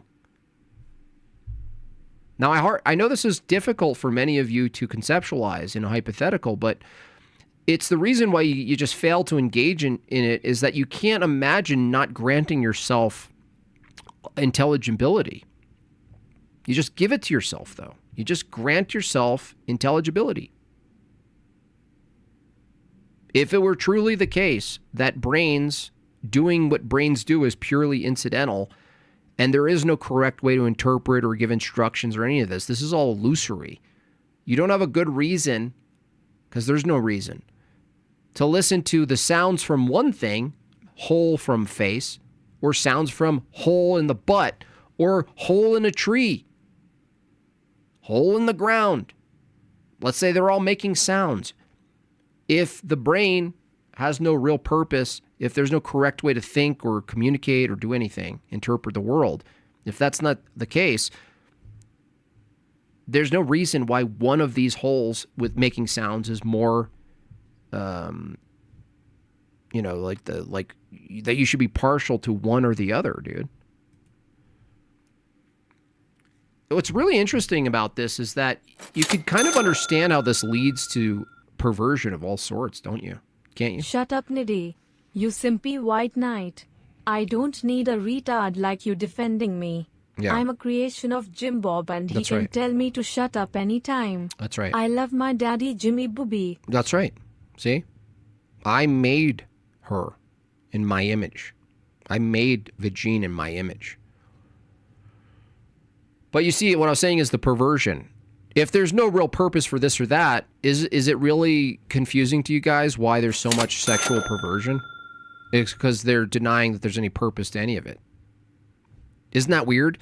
Isn't it weird from the secularist view that the denial, the view that holds that there's no reason to listen to one whole versus another whole, they're all the same, isn't it a bit strange and coincidental, you'd say, that they also hold a variety of other views? Isn't that interesting?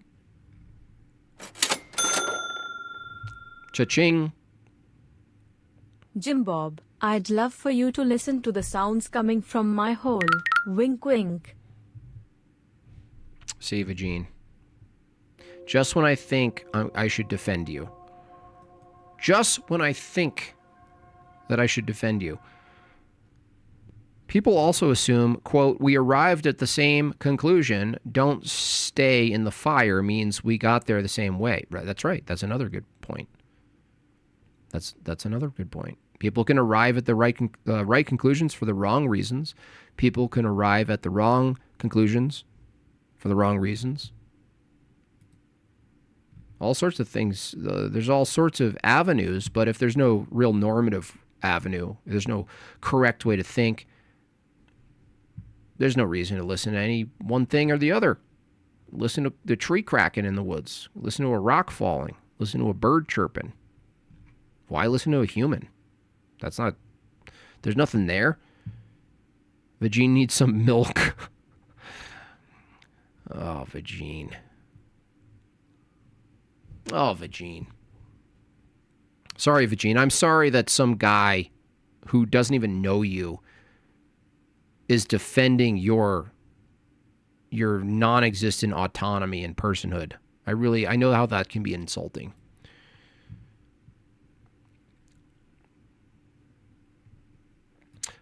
Do I have to put the Vagine text in the discount code? No, there's a message underneath. You have to scroll down. There's a message box.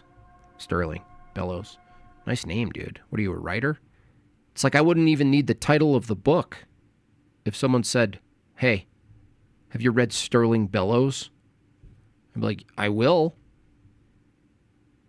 Any title you're looking at? Doesn't matter. I thought your view was that there was no good reason to listen to a purposeless thing, though. Yeah, there isn't a good reason because reason doesn't exist. Now it sounds like you're arguing you have no way to understand anything if nothing is purpose. Well, those two could actually be related, honestly. But let's take the first one. Yeah, good reason assumes there's a proper, correct way to think, right? If there's no correct way to think, then you just necessarily don't have a good reason. That doesn't exist anyway. So you don't have a good reason to listen to someone talking because you don't have reason to begin with. There's no correct way to interpret anything. You can't even misinterpret something. It's impossible. You know what I mean? First of all, there's two layers here.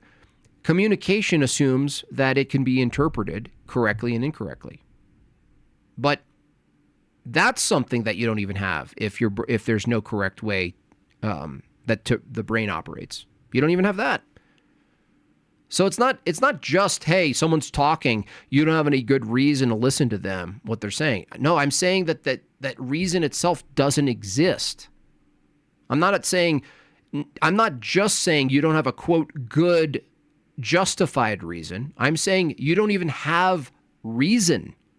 You don't have reason itself.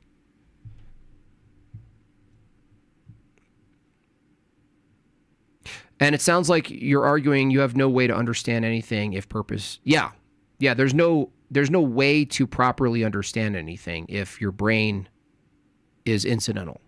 There's no proper way. That assumes there's a proper way to interpret things, including language. But if there's no purpose to the brain, you don't have a standard to say it's incorrectly doing its thing. You have no standard. That's the point. Now, the challenge still holds. Give me the premise, give me the statement. No, we can determine whether or not the brain is properly functioning in the way that it operates without holding to that it's purposed for that. Tell me how you're going to get there. You can't get there. Look at anything else that you could say is malfunctioned. Like there's a computer, there's a calculator, there's a guitar, whatever it is, right? Anything you point to that's improperly functioning, that you make the statement, it's improperly functioning, it's incorrectly working, it's not working correctly.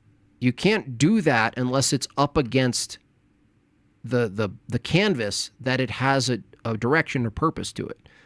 You can't say it. You can't utter it. There's no standard. You understand?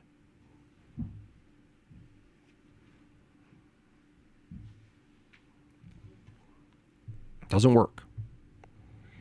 I had to pee like 4 times in this stream. You got a bladder of steel. It's starting to get to me right now, but I'm ready to wrap it up at 3. So, you know what? Let's do a turbo run. One last tenor goal for all the work done today. You guys know what I have to deal with. Imagine this, but all the emails and all the it's endless with these people. They're like begging for me to tell them it's okay that they have a useless, purposeless existence. I'm like, if that were true, why are you even here? And I don't mean that in a dark sense. I mean here like in the chat, but kind of also here. I mean, let's be honest. Why are you in the chat? Why are you arguing? Why are you showing up on panels? Why are you writing essays? Why are you reading anything? Why are you doing anything? You have no purpose in doing anything, including arguing with theists. There's no reason why I should believe in evolution, even if it was true from your view. Do you understand? Do you understand the frustration we have with you people?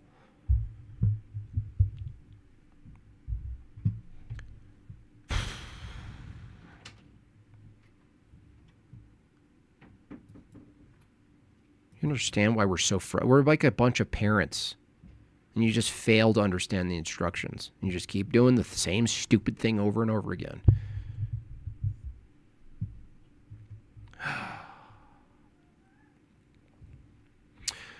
I ask if, yeah, I do. I ask if their email has purpose. I do. I ask that now. I say, is there any purpose to your email? Of course not. That's the point. No point. No point's the point. A fart and a spoken word poem are the same thing. Yeah, pretty much. That's some of their art too. Look, I can go into this forever. Aesthetics. What's art? What's beauty? Think about this. The relationship to denying purpose and structure and tradition and beauty and truth ends you with Picasso, and then it ends you with some of these really hilarious videos from people doing, quote, modern art, right? Total nonsense. Zero meaning. Just nonsense. Absurdism. There's a relationship there. You look at the beauty formed by Christianity, you look at the buildings, you look at the architecture, you look at the art, you look at the sculptures, you look at the iconography, you look at everything. It's reflective of something that holds a view that we, human beings, have purpose, that there's something called beautification, that there's something called consecration, that there's something called participation in the world. Through matter, we do things. But if you reject that, where do you go? You go to the complete opposite, and you paint a picture and you put an eyeball on an elbow and you call it art. Oh, wow, did you see Picasso? He drew a horse. It looks weird. Yeah, great work. So then it's like there's no purpose to art. That's the point. Oh, it's just I made it because I made it. I don't like to add any purpose to art. It gives it too much significance. Well, don't be surprised you're overrun by boxes as far as architecture, brutalism, darkness, dungeon, concrete, cold, disgusting, nihilistic, empty, desolate, as opposed to, I don't know, walking yourself into a divine liturgy and seeing what beauty looks like, and purpose looks like, and direction looks like, and meaning looks like. And why, if you have a gift, why would you have a gift and also say using your gift as purpose? There's no purpose to your gift. You have a gift, but there's no purpose? That's probably why some of these artists and people, whether they're singers or writers or painters or anything, that these people who move away from God have a hard time. Because they are given this gift to do something. Here, this needs... They're given this gift to do something, and they hold a view that there's no reason they have the gift. Oh, I have this gift. Oh, everyone keeps telling me I have this gift. Oh, you have this gift. This is amazing. This is amazing. And then you're like, I have no reason to do it. I have no reason to use it. I have no reason to make something beautiful. There's no reason for any of it.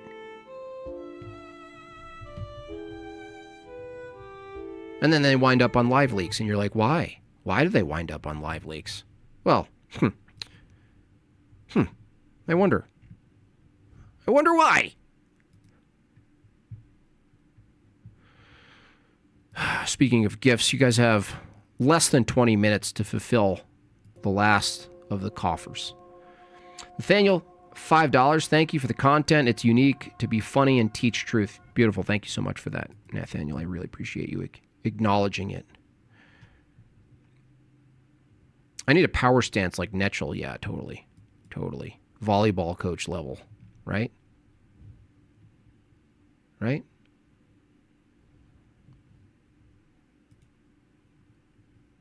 Check my Discord. Where? What? What you talking? She's talking about. Oh, there's Nitty. There's Nitty. Speed run. 7 more speed run. Yes, there's purpose. The purpose of you donating is to keep my channel flowing and keep me actively attacking nonsense in the world. That's the purpose. It's a conversion of energy.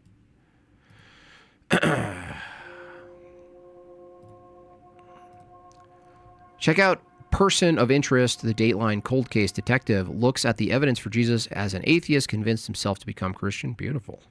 Check it out. Oh, tentatilio, eh? Wow, Borgito, Ratario, in Vespa, eh? Oh, spaghetti. Oh, spaghetti. Yeah, paesano, da paesano, eh? Yeah. You paint all day? Beautiful. Nice. You know what I'm going to do? I told you guys there was this, where I live in my state, there was a thing about an hour and a half away that was an iconography class taught by a traditional lifelong iconographer. And I was like, oh, I should do that. You know, it's a big drive, long days, long drives is a little bit of a challenge, but I looked in and I was about to sign up and it was totally filled up. But then I was like, you know what? I saw on the side, it said, if you want to organize this class at your parish or nearby your parish, just reach out and we'll make that happen. And so that's what I'm going to do. So it's a win-win. I didn't make it in time to get into the class, but now if I organize this, then I can both take the iconography class and also be a part of making that happen in my area for other people.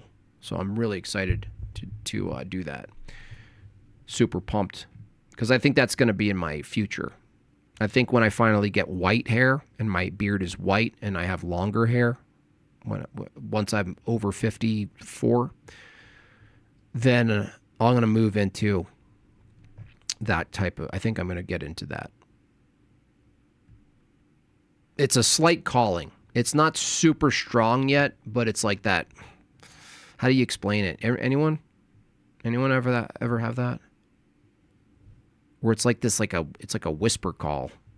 It's not like this shining ray of light moment, but it's like this like little flash in the distance. Tiny flash in the distance. Seems in high demand. Oh, definitely. It's a beautiful thing to learn too. I mean, it's also important. It's part of the praxis. It's part of the theology. It's part of preserving the theology. It's a great, and it calls you into, it's not like you just sit there and quote paint, right? Like there's a lot, right, Justin? By the way, this guy, you should reach out if you, he's an iconographer, does beautiful work. If you're looking for an icon, reach out to him.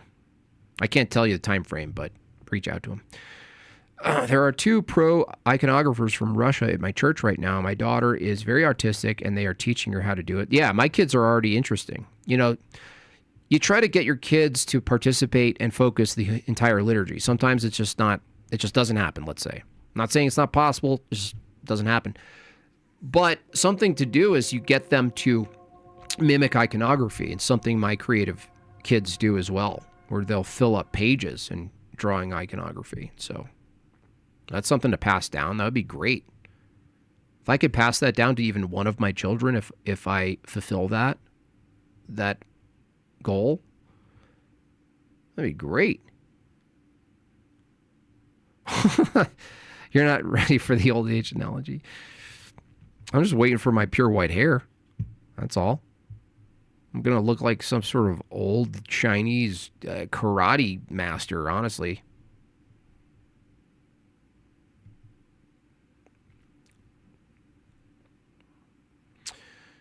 All that possibly follows is if Dave's view is correct. There's no Dave's view. Holy crap, dude. You guys are like actually mentally retarded. What would you say if I told you I was mentally retarded? Look, if Dave's quote view for the last time, dude, if Dave's quote view is correct, Dave doesn't exist. It's just a brain doing stuff.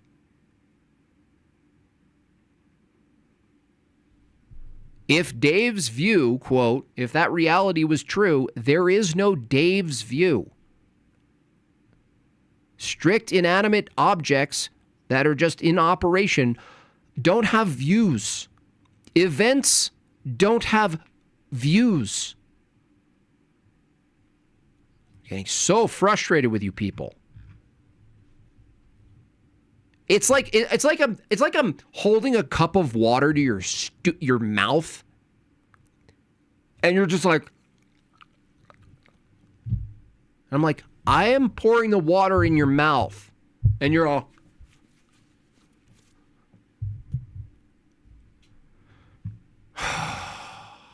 Lord have mercy, pray for me.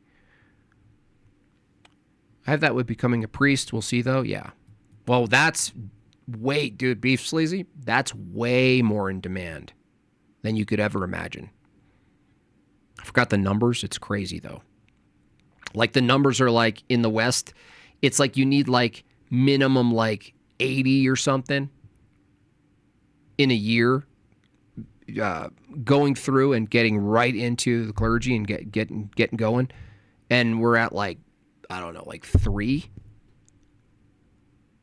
Not to pressure you or anything. I'm just saying, open your eyes more maybe. If the light is like tiny, a ray of light, just like, can you tape your eyes like this for us?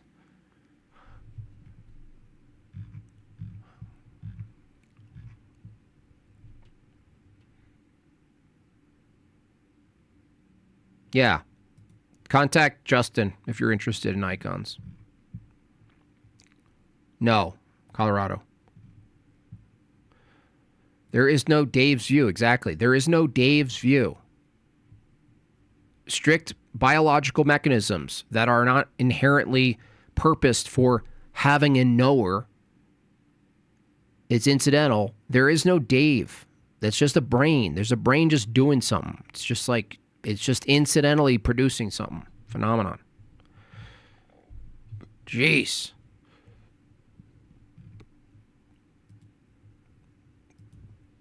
So frustrating, man.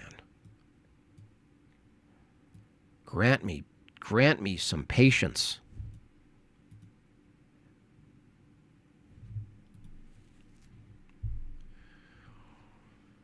Come out where? Come out where? Where are you again?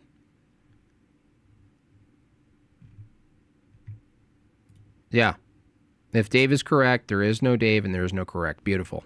I couldn't have said it better. That's exactly what I'm trying to say. Thank you. That's exactly what it is.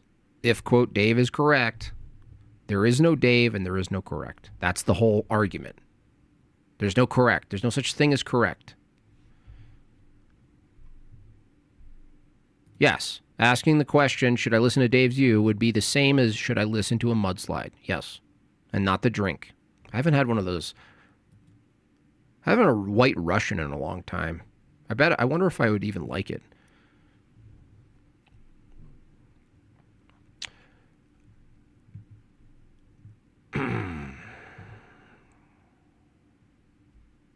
Yeah, don't anthropomorphize Dave, okay? I always find that funny when Evo people, secularists, these people who think pure matter exists, they always say things like, don't dehumanize. Oh my gosh. That's another meme. There was a meme at the beginning of the stream. Anyone remember? There was a really good meme at the beginning, and now I have another one. Please, someone help me. What was the beginning meme? It was really funny. Oh, I hope someone gets that. It was at the beginning, and I said, oh, I have to meme that. This is another one, though. The dehumanizing thing is so funny. Dehumanizing from an Evo view is quite hilarious.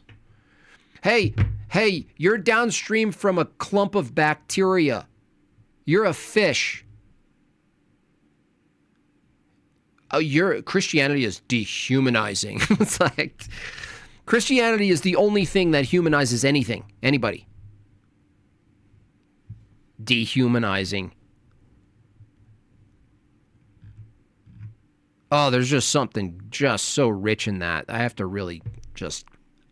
That's one I have to just nail. No fat.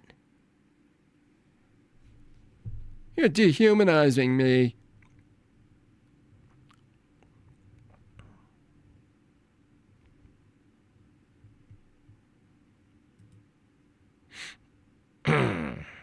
Yeah, it's a beautiful one. It's really great. Dehumanizing. Oh my God. You guys think George... Look, I got like 5 of you people to say with your own mouths on a debate that George Floyd's an ape. Dehumanize? Christians don't even believe that. I think I'm up to 5 with these people.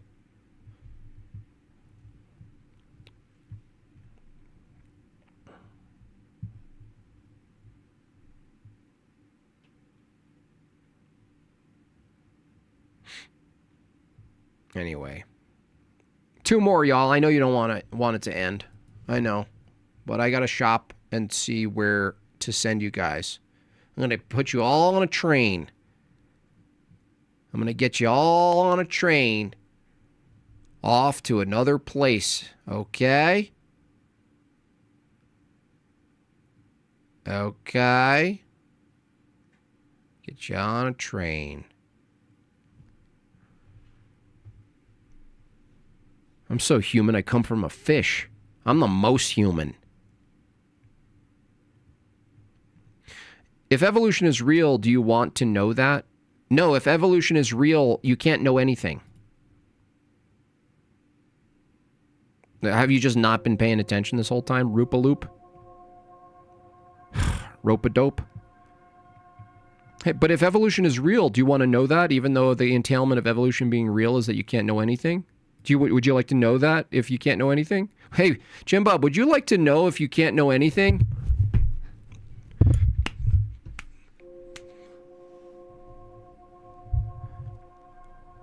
Hey, Jim Bob, would you like to know if you can't know anything? Would you like to know? Hey, would you like to know that? Yeah, you're right. I have to purify myself with a song after these people. Honestly, it's just like it's like having your yard pooped on, you know? It's like, come poop on my yard. Hey, come up on the porch. Poop on the porch too, why don't you? Oh, you like my door? You like my door knocker and stuff? Yeah, it's beautiful, isn't it? Here, you want to poop on my welcome mat? Go ahead.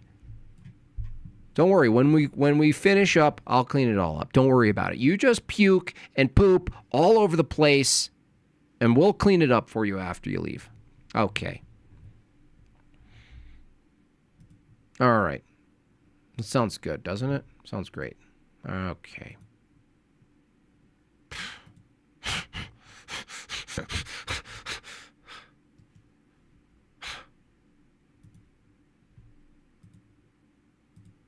Okay. Hey, there's Tony. It's members only. He doesn't get it. That's okay. He's got to pay his bills. Members only. It's okay. Someone's got to be live, though. I don't want to transfer just some of you. It's like, I feel like that's not cool. Periscope, Thor TV, ugh. Pearl, ugh. London Real, ugh. Jesse Lee Peterson, oh, man. Well, I guess today it's up to you. Who cares? You don't need to take a bus every time. All right. All right. Best guitar in the world is a Yamaha FSX5. Yeah, I thought Collings. I thought, I'm going to save up a lot of money somehow and justify buying a Bourgeois or a Martin or something like this. Oh, yeah, they're so great. Nope. Everything's a lie when it comes to guitars. Yamaha. Everything you need. Twangy, metallic.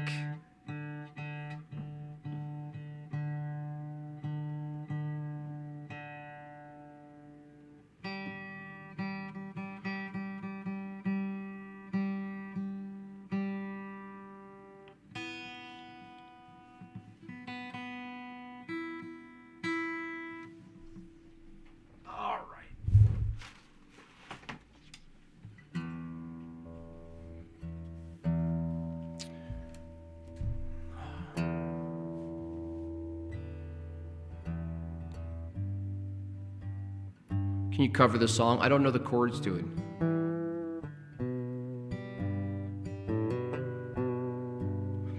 I'll probably just do 2 of my go-tos or 3.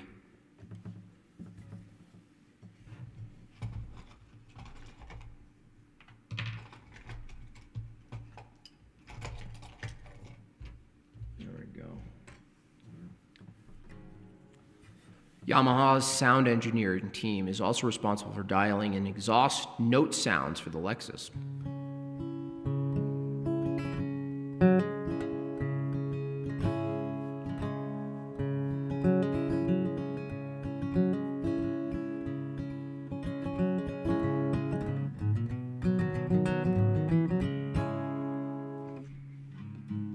Hold on. If you put a capo on, you gotta change the tuning a little bit.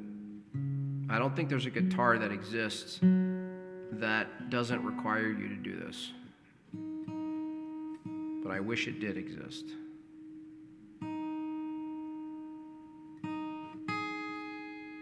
Okay.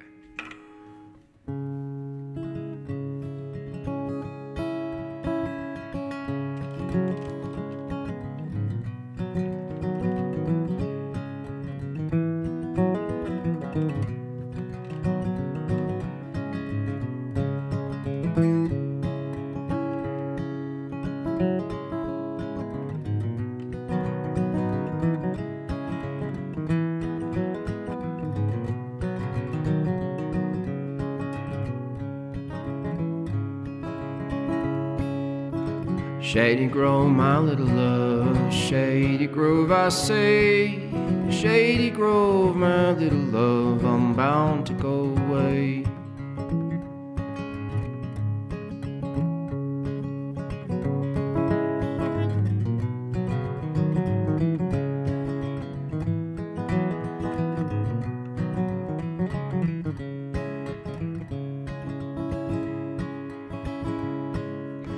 Peaches in the summertime and apples in the fall. If I can have my Shady Grove, I want no one at all.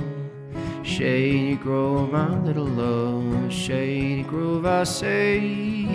Shady Grove, my little love, I'm bound to go away.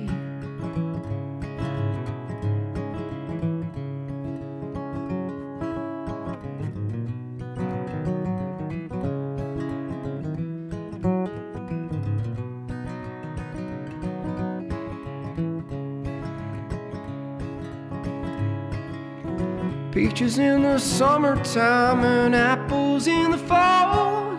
If I can have my shady grove, I want no one at all.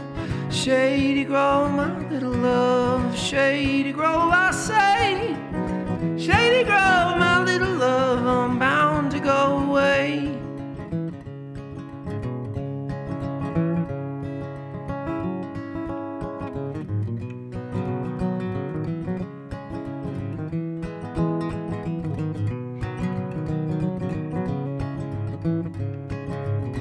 This is all incidental.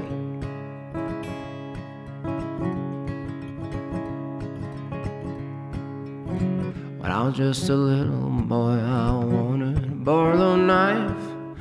Now I just want Shady Grove to say she'll be my wife. Shady Grove, my little love, Shady Grove, I say. Shady Grove, my little love, I'm bound to go away.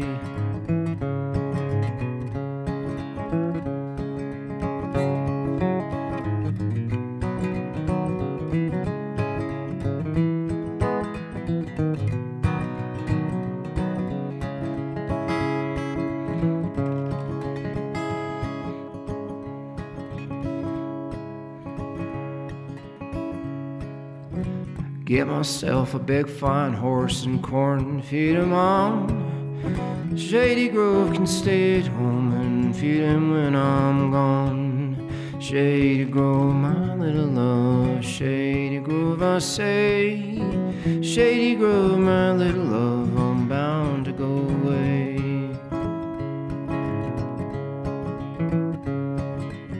Shady Grove, my little love, Shady Grove, I say.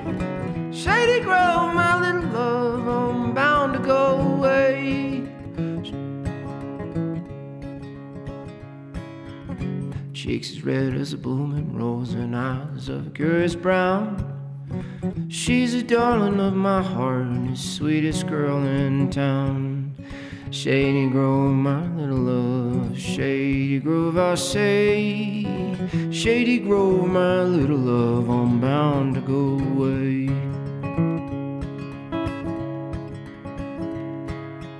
Shady Grove, my little love, Shady Grove, I say. Shady Grove, my little love, I'm bound to go away. Shady Grove, my little love, Shady Grove, I say. Shady Grove, my little love, I'm bound to go away. Shady Grove, my little love, Shady Grove, I say. Shady Grove, my little love, I'm bound to go away. Purposeless Incidental is an incidental song that was made and written incidentally. There was no intention behind writing the song. It was pure incidental result of matter in motion. Perfectly played, in my view, at least the best way I could see it played was accidentally played and performed and recorded by Doc Watson, who lived a life of incidentalism. Blind, not that there's anything incorrect about his blindness. It wasn't that his eyes weren't working properly. It was just that incidentally they worked in such a way that didn't allow him to perceive light. And so he was still capable of writing a whole volume of songs, including covering a whole volume of songs. The Life of Doc Watson, incidentally, pretty inspiring. So there's that.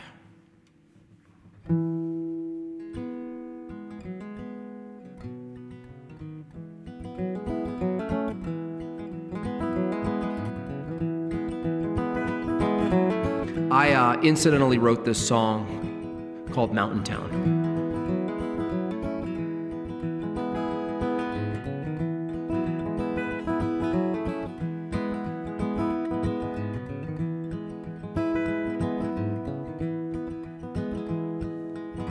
I was born in a mountain town, in a little old farmhouse by the stream. And I sit up on these rocks and I dream about leaving that old mountain town.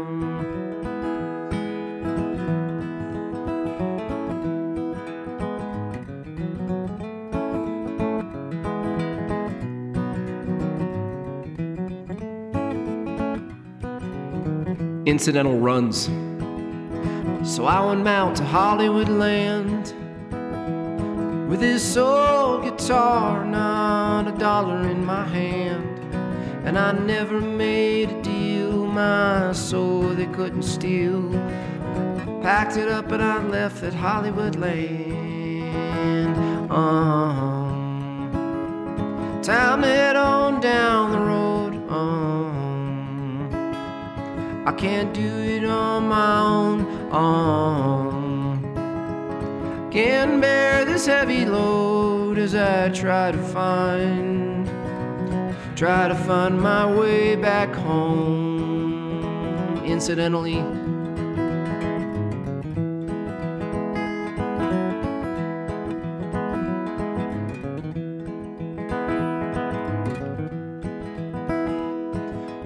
so I went back to the mountain town. Got a little old farmhouse by the stream, and I sit up on those rocks and I dream about growing old in that little old mountain town. Time to head on down the road.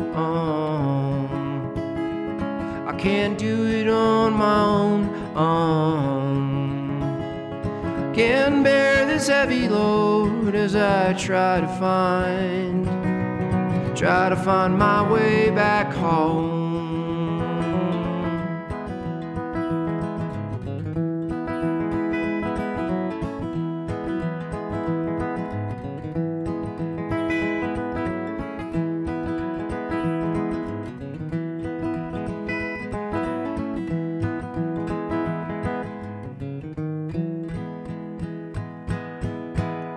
I accidentally wrote that song, I don't know, about a year ago. I accidentally played it, recorded it for the first time on my phone. Incidentally, that was built by people with the purpose. And so I still have to record a fairly proper version of it. But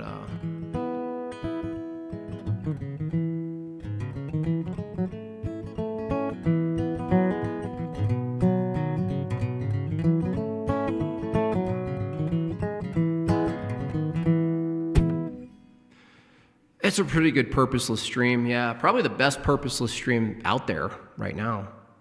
All right, let's do another.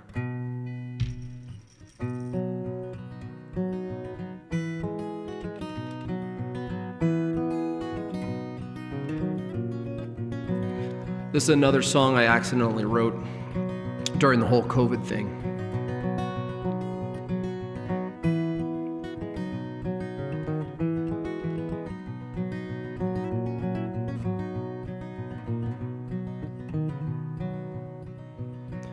It was early in the evening and I'm yelling to the sky.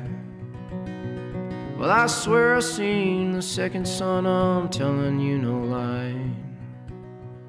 Like a pair of burning eyes staring at me from afar. Thought I'd chase them down, so I hopped on in my car. And as I turned the key, looked and they were gone. Don't know what I seen, but something's going on. Incidentally,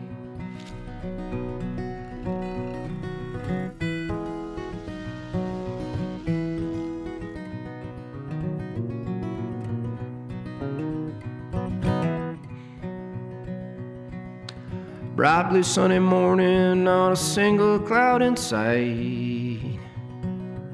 Ground Zero's calling for a non-existent flight. Like a double game of Jenga, they came tumbling to the floor. Something had to justify a 25-year war. Mothers, they came forward, demanding truth for all. Anyone with a half a brain would know that's not how buildings fall. Incidentally, you can lie to me. I got eyes to see. You're playing hide and seek with my mind. You can call me crazy anytime.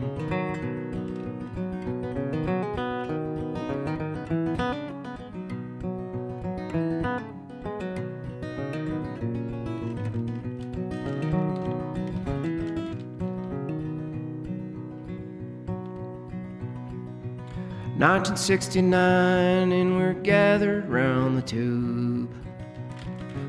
Jackie's dead after he said we're going to the moon. And everyone believed that we finally won the race.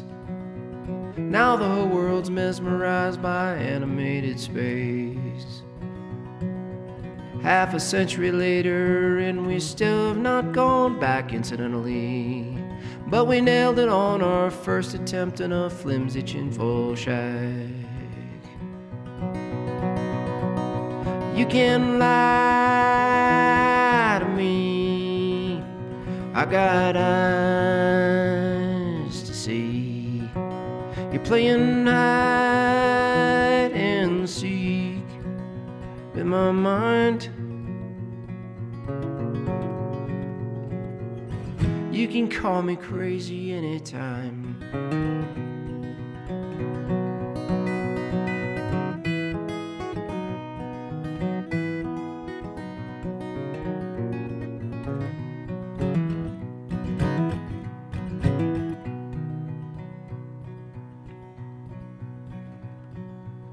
Now I go outside and I see zombies everywhere, with windshields on their faces, looking for the next big scare.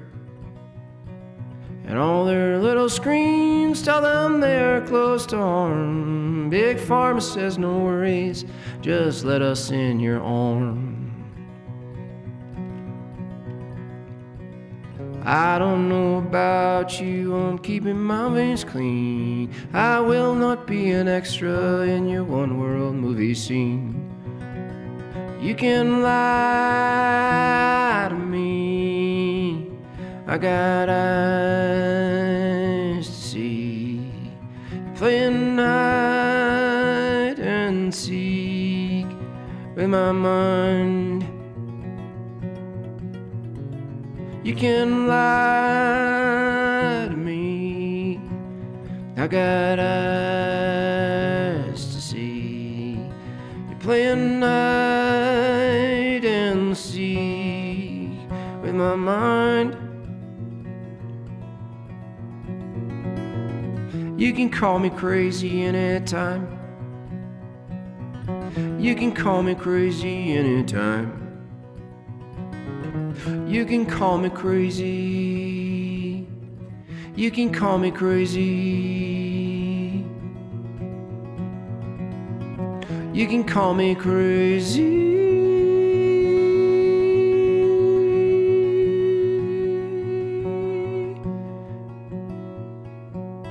Anytime.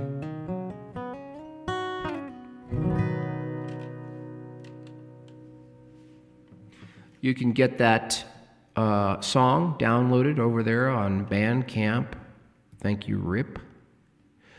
You could incidentally buy that song and have it as your own. Good way to support me.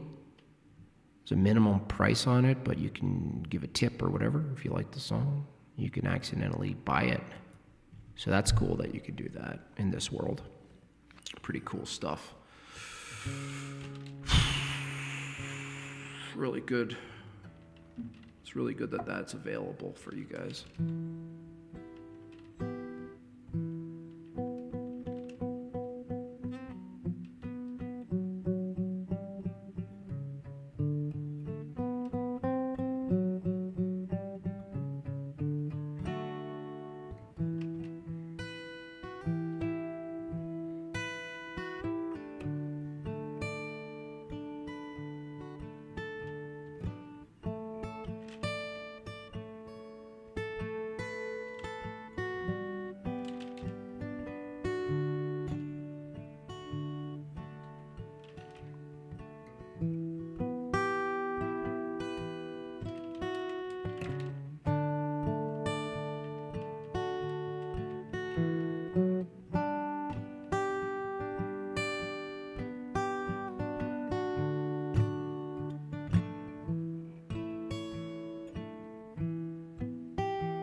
Okay.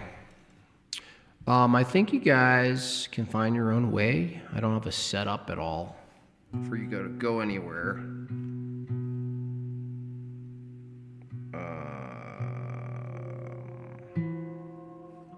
Thank you for that. Glad our society accidentally invented currency. That's right. Just an incidental. I could start calling you, I'm going to start calling super chats incidental charges. Thank you so much for that beatbox for your, you'll see that an incidental charge showed up on your,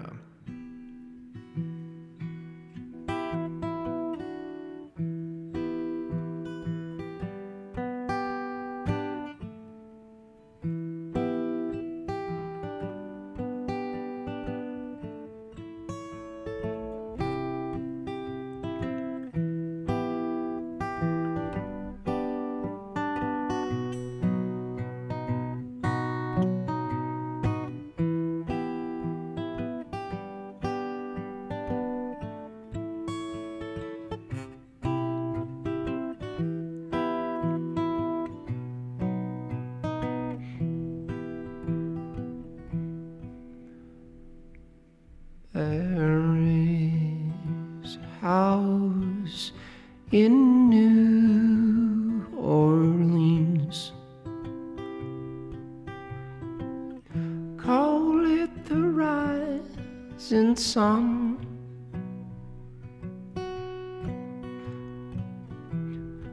Been the ruin of many, many, many poor boy. And God, I know I'm one. My father was a tailor. She sewed my new blue jeans. Father was a gambling man way down in New Orleans.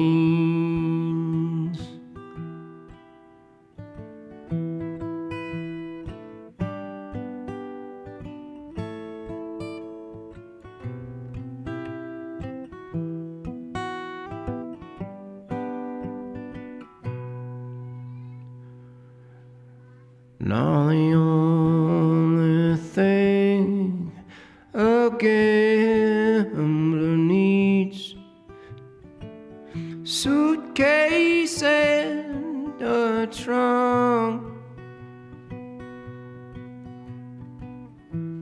The only time he feels satisfied is when he's on the trunk.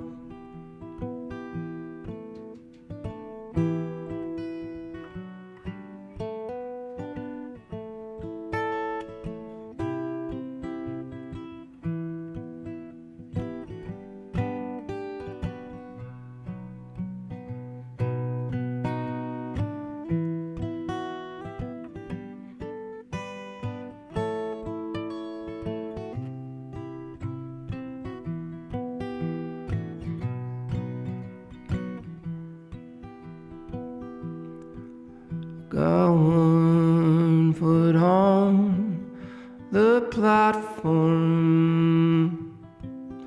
and the other's on the train,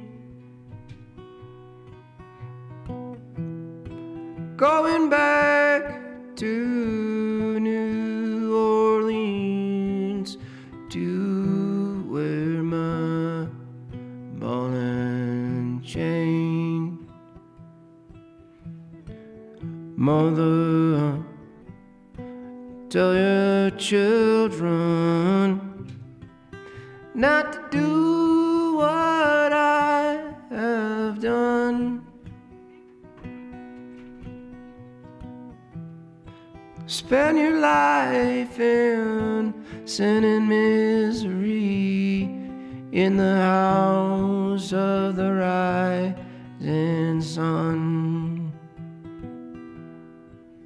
There is a house in New Orleans, call it the rising sun.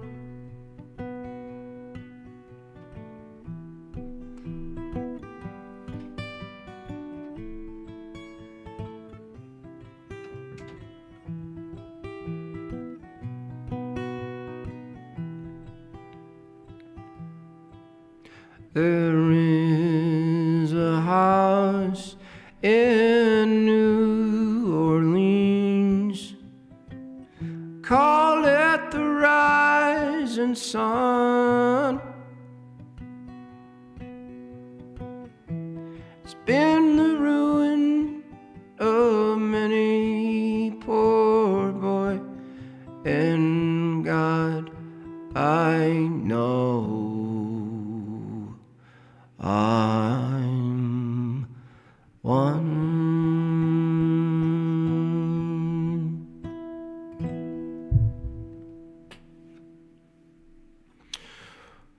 Accidentally covered that.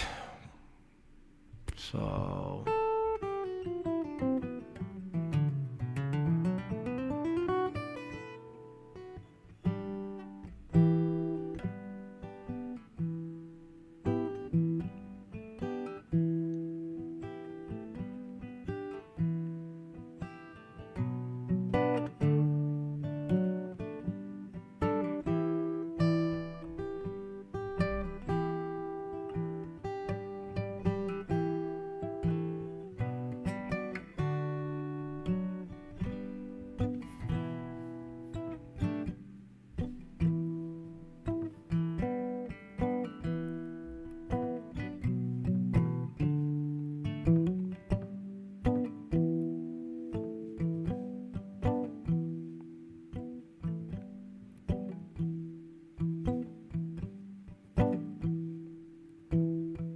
tell old Bill when he come home this morning. Tell old Bill when he come home this evening. Well, tell old Bill when he come home, better leave them downtown, the girls alone this morning, this evening too soon.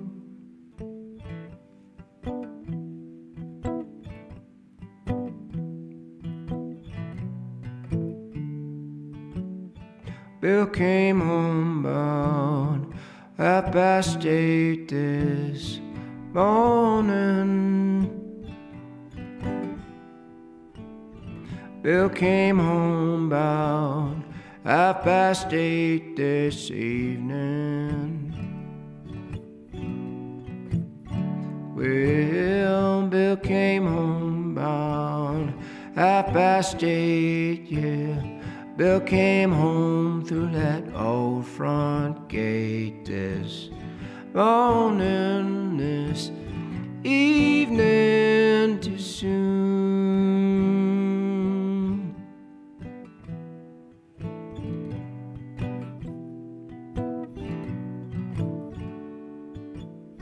Sal's home, she was making bread this morning. Sal was home, she was making bread this evening. Well, Sal was home, she was making bread when she heard the news that her Bill was dead this morning, this evening too soon.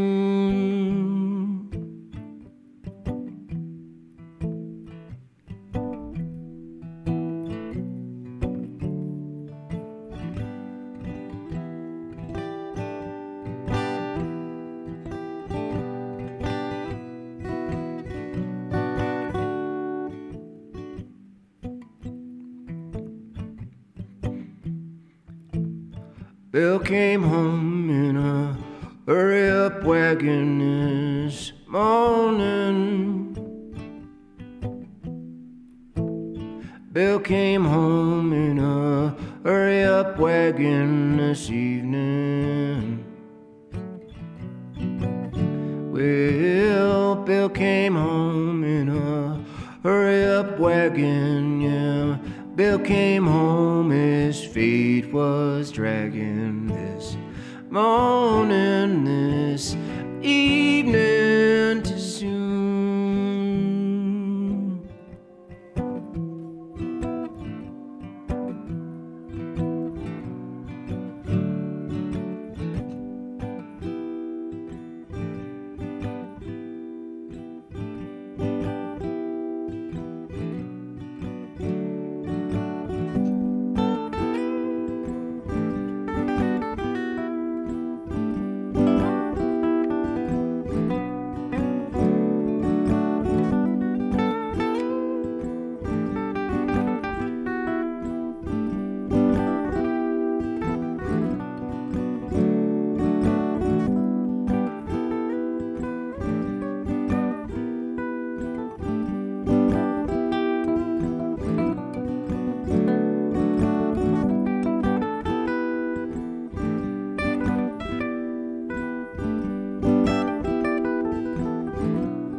Not really.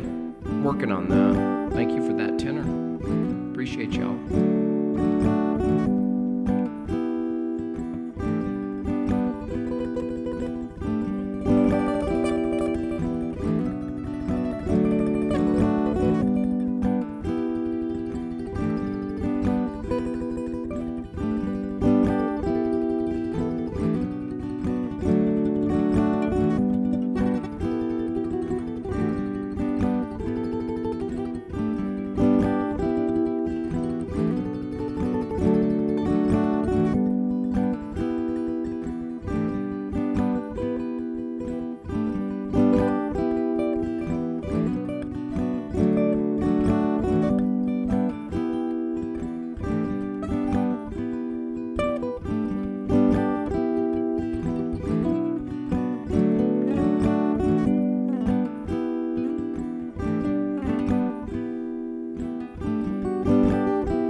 bless you all. Talk to you soon, okay? Thanks for all the tips. Thanks for all the memberships. Thanks for all the hip shakes. Thanks for all the shit takes. See you later, alligator. You were once a fish. Now you're thinking like a dish. I'm outta here and ish. Goodbye.